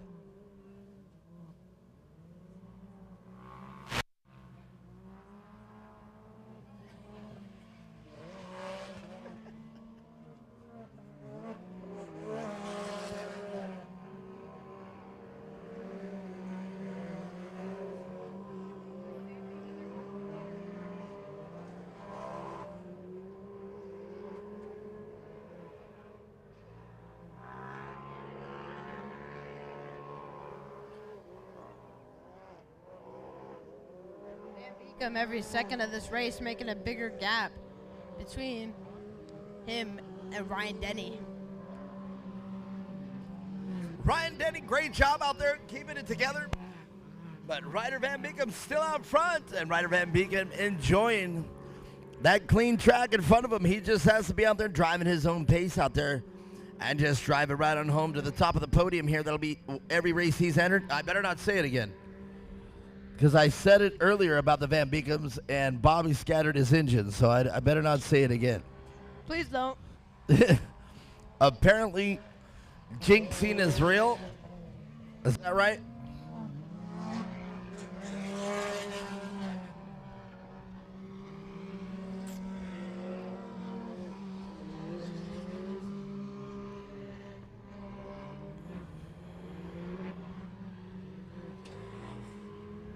There goes AJ Burke with the suspension we've been talking about. Well, I mean, it actually works very well. Take that car out to the trails, take that car out in the desert, and you want nice, soft, cushy suspension like that. But I just don't think that that is the correct setup here for short course racing. If you watch Jason Weller out at Blythe, he was actually out at Blythe as well. Jason had brought two cars out to Blythe. He had yard sailed the one that he's racing this weekend, and he had to take his desert car. Well, it just simply did not work for short course racing. Suspension was way too soft, and I think that AJ, and I'm not condemning or talking anything about it. I'm simply making an observation. I just don't think soft, cushy suspension is the fast way around the track here. Now, the reality is, you can see AJ within striking distance of these four cars that are out there. So AJ is car. I think the rest of it is up to par. But I'll bet you lower that car a little bit, stiffen both compression and rebound, and slow down the rebound a good 6 to 8 clicks on that car. And I bet that car's performance here, as far as short course racing, I think it would truly come to life. Yeah, because when you listen to that car and really hear it, it sounds amazing, and it is amazing. The acceleration is amazing. It is creating power. Very I fast agree. car. Yeah, I have to agree. And I think if he changed up a bit of things, he would be doing amazing out there. Well, there's some people that come to race and for the exhilaration of racing. You know what I mean? And I'll bet you that's kind of where he's at. Just glad to be out here for the weekend. Racing out there, being on the track. And the reality is, if you come racing the way he is racing, as I was just gonna say, let's hope that Ryan. Yellow flag goes. I'm afraid her day is done. Ryan Denny. I think she just lost the belt. And see, that's the thing when we talk about these cars. The final drive, the primary drive between these cars, between the engine and the I guess it goes into a transaxle of sorts, is a belt, and these are CVT, constant velocity belts. They have two cones that tighten up as you accelerate, and they create friction and therefore forward drive. Well, I was trying to think, is it a transmission? Because they don't shift, but I guess it is still. They absolutely do have a transmission, because I just realized they do shift it and shift it. Velocity transmission, indeed, is still the name. I was trying to think if it was transaxle, but well, thank you, Glenn. Because it's still a transmission, right? It's just right. The belt as the gearing. Instead of, say, a clutch or a what we call a torque converter. And actually the two cones are actually still called a torque converter, because it converts torque into forward motion. So anyhow, interesting. It's not a hydraulic torque converter. It's a belt-driven torque converter.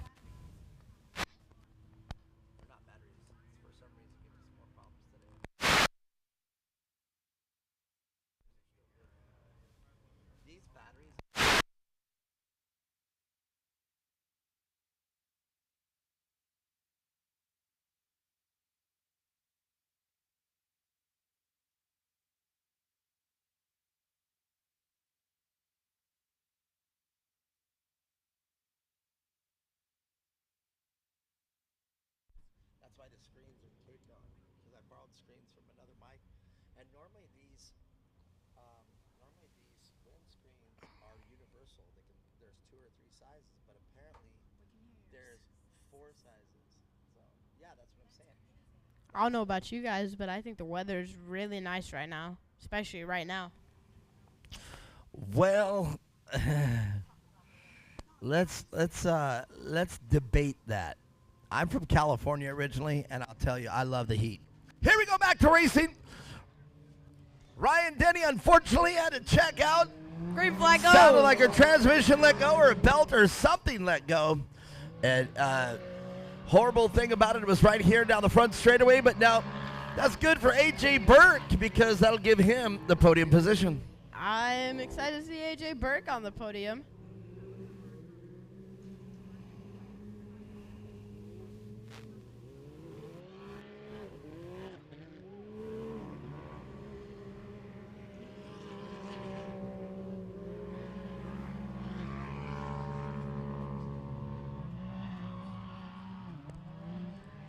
Well, Ryder Van Beekem right now just enjoying the clean track.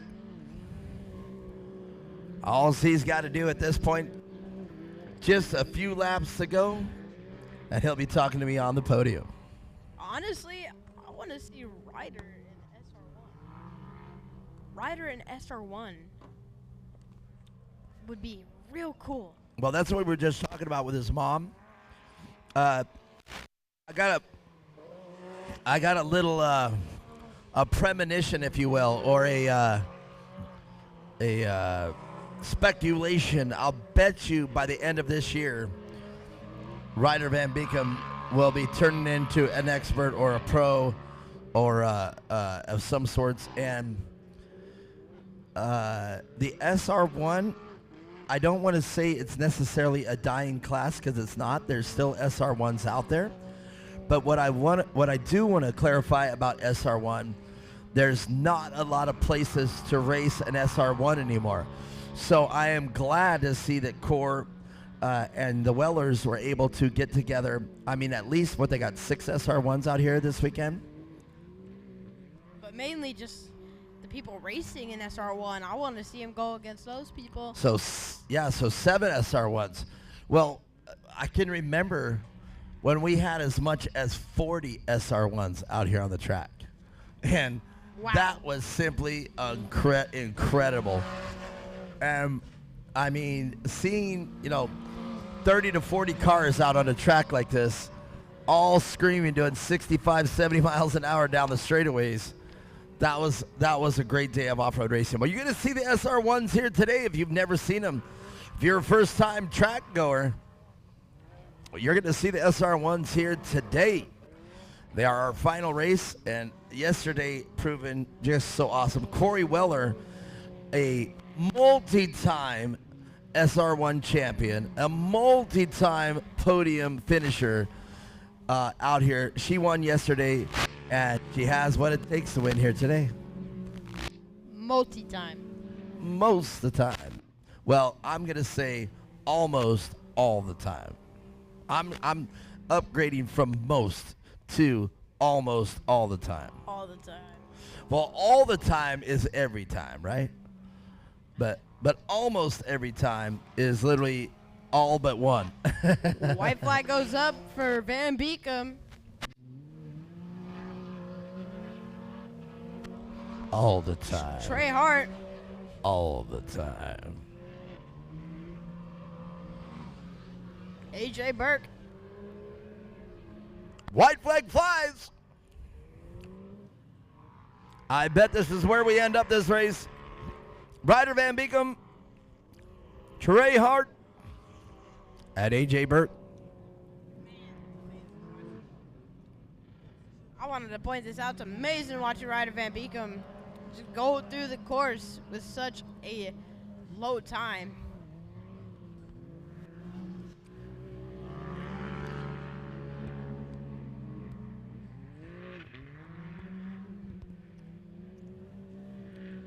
We were just talking about the white flag. Now he's already almost at the finish line.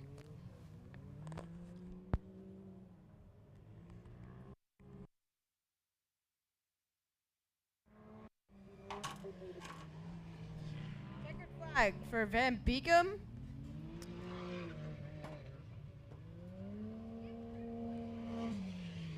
Trey Hart.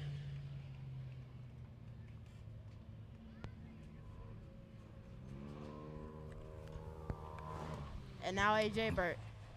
AJ Burt. Oh, is there a co-rider in the car? Oh, right on. We used to do that out here at Lucas. We'd have co-riders in the car if they wanted to ride. You could give anybody a ride in the car. You know, I was kind of racing out here in the stock class, and not a lot of people wanted to ride with me.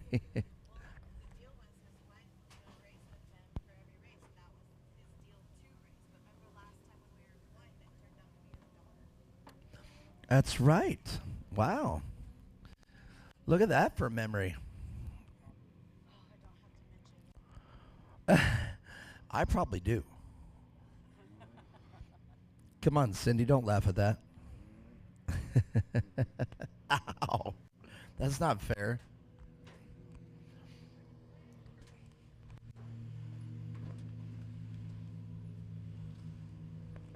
Stick around, everybody. We'll talk with the winners right after this. Ryder Van Beekum, he's got to be pretty happy. Trey Hart and AJ Burt, yes, indeed, co-rider included.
Thanks, buddy.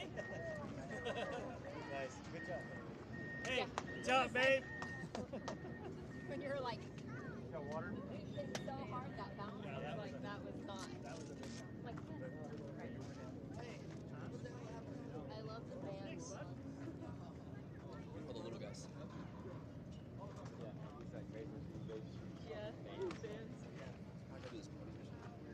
Hey, make sure you think bands. All right. Come on up here. AJ, let's go. AJ, bring your wife with you, too. Come on up here. One of the only, if not the only, competitor out here with a co-rider.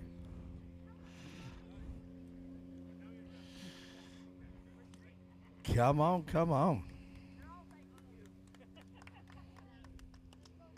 Very good.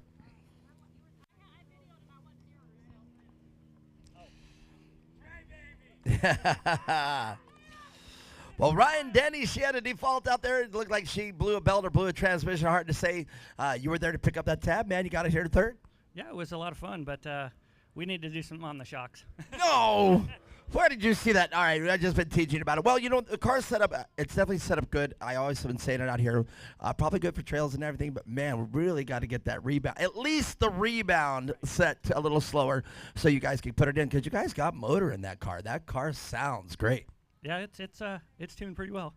Well, very good. I look forward to seeing that, because it sounds like you guys are here to race for the rest of the season. Oh yeah, for sure, definitely. Very good. A happy day here. Any day that you get a trophy up here on this podium, it's a good day of racing. That's true. This is very true. But thanks to her. Well, you've seen him ride and drive quite a bit. How did you drive out there? I love it. You love it? Yeah. Are you hooked now? Could you see yourself driving your own car? We've talked about it. You better get American Express. It does what? That's what everybody else does. Good job. If you could get a car, which car would you get? At what class? Oh, I'm keeping this one. We're buying him another one, dude. All right, so you got it. Well, very good. Well, who do you want to say thank you to out there? Well, I'd like to thank her for first and foremost. She allowed this to happen. I'd like to thank God. I'd like to thank American Dream Landscape, Elevate Wraps, Tom Bach Racing, CNS Racing, Raceline Wheels, Evolution Power Sports. That's about it. All right, and I didn't catch your name yet. Mary. Mary and AJ Berg, third place out there after Ryan Denny with some problems. But Trey Hart, you were there, and everybody out here, they were rooting for you. Sweet. Yeah, I was just trying to hang on and run the same pace that Ryder was running. Try to stay there as long as I could. Made a couple mistakes. Track got a little slick and beat up. I mean, it is pretty chewed up out there by the end of the day. I mean, unless we really go after that track, you guys are left with everything of a day of racing. Well, you know, one thing I do got to say is that car looks damn good sitting still. Yeah, it's an ex-desert car, so. It's fast. It looks good. Yeah, she rips. Very good. Well, let's talk about the people that make your race day happen. I want to thank 2X Motorsports, 518 Designs, PCI Race Radios, Podium Suspension, my buddy Carter right here in the front row, Simpson, and anybody else who I could forget right now. I don't think you forgot everybody. Good, great job out there. Boy, I fumbled there. Trey Hart out there in second place. But this guy, you know, I got to admit to you, I hope I didn't jinx your dad. I was saying, man, if we have a race finishing like this, it's going to be a Van Beekum sweep of every dang class they've entered. And then your dad goes, scatters the engine in the last class, so now he's gonna ruin your car. All right, well, very good job out there, Ryder. First place, you just checked out and away you went. Yeah, I hope he doesn't destroy it. If he does, he's fixing it. Doesn't he fix him anyhow? All right, well, very good. Still a great day of racing for you. I mean, comparatively to what was going on there at Blythe last time, you guys can't be mad at this finish. Oh, no, it's awesome. You know, like I said yesterday, we did terrible in Blythe, so it's good to have this race. All right, very good. Let's talk about the people that make it happen. I want to thank God for keeping me safe, my mom, my dad, Matt and Kevin, R&R Still Racing, Yaw Power, Injector Dynamics, and XMF. All right, there it is. He knows that list. He's been on this podium many a time. Ryder Van Beekum out there, your winner of Amateur Turbo. Now, going to the Youth NA Limited in line 1, 1610 Mason Cotter and 84 Mikey Childress. Excited for those two to be racing right now. And in line 2, 951 Brian Willett and 923 Jaden Manchester. And in line 3, we have 866 Jackson Leeming and Y2 Cash Hart. At line 4, we have 119 Cole Warner and 195 Tatum Forrester. In line 5, we have 623 Stephanie Warapius and 258 Declan Shields. In line 6, we have 155 Carson Greco and 916 Carson Farrell. In line 7, we have 1717 Vincent Riccatelli and 522 Jack Wilson. And in line 8, 401 Carson Scalf and 999 Kyle Niner. And in line 9, 149 Jackson Howdigi. Did you say Warapius? You did. I thought I heard you say it correctly. All right, and where was... Oh, Howdigi. Howdigi. So let's see. We have Mason Cotter, Mikey Childress. I'm excited for Mikey Childress to be out here. Young Mikey Childress yesterday. He was on fire, doing a great job out there. Son of Mikey Childress Sr., just a legendary name in off-road racing completely. Mikey Childress has been doing it for a long, long time. Great to see the son of Mikey Childress out here racing. So Mikey Childress and Jaden Manchester, they were almost both in dead last. Jaden Manchester was actually in dead last, and they decided to just go crazy and make it to almost both of them being in almost the third place positions and second and first. Mikey Childress did amazing out there. So with Jaden Manchester. It was amazing watching the two race. It really was a great race out there. And Brian Willett, we've been watching him all weekend long. Brian Willett has the opportunity and the knowledge and the skill and the know-how. As you see, I was just talking about blading the track that Trey Hart was saying that the track's pretty well beat up. And I said, well, unless we grade it at the end of the day, that's just pretty much it. So, but that's not the case right now. Kelvin has decided to go through turn 1, which it's not going to be a bad idea because the last two classes are both pro classes, the Pro Turbos. We know they're fast. And ladies and gentlemen, the SR1, the return of SR1 to Firebird Raceway. And yesterday, the SR1 class sounded great, looked great, and I hope we have a repeat of yesterday. We also have in Youth NA Limited, Declan Shields, an early winner of today. In the morning, he won. Well, that means that Declan here has an opportunity here to take home more hardware. So let's see where we're at. And Declan's in this race right here. Is that correct? Yes. And Declan Shields, this is the finishing order yesterday. So Declan Shields in the 5th row on the outside. Didn't have a very good finish here yesterday, but Mason Carter was able to run away with this one. And Mikey Childress, what a great performance from him yesterday as well. Brian Willett, solid as a rock. He's always a top competitor. And very excited to see him out here in this race. And Jaden Manchester, just really good out here for rounding off the top 4 here. But Jackson Leeming from XTC Power Sports, Power Products out here in Chandler.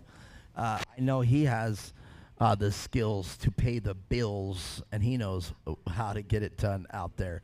So could be anybody's race out here, and I think we're going to have a little bit of an outcome here for this race. However, with the 16:10 of Mason Carter gets out front, just try to finish in a good spot after that. And one of my personal favorites to watch out here is 119 Cole Warner. I'm excited to see him face all these great racers out here. So. Well, I definitely think that Cole Warner has what it takes too. As you see here, finishing the inside of row number 4. Cole Warner in a position to where he can excel from his position and his finish from yesterday. So Cole Warner has the opportunity here as well to get this on the box or in a podium for the first time today. We haven't talked to Cole Warner at all this weekend, have we? We might have, but I don't remember. All right, we're taking a quick little intermission as Kelvin Blades turn 1. But at this point, let's talk about some of the sponsors we have out here. Witherrow Construction, man, these guys great having out here. I saw some more money coming out. I'm assuming those checks were from Witherrow Construction. Witherrow Construction is an LLC, a land development company based out of Surprise, Arizona. Jason Witherrow established Witherrow Construction in 2017 with his wife Ashley's assistant support on a very tiny budget to allow the industry to develop and thrive heavily civil construction industry. Witherrow Construction is a tech-driven land development company that prides itself on using the project plans and procedures that technology focus to keep ahead of their competition. They maintain and update their fleet of highly technological heavy equipment from Caterpillar to John Deere and regularly ensure superior services and high quality. It sounds like if you have a job, a major job, or even a job of, let's just say, putting in a good concrete slab, if you guys want to know where the heavy equipment can be, talk to Witherrow Construction. They are out of Surprise, Arizona, and they are heavily supporting this weekend here in round number 3 of the Championship Off-Road Racing Series.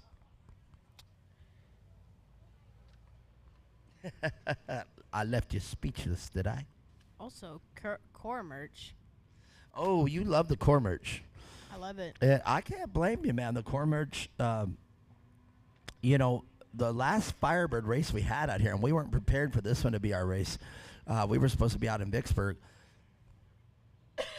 But at the last minute, we had to schedule here for Firebird. But the last Firebird shirt, and I didn't get any because the extra larges sold out. They literally sold out. And Jed says, well, I got some at home. And I'm like, I'm in my mind, first of all, going, well, why do you have some at home? But, man, they were just really cool. They were vintage looking. They were sublimated like the majority of our logos here at Core. They were sublimated with a side-by-side on it, and it looked really, really cool. A black shirt with that sublimation. I just thought it was an awesome shirt, and I really wish I would have got one. I think also the new merch also is amazing, and it's really comfortable. It is pretty comfortable. You know, we had the last race here at Firebird, we had Anika's daughter come out here, Evelyn, and next thing you know, I looked down, and she had her own shirt on. She ran over there and bought it. Now, you know, that's quite a deal when you have somebody here, and she ran over there and bought her own sweatshirt, and she actually wears it very frequently, so it's neat to see that somebody that's not even into off-road racing come out here and really want one of these sweatshirts, and I think they're pretty awesome. Doesn't that just tell you that the merch is great? Come on. I think it tells me that the merch is great and Core is great. core is amazing. Well, all right, everybody, we're just moments away from our last few races here. As you heard, we got a long, long list of great competitors that have been competing here all weekend. This is the Youth NA Limited, and then after that, 2 pro classes. And what are you more excited over? You want to see the Pro Turbo or the SR1? Which one are you really excited over? Ooh, that's a hard question. Honestly, we have Jason Weller out there in the Pro Turbo and Connor Maxwell in there. We also have Tyler Herlock and Kyle Arkna, which all those did very well. We also have Robert Van Beekum in there, so I'm very excited to see the Pro Turbo. But the SR1, Corey Weller, we have Sammy Nino, we have Brandon Kilgore. I'm probably most excited to see the SR1 today. Well, now what we saw yesterday with Brandon Kilgore, he came in here to turn 4, and you know those cars, they don't have reverse. So if they get into a position where they're nose heavy out to the outside and they can't go forward, they have to be pulled backwards and then put forward again, because again they're based off a street bike engine, and they street bikes just don't have reverse. Now there have been street bikes that have reverse, but they are big Goldwings, but they're not running Goldwing engines here. They're running pure performance sport bike engines, and they're out of a Yamaha R1, and they're placed into a chassis that is strongly based off the Yamaha Rhino. The Yamaha Rhino, one of the original side-by-sides out here, and Jason Weller and Corey Weller were able to put together a company putting the Yamaha R1 engine in the Yamaha Rhino chassis that they had built and modified. And in fact, Corey Weller, one of the first ever SR1s built, lovingly called Honey Badger. I wish I could say so that way it makes more sense that it was just recently retired, but it's not. It hasn't been retired. It's actually been resold and still enjoying life. Honey Badger was one of the most winningest SR1s in history. So I think that would be really cool if you were the person that bought Honey Badger. But Corey Weller out here, our winner from yesterday, can she do it again in her new chassis in Honey Badger 2? Kilgore might take it. Well, that's what I'm saying. So Brandon Kilgore and Corey Weller, I was looking yesterday and reminding myself, man, they've been out here racing for like 8 years in the SR1 class. So we'll see how it goes. All right, everybody, you can hear the engines revving up. We're looking on the track right now. We're looking for the green flag. Oh, we got a green flag. I don't know.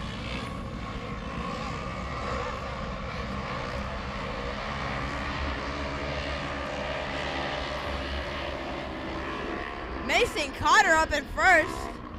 Seen him a lot today. Definitely doing amazing in his class. And Brian Willett as well up in front. And I believe that's Mikey Childress passing up Brian Willett. So Mikey Childress, son of off-road racing legend, in second place, got around Brian Willett. But Brian Willett, as you know, not going to let you have that position. You're going to have to take it. You're going to have to fight. Brian Willett almost flips. And look at this, another development now. Manchester getting in there. Jaden Manchester, the 923 car.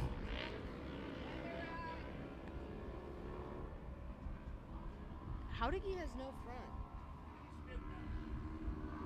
See that? So Mikey Childress. Cotter, Manchester, and are now Brian Willett. Side by side down the back straightaway. Here comes Brian Willett.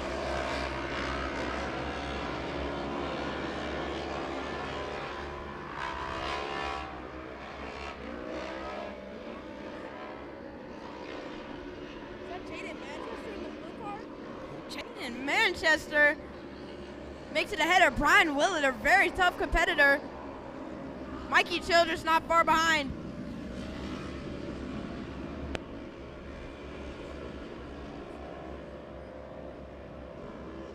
Mason Cotter holding his place.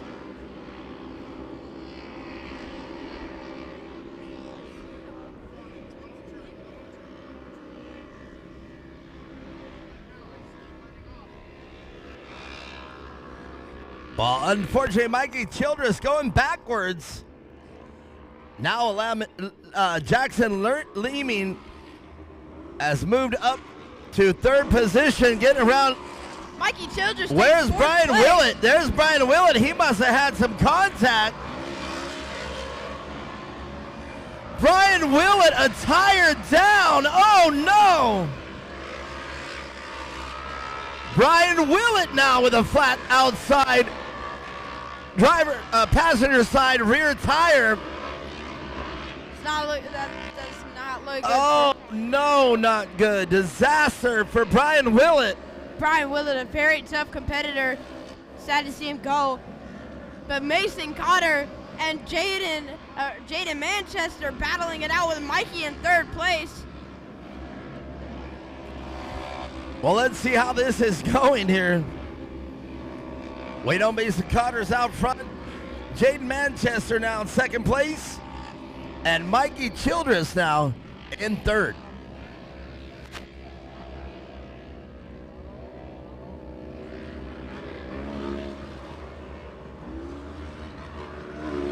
Yeah, back to earlier.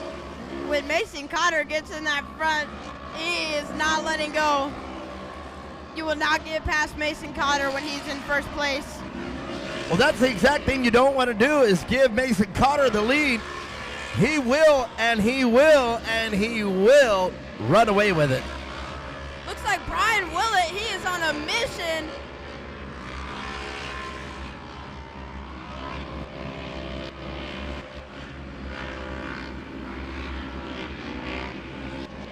Mikey Childress not far behind Jaden Manchester.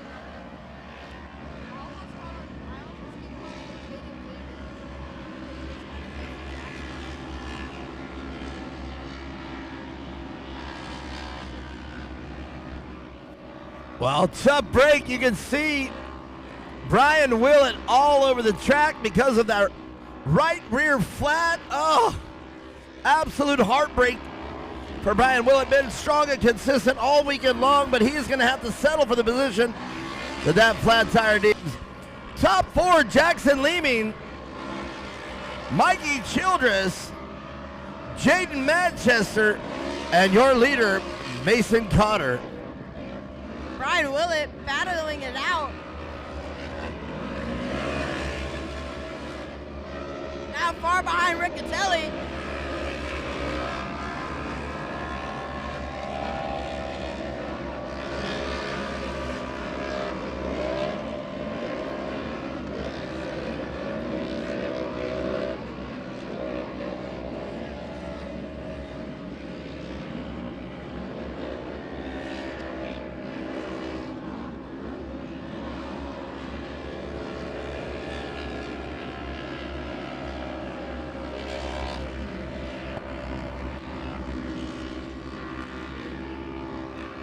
Well, you know, I would have expected Mason Cotter's lead to be a little bit heavier, but Jaden Manchester now making up some ground on that gap.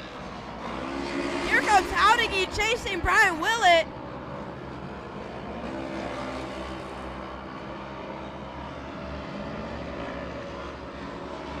Oh, Jaden Manchester in first. What happened there? What happened? Mason Cotter went on its side. The car went on its side. I'm wondering if Mason Cotter made a mistake or if Jaden Manchester just outdrove him. And it looks like Howdigi passes Brian Willett.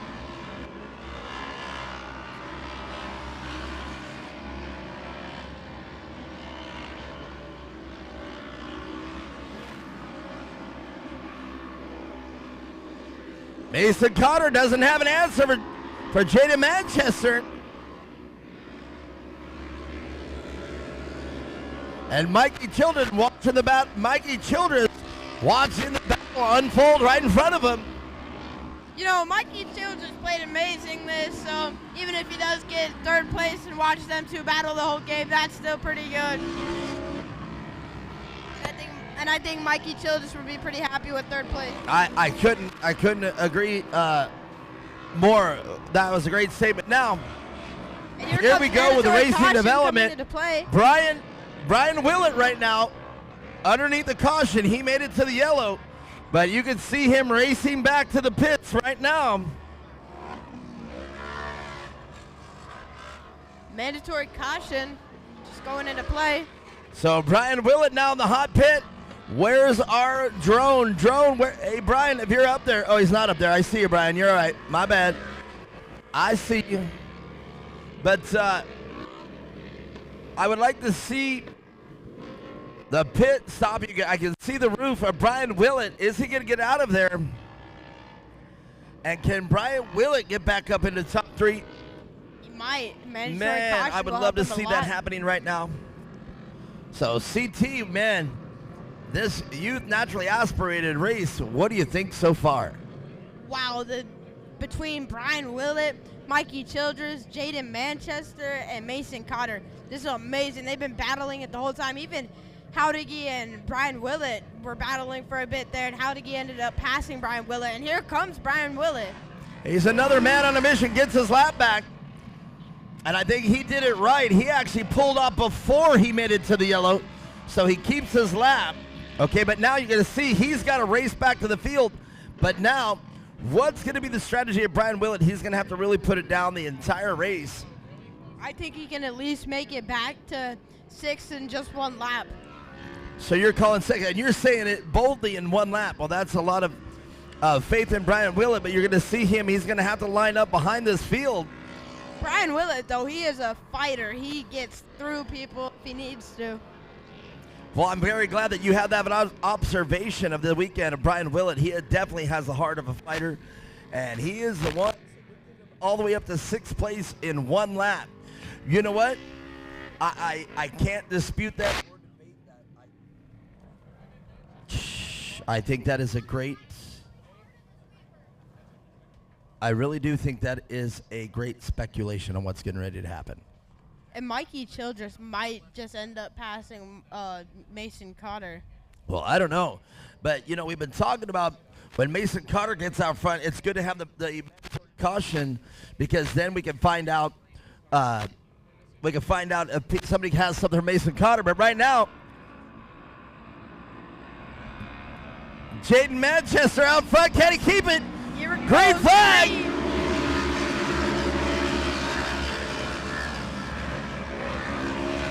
Jaden Manchester to the outside. Mason Cotter keeping it clean. Mikey Childress 3rd place. Brian Willett already making places. I was going to say Brian Willett.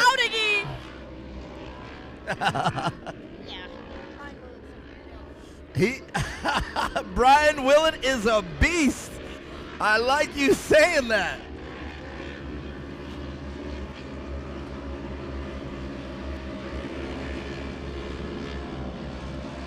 But right now, I'm mostly impressed with the hard charging Jaden Manchester.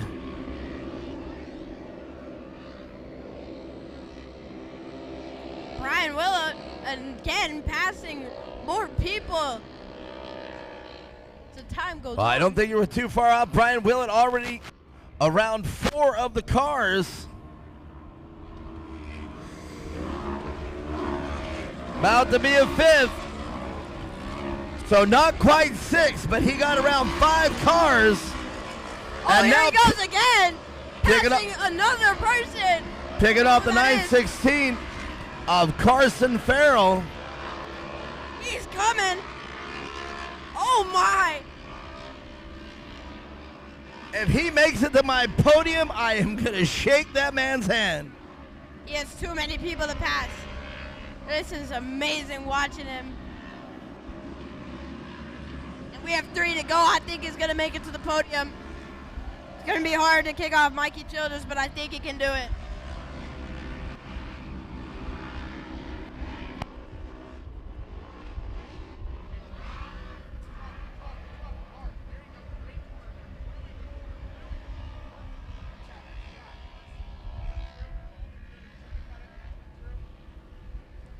Brian Willett now with a gap to make up to get up to the leaders, but look at this. Jaden Manchester side by side with Mason Cotter. Cotter to the outside. They take both bicycle. Losing a little ground to Mikey Childress. Here comes Mikey Childress. Mikey Childress. Second place, Mikey Childress. Jaden Manchester. Back in second, taking it back. Keep that drone right here on these top three. Look at that. I'm wondering if Mason Cotter has some sort of issue with that car, because at an earlier race he was just pulling away from the rest of the field, or unless the rest of the field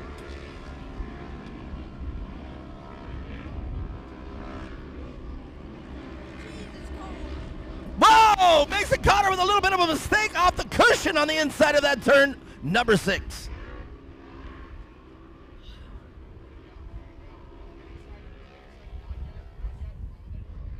Woo, it's cold.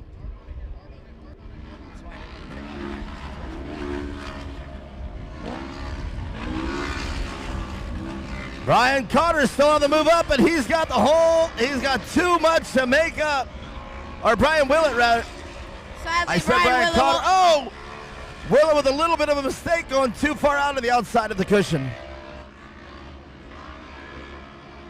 Sadly, Brian Willett won't be taking it home today to the podium.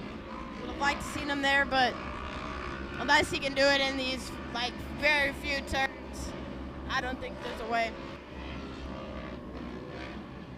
4 turns. 4 turns to go. Looks like there's going to be 4 turns to go. Mason Cotter.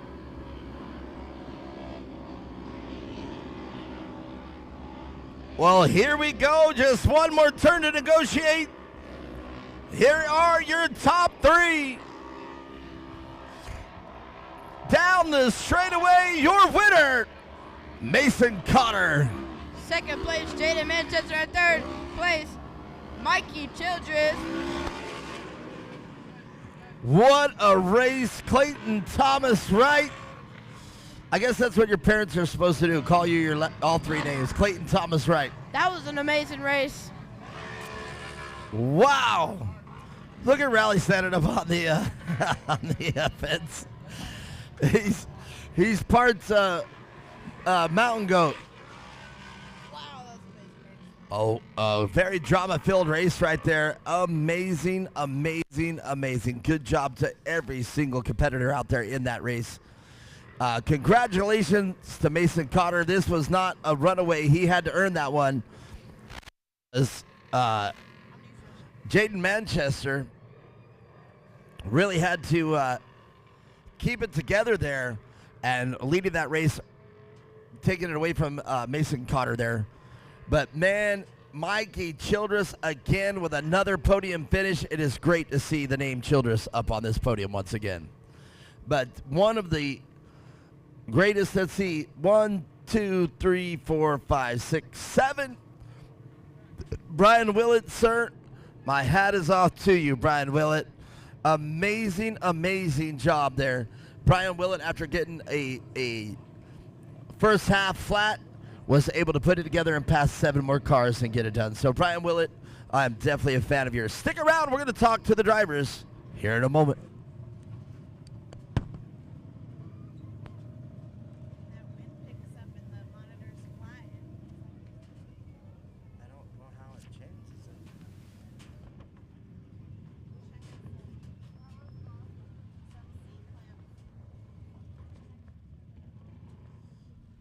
Well, there's 70 of them at my shop.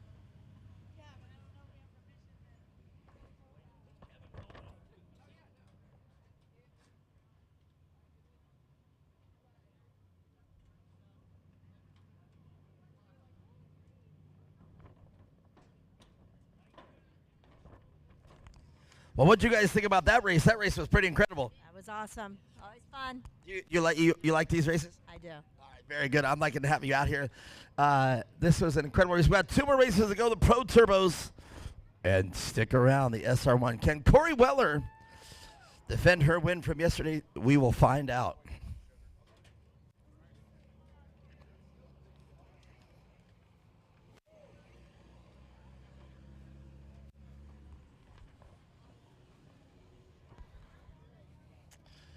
All I got to say, if you're out there watching our Rumble, our live track feed, all I got to say for this race is, wow, what a race. Sorry. All right. Mikey Childress, man, what a race that was. Lots of lead changes there, back and forth. A little bit of drama there. Brian Willett with a flat tire and just kind of changing the things up, probably changing the race strategy. But tell me what it was like for you out there. Yeah, no, we went out there, lost a couple spots off the beginning. Car popped out of four-wheel drive, and the power steering went out at the same time. So flicked those switches real quick. We were able to get back by a couple cars. Then we started battling there with a little bit with Jaden. We crossed each other up, but we still ended up on the podium, so that's a good day in our books. I have to agree with you, man. That is a great day of racing. You came out here, you did a great job keeping it together and doing your job here after all the work, all the hard work here that goes into racing on the weekend. Yeah, a lot of hard work goes into it. We're going to have to do some wrenching to the car, get it a little bit faster so we can keep up with Mason. Mason is on fire today, and I thought this race was going to be the dethroning of it here today. Yeah, I thought so too, but we're coming for him next time. I love it. There you go. All right, Mikey Childress, let's talk about the people that make the race program happen. Yeah, I'd like to thank my mom, my dad, my Uncle Clamp, Toys for Trucks, Splendid Canna, City Service Paving, Fuel Factory, Seal Savers, MPI, Coin Motorsports, Polaris, who else am I forgetting? Mountain High, and all the other people that helped me out so much with this whole program. All right, very good. Mikey Childress, a true champion out here, sticking it to it and making sure, I sounded like a little crazy there, sticking it to it and making sure third place is secure. But, man, Mr. Manchester, what a race. Man, I thought it was going to be the Cotter dismantling here on this one, but, man, he's staying right there, and he had an answer for you. Yeah, it was an awesome race. It's like, fuck. I'm just happy to be back in the car. Man, I never seen anybody switch gears there mid-sentence like that. You were so excited. Well, you know what? It was exciting to race. I hope you go back and to announce this race. I hope you go back and watch it on Rumble. That was very exciting because, it's one thing, Cotter, they're fast, and they get out front, they're gone. But it was awesome to see somebody actually put a wheel in on them and make the pass. Yeah, it was awesome. All right, let's talk about the people that make your race program happen. I'd like to thank Vision Canopies, Vision Wheel, Maxxis Tires, my grandpa, my mom, my dad, and SCOG Construction. All right, very good. Jaden Manchester almost get it done, but did not get it done. Mason Cotter, come on, let's talk about it. You had your hands full this race. It wasn't a runaway. Oh yeah, that was a super fun race. Jaden didn't give me a break one time. Every time going to a turn, I see my mirror right there on my back tires. So it was definitely a fun battle. He got by me, and then I just had to stick to him until he made a mistake, and we both actually made a mistake. I bicycled, he passed me, and then he biked it. I think I think it was back there in the asphalt. But we both made a few mistakes, which it was a super fun race. I mean, Mikey was there just in case, if one of us made a big mistake, he was there to take it over. Man, you must have been hearing me announcing because that's exactly word for word what I said, man. And you both bicycled into turn one. It was like synchronized bicycling. You guys both and you had to lift, and Mike was right there. He actually turned into it to try to get around you guys. So, man, that was a great race to announce. But, all right, let's hear it one more time for the people that make your program happen. I'd like to thank Polaris, Sneaky, Hoosier, Rugged, Anti-Gravity Batteries, Gates Belts, Method Wheels, and everybody else who helps me. All right, big round of applause for these gentlemen, these warriors. Brian Willett, come to me, please. Come over here. I see him back there. Come on. Now, I got to talk with this young man because first of all, I said that if you get to this podium after a flat tire, I was going to shake your hand. I'm still going to shake your hand. My brother, you got a flat tire there early. Must be very disheartening. You'll hear me announce it if you go back to the Rumble. But let's talk it through. How did you get that flat tire? I'm pretty sure I was coming on the outside, and then Mikey comes in, pushes me up against the wall, and, shoves me up on, and then from there on out, it was just not the same until I changed it, and then I was able to start passing people back up again, but then the race was over. Well, you picked off 7 cars, and I made the comment, if you pick it off, you got the whole second half here to get it back into it. If you had got into that 3, I was really going to be amazed. But here's what I needed to tell you, man. You made for some great racing out there, even though you had that adversity you had to deal with. But, man, I have to tell you, I am a big fan of yours, and I just had to interview you one more time. Yeah, thank you. It was definitely a fun race. Mikey and Mason are definitely fast racers. Gonna try to get podium next time. Well, so are you. You're a very fast and very exciting racer to watch. Thank you. All right, Brian Whelan, everybody, that's going to do it for that race. We got 2 more coming up, the Pro Turbo and SR1.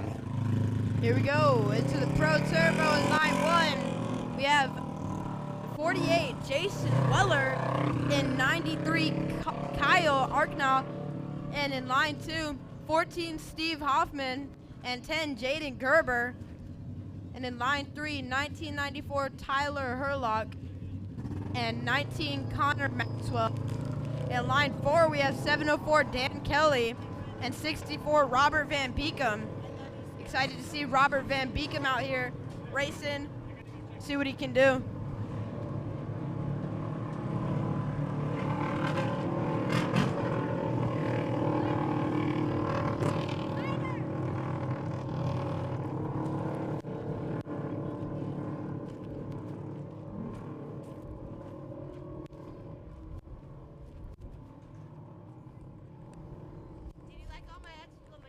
I did. I fired back at you. I said, okay! Exclamation.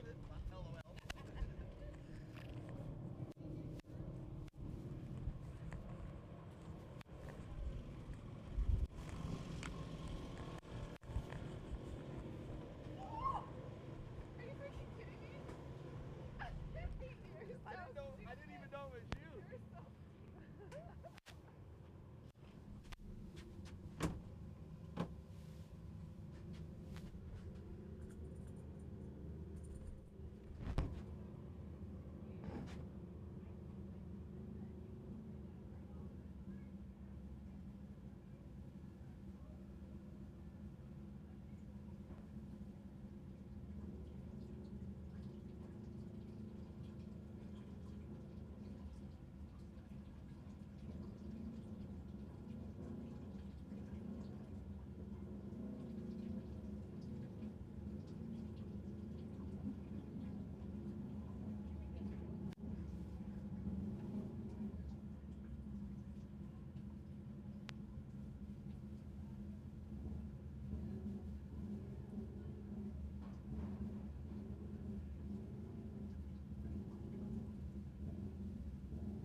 Oh, into the Pro Turbo.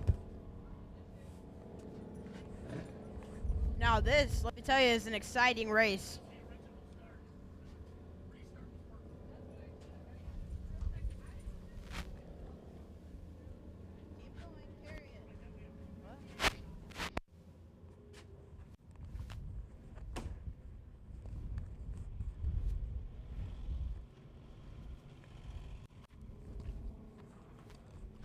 So yesterday we saw Jason Weller and Corey Weller both making it to the podium, I believe. And definitely both of them doing amazing out there yesterday and today.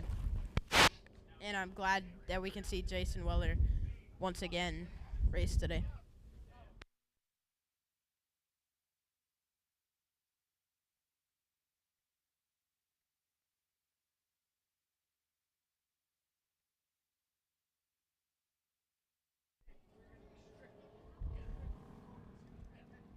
Here we go.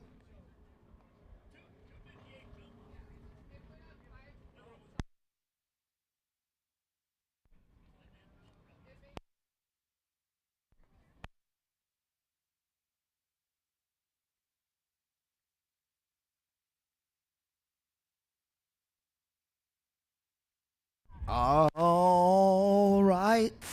2 more races to go. We got the Pro Turbos. Jason Weller in the front row.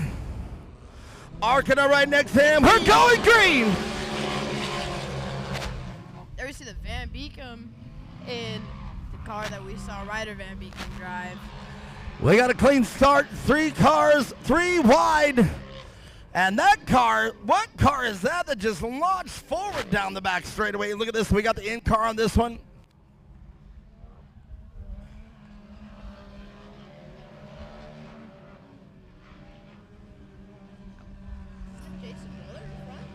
That is Jason Weller out front, and the camera on Steve Krashelhoff. Sight let Steve Krashelhoff to get all in one word. Wow, that was a big hit of dust. Jason Weller going to that turn, hit everybody's hitting the dust. It's going pretty hard. Well, Kyle Arkanon, everybody there into turn 7. Van Beekum going from 8th all the way to 6th, I think. Yeah. All right.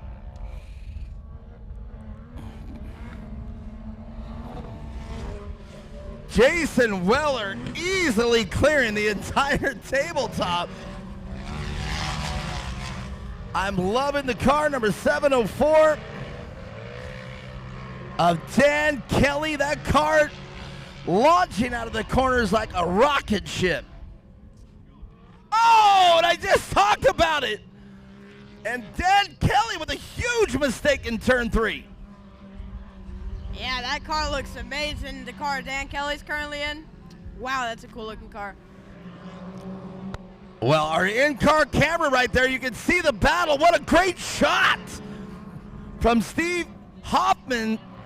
And I know we talk about it. He is driving the wheels off his car tonight. And we can no longer call him Sight Lap Steve because he's held it together here in the Pro Turbo class. And I'm very proud of him because this time he is, but he's got Bobby Van Beekum right behind him. So how is it going to shape up here? We'll find out. These cars are literally jumping out of frame. They are jumping so far.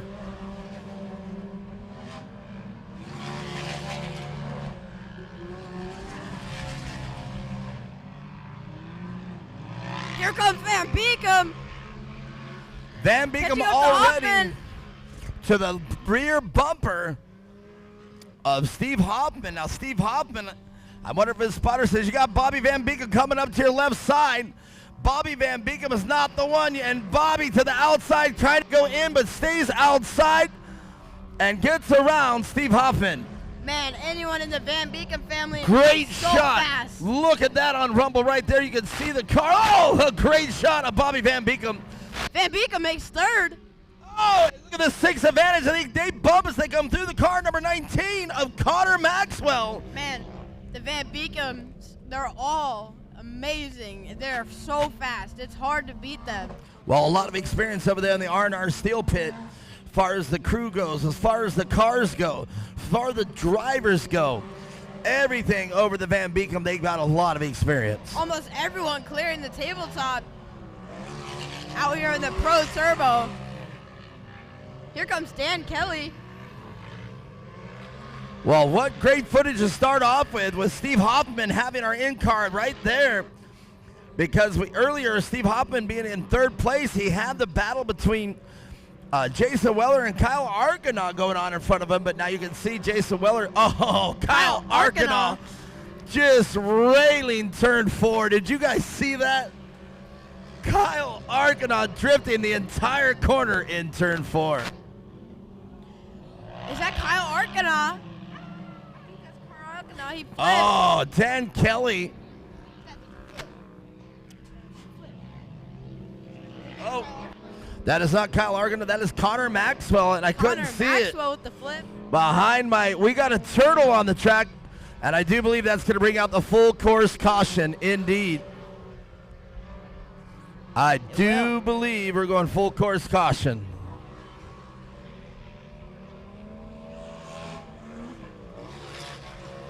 Dang, that Dan Kelly, the 704 car, just looks amazing out there. So Jason Weller having to check up. Now that's going to bridge the gap between him, Kyle Arcana, and Bobby Van Beekem. Now your top three. Now this is going to be, this is not, oh, what happened? Steve Krashelhoff, how the heck did you just do that? What? Under caution, and he blows turn 3. What happened? I see why they call him Steve Krashelhoff. Wow. During the caution, he just throws it in. But look at that. I thought we have the turtle already turned back over, and the car doesn't seem to be damaged at all. Wow, look at Connor Maxwell out there. Like that car's not damaged at all. Not at all. All right. Well, exciting race so far. Bobby Van Beekem starting in the back, already running top 3. And Kyle Arcana, just a man on a mission trying to beat Jason Weller. Now, Jason Weller, a seasoned veteran and a lot of seat time in these side-by-sides. Jason Weller has what it takes to get it here to the top of the box. He was on the top yesterday. And this car, and we didn't get to talk about it, but the car that he's actually racing today is a car that I thought he absolutely totaled in Blythe, California, because it was folded and mangled in every different direction. So I thought to myself that chassis was a goner. But now that you see that chassis out here in the lead, they said they basically cut the whole front of the car off, which basically from the bulkhead, from the firewall all the way, cut the bulkhead off, cut everything off. So they were able to apparently assess that the car is raceable, and they had to work on it night and day, but they got it back out here, and as you see, it's running up front. Well, let's see, they're lined up. Kevin, our flag man, is he going green? It is green. Now that we see Robert Van Beekem up in front, he might be able to make an appearance in second place. And Steve Hoffman checking up there as Dan Kelly checks up in turn 1. Here comes Van Beekem. Van Beekem trying to get a tire in on Kyle Arcana. I don't think Kyle Arcana is going to just hand it to Bobby Van Beekem. No, not at all. Van Beekem's fast, but Kyle Arcana is putting up a fight. Whoa, they're close. Bobby Van Beekem with a great job outside in. Dan Kelly in 4th. Dan Kelly already up to 4th, making a mistake in turn 2. So Dan Kelly now, that's going to be interesting. So we got some fast guys up front. Jason Weller, Kyle Arcana, Bobby Van Beekem, and now Dan Kelly in the mix. Kelly. We've got a race on our hands. Yes, we do. Wow, Jason Weller.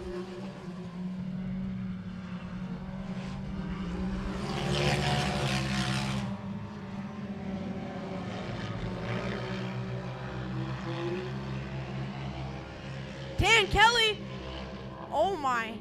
Dan Kelly is giving Van Beekem a run for his money. Well, Dan Kelly. Oh, Kyle Arcana with a little bit of a mistake there coming into turn 3. And Steve Hoffman now still with our in-car camera.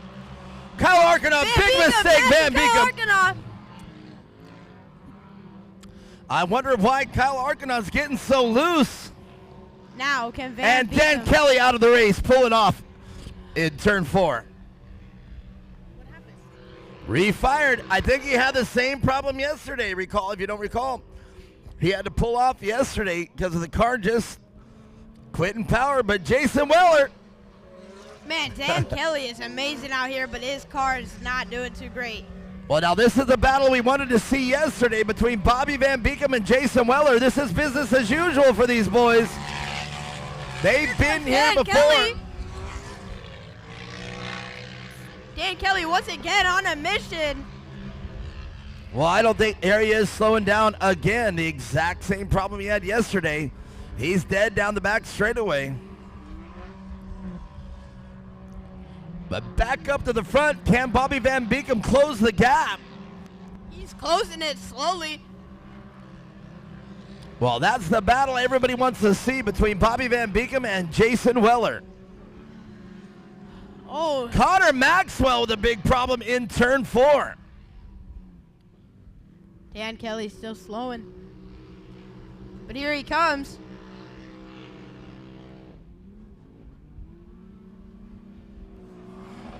Bobby Van Beekem closing that gap. We'll see how far back from the leader he is.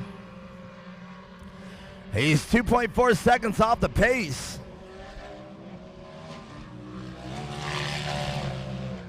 Of Jason Weller.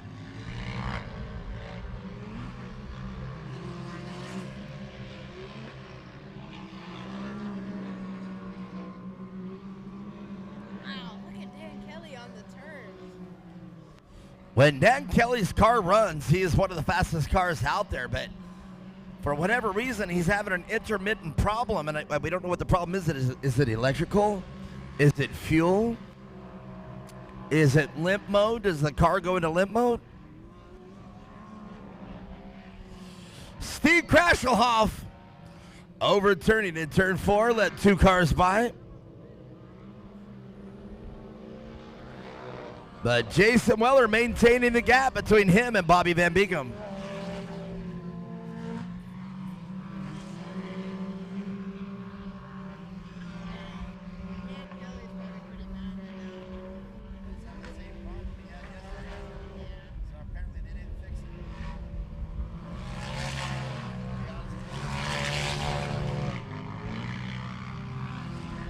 But here we go, back up front, Jason Weller. And Kyle Arkansas still within striking distance. Great footage here from the in-car camera and Steve Hoffman.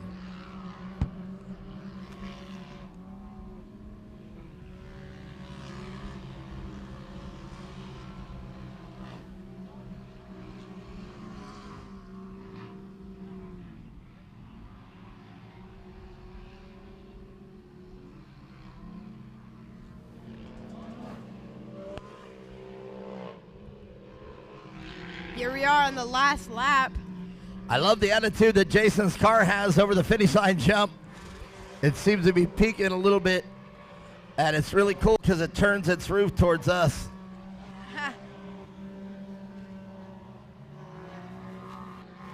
Man, Jason Weller is just too fast out there.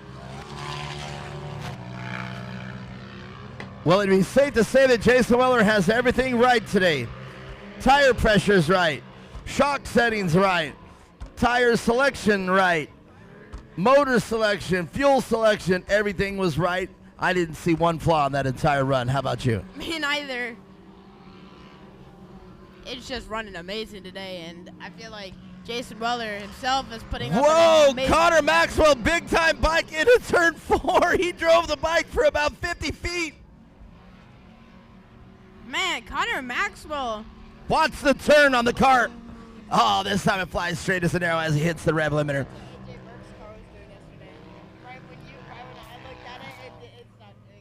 Isn't that crazy? That always happens.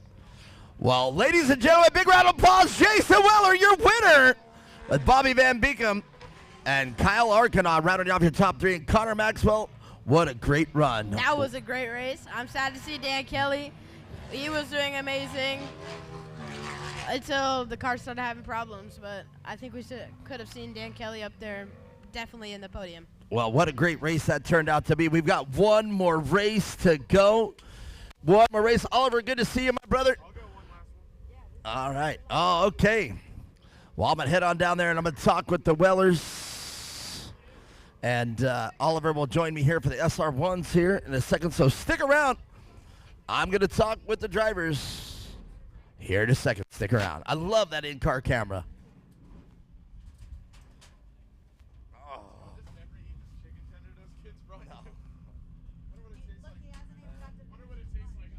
Do it, I dare you.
calling Jason?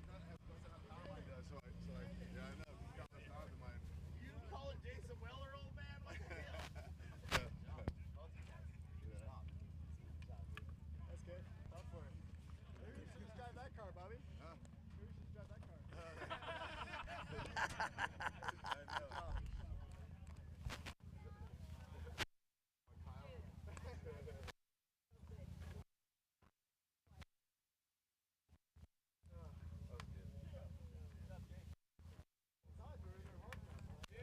All right, gentlemen, come on. We got one more race to go.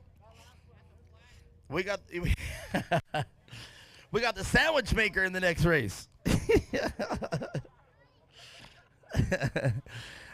It's crazy that you guys know who I'm talking about. I know he knows who I'm talking about. Right? Well, here we go. What a great race. Hey, big round of applause for these Warriors. A great race out there. Kyle Arcana, dude, I just got to talk about one highlight of the race that I hope you go back and find in the Rumble footage. You coming out of turn 3 and literally back in the car in the hardest corner in the entire track. You railed the entire corner. You were already sideways before it. It maybe not have been the fastest way through it, but God, it looked good. It was awesome to watch. So congratulations, third place. I know you're happy with that. Yeah, it was a great race. I was trying to keep up with Jason, and then old Bobby Van Beeken's got a lot of years on me, so I made him work for it, but he did get around me. Well, I mean, you know what? That experience does definitely count for something. But man, you were right here as a thorn in their side all weekend long. Yeah, it was a lot of fun. All right, Kyle Arcana, let's hear the people that you want to say thank you to. I'd like to thank God, R&R Steel Racing, Danger Zone Off-Road, Arcana Landscaping, Tronitech, PPEI, G-Force Racing, CA Tech, Mikey Speed and Fab, all my friends and family that put up with me going racing on the weekends. All right, would you like me to make your weekend a little better? Yeah. Bam! $250 just like that. Bam! Your next on The Price is Right. No. Well, Bobby Van Beekem, I think I might have jinxed it. I said, man, I'd love to see a Van Beekem sweep, but man, that engine scattered at the last race. You were out front. But this race, you had your hands full. It is exactly the matchup I wanted to see. You two know each other. You two have raced with each other. You two have done this for years, and we got the matchup that we wanted to see. And second place, I know you can't be too mad.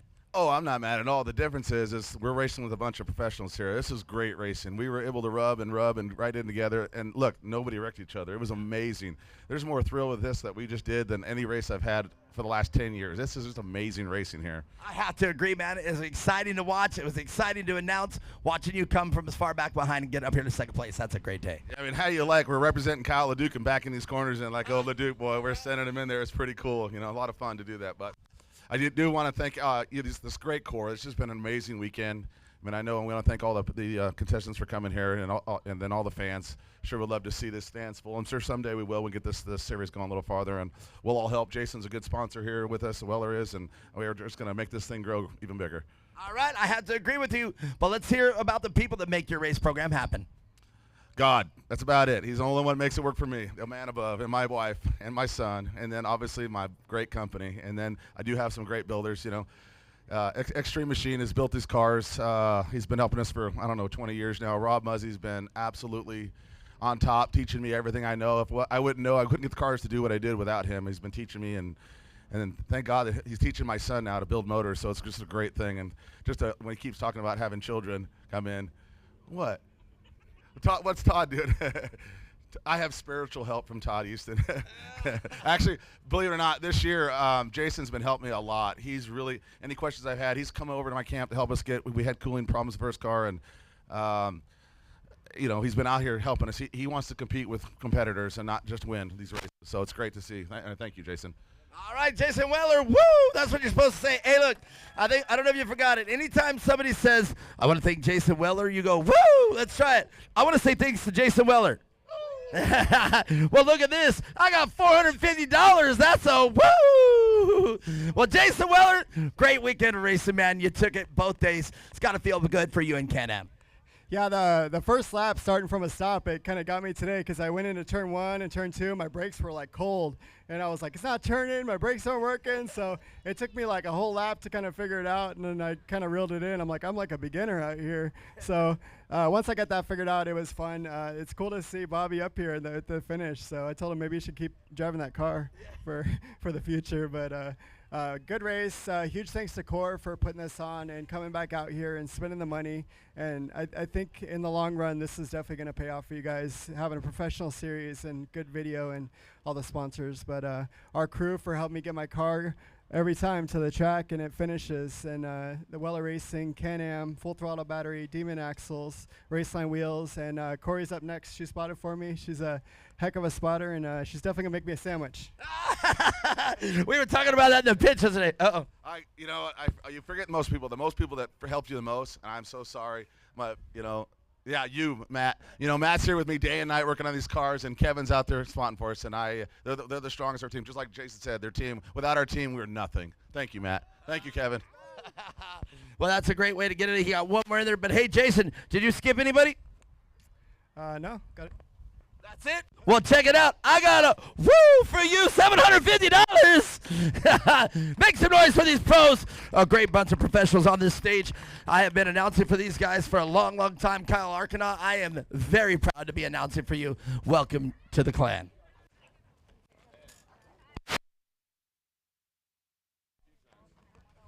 Wow. Thank you, Anika, for pointing that out. You know what? Hey, Connor, take that helmet off for me if you can. Check this out. We're going to prep the track here before everybody rushes out of here. And where's my camera? Is he following me? Yes, he is. Well, check this out. I don't know if you know this, or maybe you do. Maybe you don't. But you set the track record this weekend. How does that feel? It's good.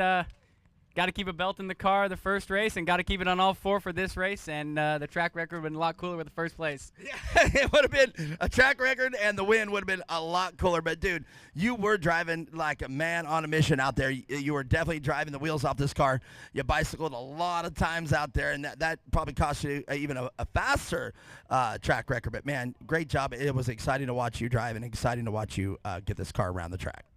Yeah, brand new car. We just finished it at our shop a couple weeks ago. I think we got 50 miles on it as of after this second race today. Can-Am stepped up and helped us out this year for the desert program and then transferred into the short course program. And new car, new driving style, and we're here to play. They know our lap times are as good as theirs, and we're here to rub some wheels. Well, I think I have no doubt in my mind within the next few, if not the very next, you are going to be here on the podium. Yep. We'll be back to the next round and give it hell. All right, there it is. Connor Maxwell, your track record holder for the weekend. And, hey, we've got one more race coming up. It's the SR1s. What a great turbo race we just had there with Jason Weller sweeping the weekend. Van Beekum getting a little redemption after a little bit of a motor incident yesterday, and then Arcanow, and good comeback story for Connor Maxwell, coming from a blown belt yesterday up to a top 5 finish. As we got our SR1 class rounding out the weekend here. Beautiful weekend at Core. Thank you to all the lovely safety workers, vendors, and great officials that help us put this event on. So let's read our SR1 field. First of all, first row inside, we got the 18 of Corey Weller, yesterday's winner. The first row outside, we got the 35 of Brandon Kilgore. Second row inside, we got the 10 of Charles Etheridge. Then on the outside of Thank you very much. That means a lot coming from you. Testing. Got it back. On the 5th row outside, we got the 71 of Robert Gutierrez. Or I meant to say 3rd row. I think I said 3rd row. 3rd row outside, we got the 17 of Sammy Nino. And the 4th row running out your field on the inside is the 9 of Chris Redden. See what we got here. The SR1s are always a good show, whether it's Lucas Regionals or anywhere else. You can always count on the SR1s for a good show. And we just saw Weller take home 1 win. So far, they're 3 for 3. See if they can go 4 for 4 here. Well, you know, I did hear you bring up the SR1s. And I'm excited that they are back in the rotation. We raced out here our first race. I don't think the SR1s would have been right for shorties, but I could be wrong. But this track right here basically is an SR1 battleground. Yeah, no, it's great. I mean, at Blythe, it's just, I know some people here in this SR1 field that were like, we'll go anywhere. But that, I don't know. I mean, we see them on the jumps. They're lifting. They're getting the front wheels up. They're pretty close to wheeling. I don't know what that step-up jump at Blythe would have looked like. That might have been bad. Well, Jason Weller in the car that he actually just won, and he actually overshot it. I'm going to say, Nick, what would you say? He overshot it by 60 feet, 70 feet? I mean, it was quite a bit. A bit much. Yeah, there is video floating around, and I do know he made that jump is the reason we came up with the term lawn dart, is that was a lawn dart. And I should actually call him that, Jason Lawn Dart Weller. Looks like we're going so, green all right. here. Well, Corey Weller, let's talk about her. Can she repeat her win from yesterday? Or is Brandon Kilgore going to dethrone Corey Weller? I love Corey, but I got to put my money on Kilgore as we're green here. And in the first corner, it's going to be Kilgore with the huge advantage off the outside. Going to take the lead with Weller following into her. Webster moving up to third. Looks like we had one spin out. That looks like Sammy Nino in that in that green and gray machine. As they're piling all in the turn 2. Well, there it is. I was talking about Brandon Kilgore. I'm going to call it, man. I love Corey like you were. I think you were getting ready to say it. But I think Brandon Kilgore is a little more hungry this weekend. Yeah, I think Brandon, after yesterday, you know, he had such a strong start and just got it on the bike. And as far as I know, these things don't have reverse, so had to wait for the safety crew to come get him and move him back, and then had a tremendous run back to the front. So we'll see what Brandon can do, as it looks pretty slick going up that hill. A couple guys getting loose on entry.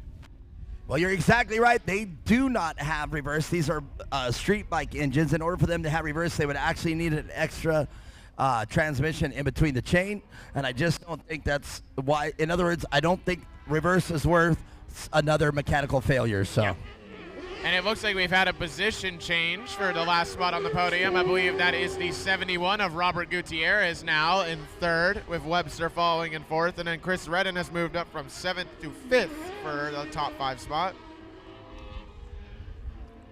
So the 71 car of Robert Gutierrez ahead of the old man, Scott Webster. And that's my lovingly nickname. I've been calling him the old man now for a good 4 or 5 years. So I don't know what to call him now. I'm going to start having to call him Grandpa, because he really is a grandpa these days. Yeah, I don't know what the relationship is, but I know one of our racers, Luke Vale, is very closely related to Scott. I'm not sure if that's his grandpa, but I know it's someone in his family. Well, Susie, her maiden name is Vale, Susie Vale, his wife. So I do believe the Vale is on Susie's side. So Gotcha. All right. And yes, indeed, they are family. Corey's trying real hard here, pushing every corner, pushing that car to its limits, trying to get the Kilgore, and it seems like she's not going away. I mean, the gap is not close. It's about 1.5 cars. Sent it a little bit harder than Kilgore going into 1. Well, you don't get to pull Corey Weller. You know, let me tell you something. Corey Weller, I'm going to say it. Well, you know, there are off-road racing legends. Carl Rennesetter, Rob McCachran, Kyle LeDuc, rest in peace. Come on, man. Corey Weller is definitely on that long list of off-road racing legends. I've been pointing out she might possibly be the winningest off-road racer in short course racing history. Yeah, it's got to be close. I know Brock Hager and a couple other guys are probably up there on that list, but I mean, you want to talk about an inspiration. I mean, I would say Corey is probably the winningest female driver in almost all of off-road. I know we got a few other... That one I can say we got it a few without... other famous, like Sarah Price and, you know, some very big names, but I mean, it's got to be a big inspiration for a lot of the young female racers, and it seems like we have more than ever. I mean, when I grew up racing, there maybe be 1, 2 of them in the field. Seems like every class we run, half the field is female drivers, and I think Corey Weller's got to be a big inspiration for all those upcoming female youth racers. Have to agree with you tenfold on that one. And you know what, Brandon Kilgore back here with the old Lucas days, he was always top 3, and now to see him and Corey Weller battle it out, this is a little bit of a grudge match right here. They're friends. They will always be friends. They're not rivals by any means. But you know what? I know Corey. She is very competitive. She is still going to want to see the top of the box. Corey goes around in turn 2. Still not going to lose a position. Still going to stay in second. And luckily we have that midway caution, so she'll get right up back to the back bumper of Kilgore. That is a very uncharacteristic mistake by Corey Weller, the off-road racing legend that I was just talking about. But that is all right indeed. Now, as long as she can stay ahead of the rest of the field, she's got her hands full now with car 71 trying to take over, taking advantage of that. That would be. Or is it Robert Gutierrez? Yeah, they have it just on our sheet here. It's the 74, but it's actually the 71. All right. So that would be Robert Gutierrez. I want to give a big shout out to, he's running in the 6th spot right now, but Charles Etheridge. Charles comes, I'm not sure, I think it's Minnesota. Georgia. And it's not like arrive and drive. I know you see Weller on the side of his car and you think, oh, he flies out. No. He has that car that he runs in his backyard, and he drives it all the way from Georgia to every single race.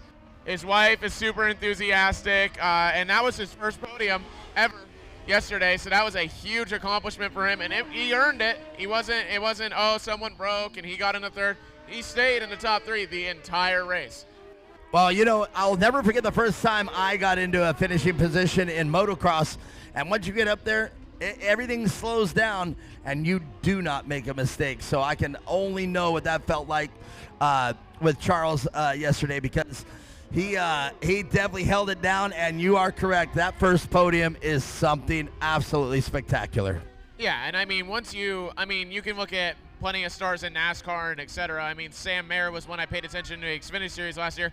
Everybody was wondering, when's he going to get a win? When's he going to get a win? And he'd get so close. Finally got a win. Went on to win 3 more times last season. So winning solves a lot of problems. Once you win once, it's kind of hard to stop winning. Very rarely. I have to agree with you. Kea saying earlier, same thing. She was yesterday, first podium in 3rd place. She was nervous. I could visibly tell that she was nervous. She was shaking. She was trembling. And, you know, I can only imagine the emotion that she was feeling with her first podium. And she said, this is amazing. This is my first podium.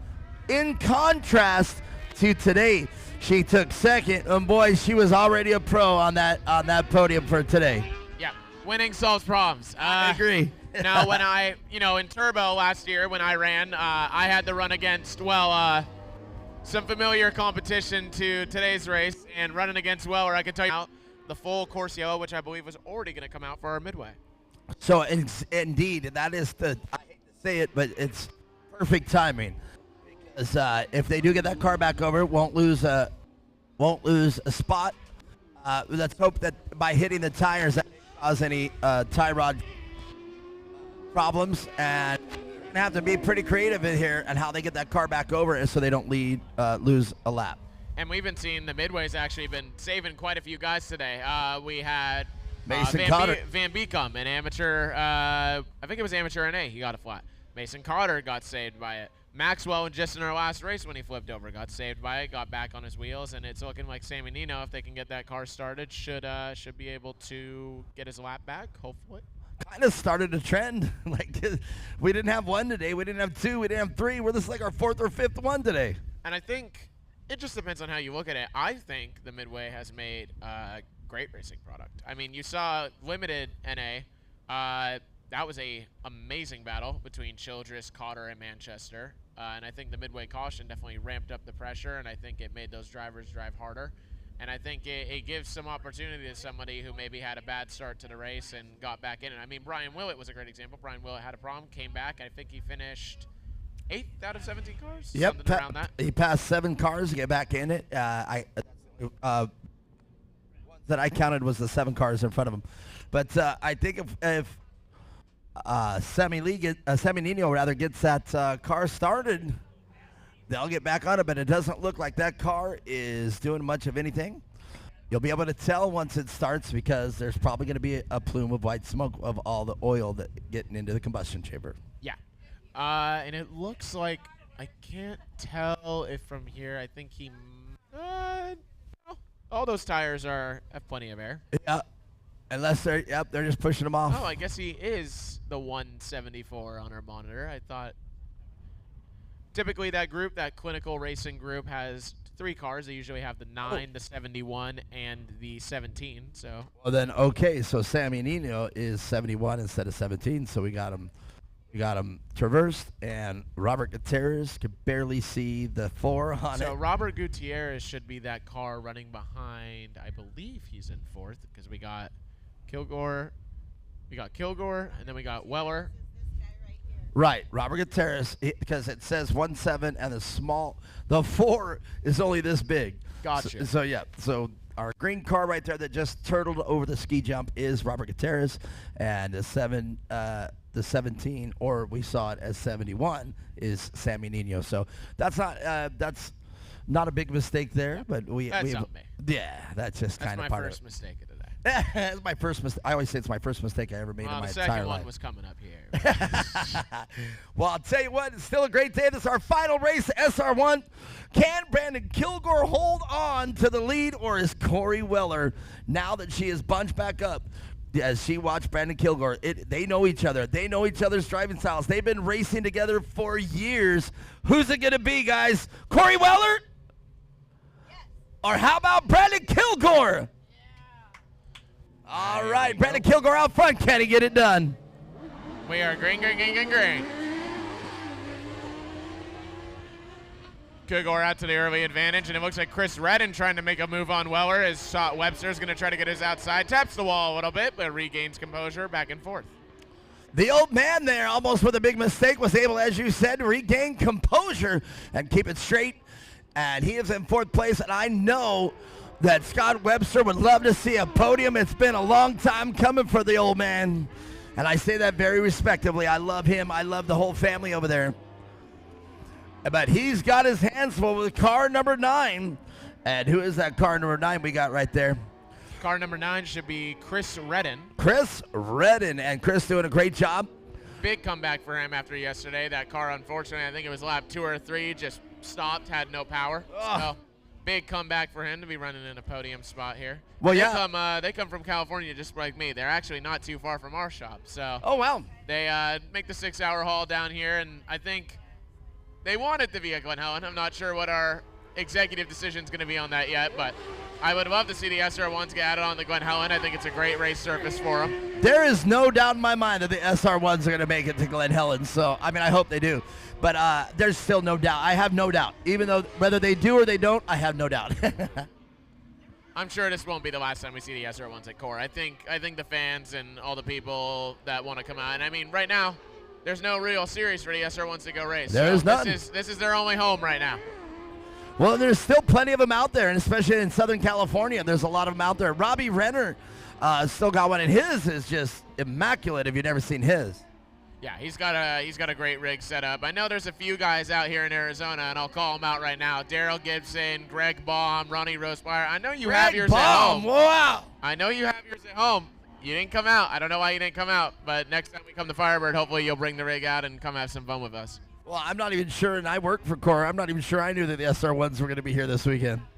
Yeah, I mean, it's a great surprise. I'm happy that a good amount of them turned out, and as you see, Brandon Kilgore just keeps clicking off laps, leading. Weller is sending that thing, trying to keep up with him.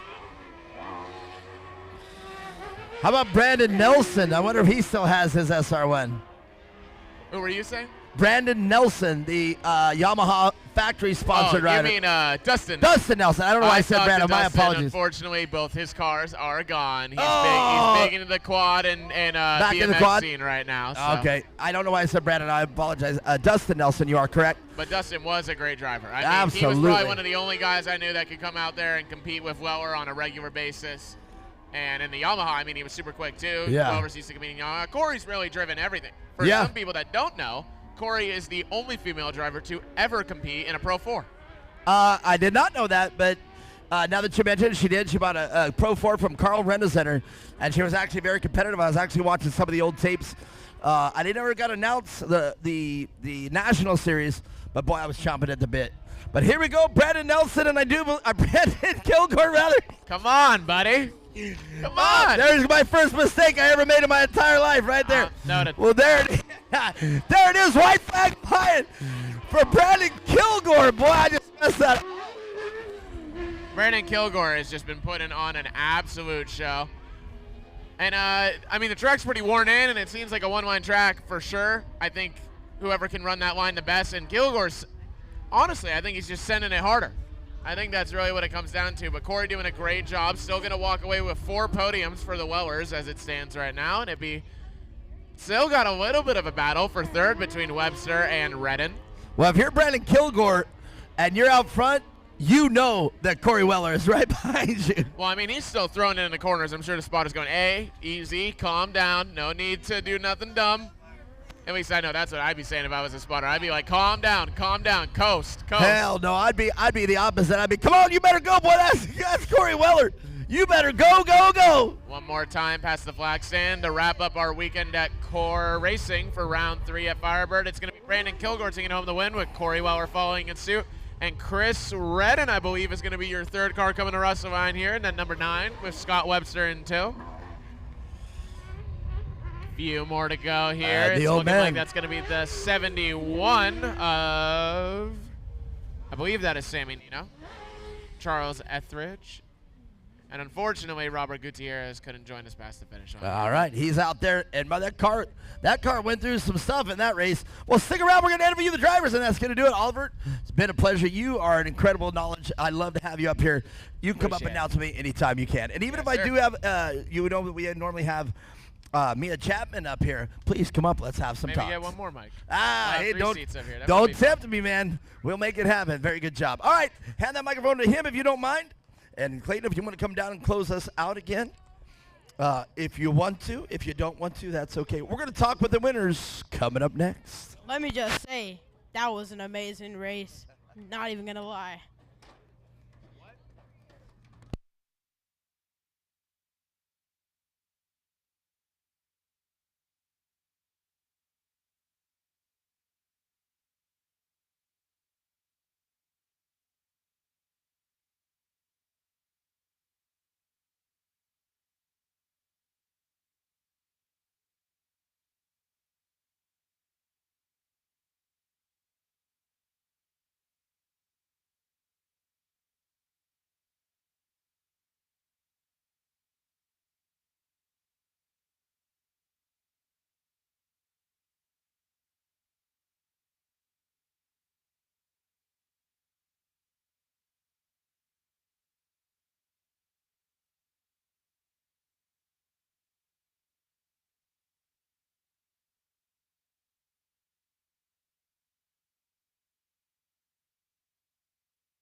I have to tell you, man, this really reminds me of days of old right here, man.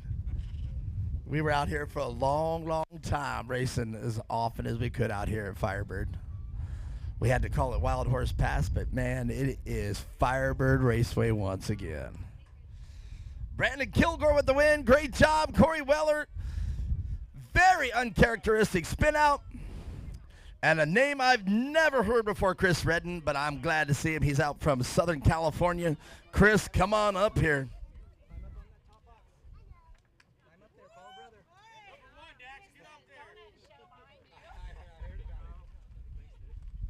Great sportsmanship going on here with these SR1 drivers. That's the way to do it.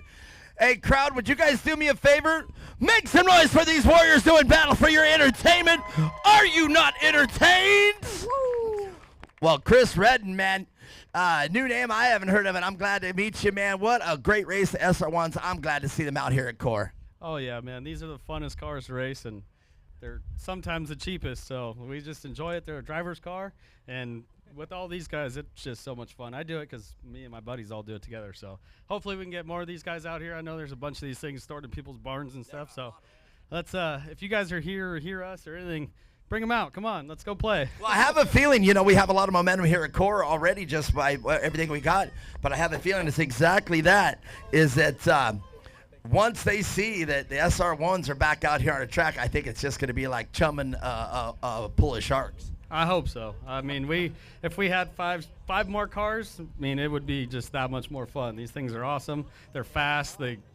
You have to drive them. Like Corey, she's one of the best there is at it, and she spun out, which is not normal. That's a very uncharacteristic spin. In fact, yeah, no doubt about that. All right, well, let's talk about the people that make your race program happen. Basically, my wife, my kids, my buddy Sam that was up here yesterday. Or no, he wasn't up here. I don't know who. Sam and Mowgli that flipped, and Brandon, all the guys that I grew up with and we go racing with, desert racing. So that's who makes it fun for all of us. All right, well, make some noise out there. Chris Brandon, a new name to me, but I don't need this no stinking more. I think I know who this is. Well, Corey, I've got, so that way you don't go back and check it out on Rumble. I said, man, I got to tell you, I know Corey Weller's out here, one of the winningest off-road racers in history of short course racing. Like I said, one of them. We haven't established that yet, but I'm sticking with it. I said, man, I think my money's with Brandon because he just seems hungry. He's hungry from yesterday because of what happened. I know he was sitting there watching the race, but man, I knew it was going to be a barn burner between you two, and I'm glad, and I got the race that I needed. But second place, I know you're happy. It was super fun. It's a good thing Jason likes donuts because I opened a donut shop in turn 2. So, no, I mean, Brandon, he put on a clinic. You know, he's always so fast out here anyway, and apparently it doesn't matter if you change the track up, he's still super fast. So yeah, I was just getting schooled left and right. So I threw that race away in so many corners. It was still so fun though. Like it's such a challenge. You know, it's boring if you have something mastered and you just go out and do it and blah blah. So this car is never boring ever. So once again, you know, I learned some things, finally got some lines like the last 3 laps. I'll try to remember those for next time, and just had a blast. Super fun. Like I said, watching Brandon wheel that car, and this is not an easy track to wheel these cars on, and he was just so precise, and man, that left-hander was just money. So yeah, I could not figure that out. And Chris, by the way, has my old car. Oh, that's Honey Badger? So I was going to say, do you miss Honey Badger? She's here? I was talking about it earlier. I do, but I love seeing it out here, and it's just, yeah, I love that car. We're just going to have to get a little bit of levels of how many races that car has won, and we can call this one Honey Badger 2.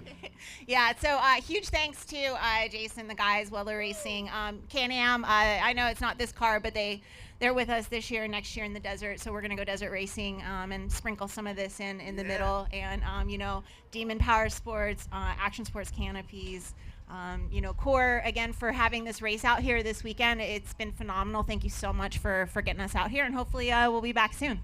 A true off-road racing champion. Make some noise for Corey Weller. But we're not going to take anything away from this, man. Brandon Kilgore, your winner. Dude, after yesterday, you got it in there. These cars don't have reverse. You know you were nose forward, and you're like, but you got it done today. Yeah, it was a lot of fun. I'm glad this race wasn't as exciting as yesterday's, and it was kind of by design. I felt like I gave a show yesterday. If I get out front, I'm going to stay out there if I can. Yeah. And so, yeah, I didn't want to do that. But, yeah, everyone racing with me didn't know, but there was kind of didn't have a chance. So today's 17 years to the day since my brother passed away.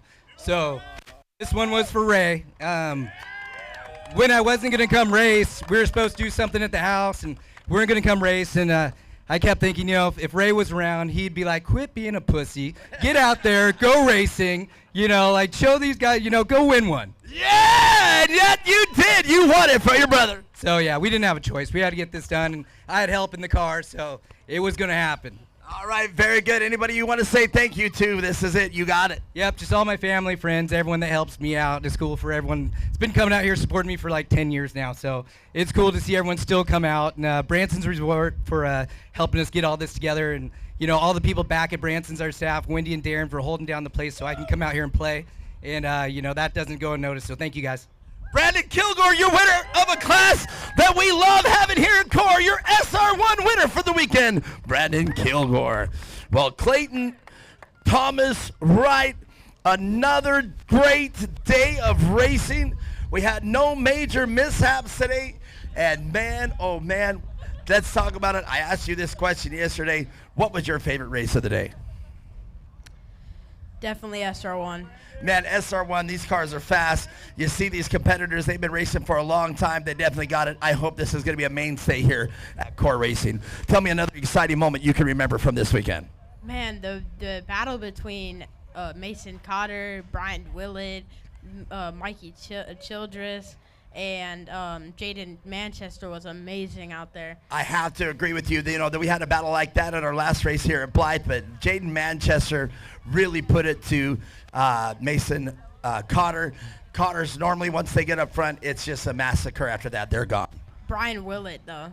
Let's talk about him. I mean, I have to talk about Brian Willett. You know, you saw the stacked field. He got a flat tire, and he still was able to come back within a few laps and pick off 7 cars. I am definitely, just like you heard me tell him earlier, I am definitely a Brian Willett fan. So I'll tell you what, man, it's Sunday. It's round number 3. We're here at Firebird. It is now in the history books. My name's Mark Wright. I'm Clayton Wright. We'll see you guys later. My son, he helped me out. What a great job. We'll see you guys at the next race at Glen Helen. Peace.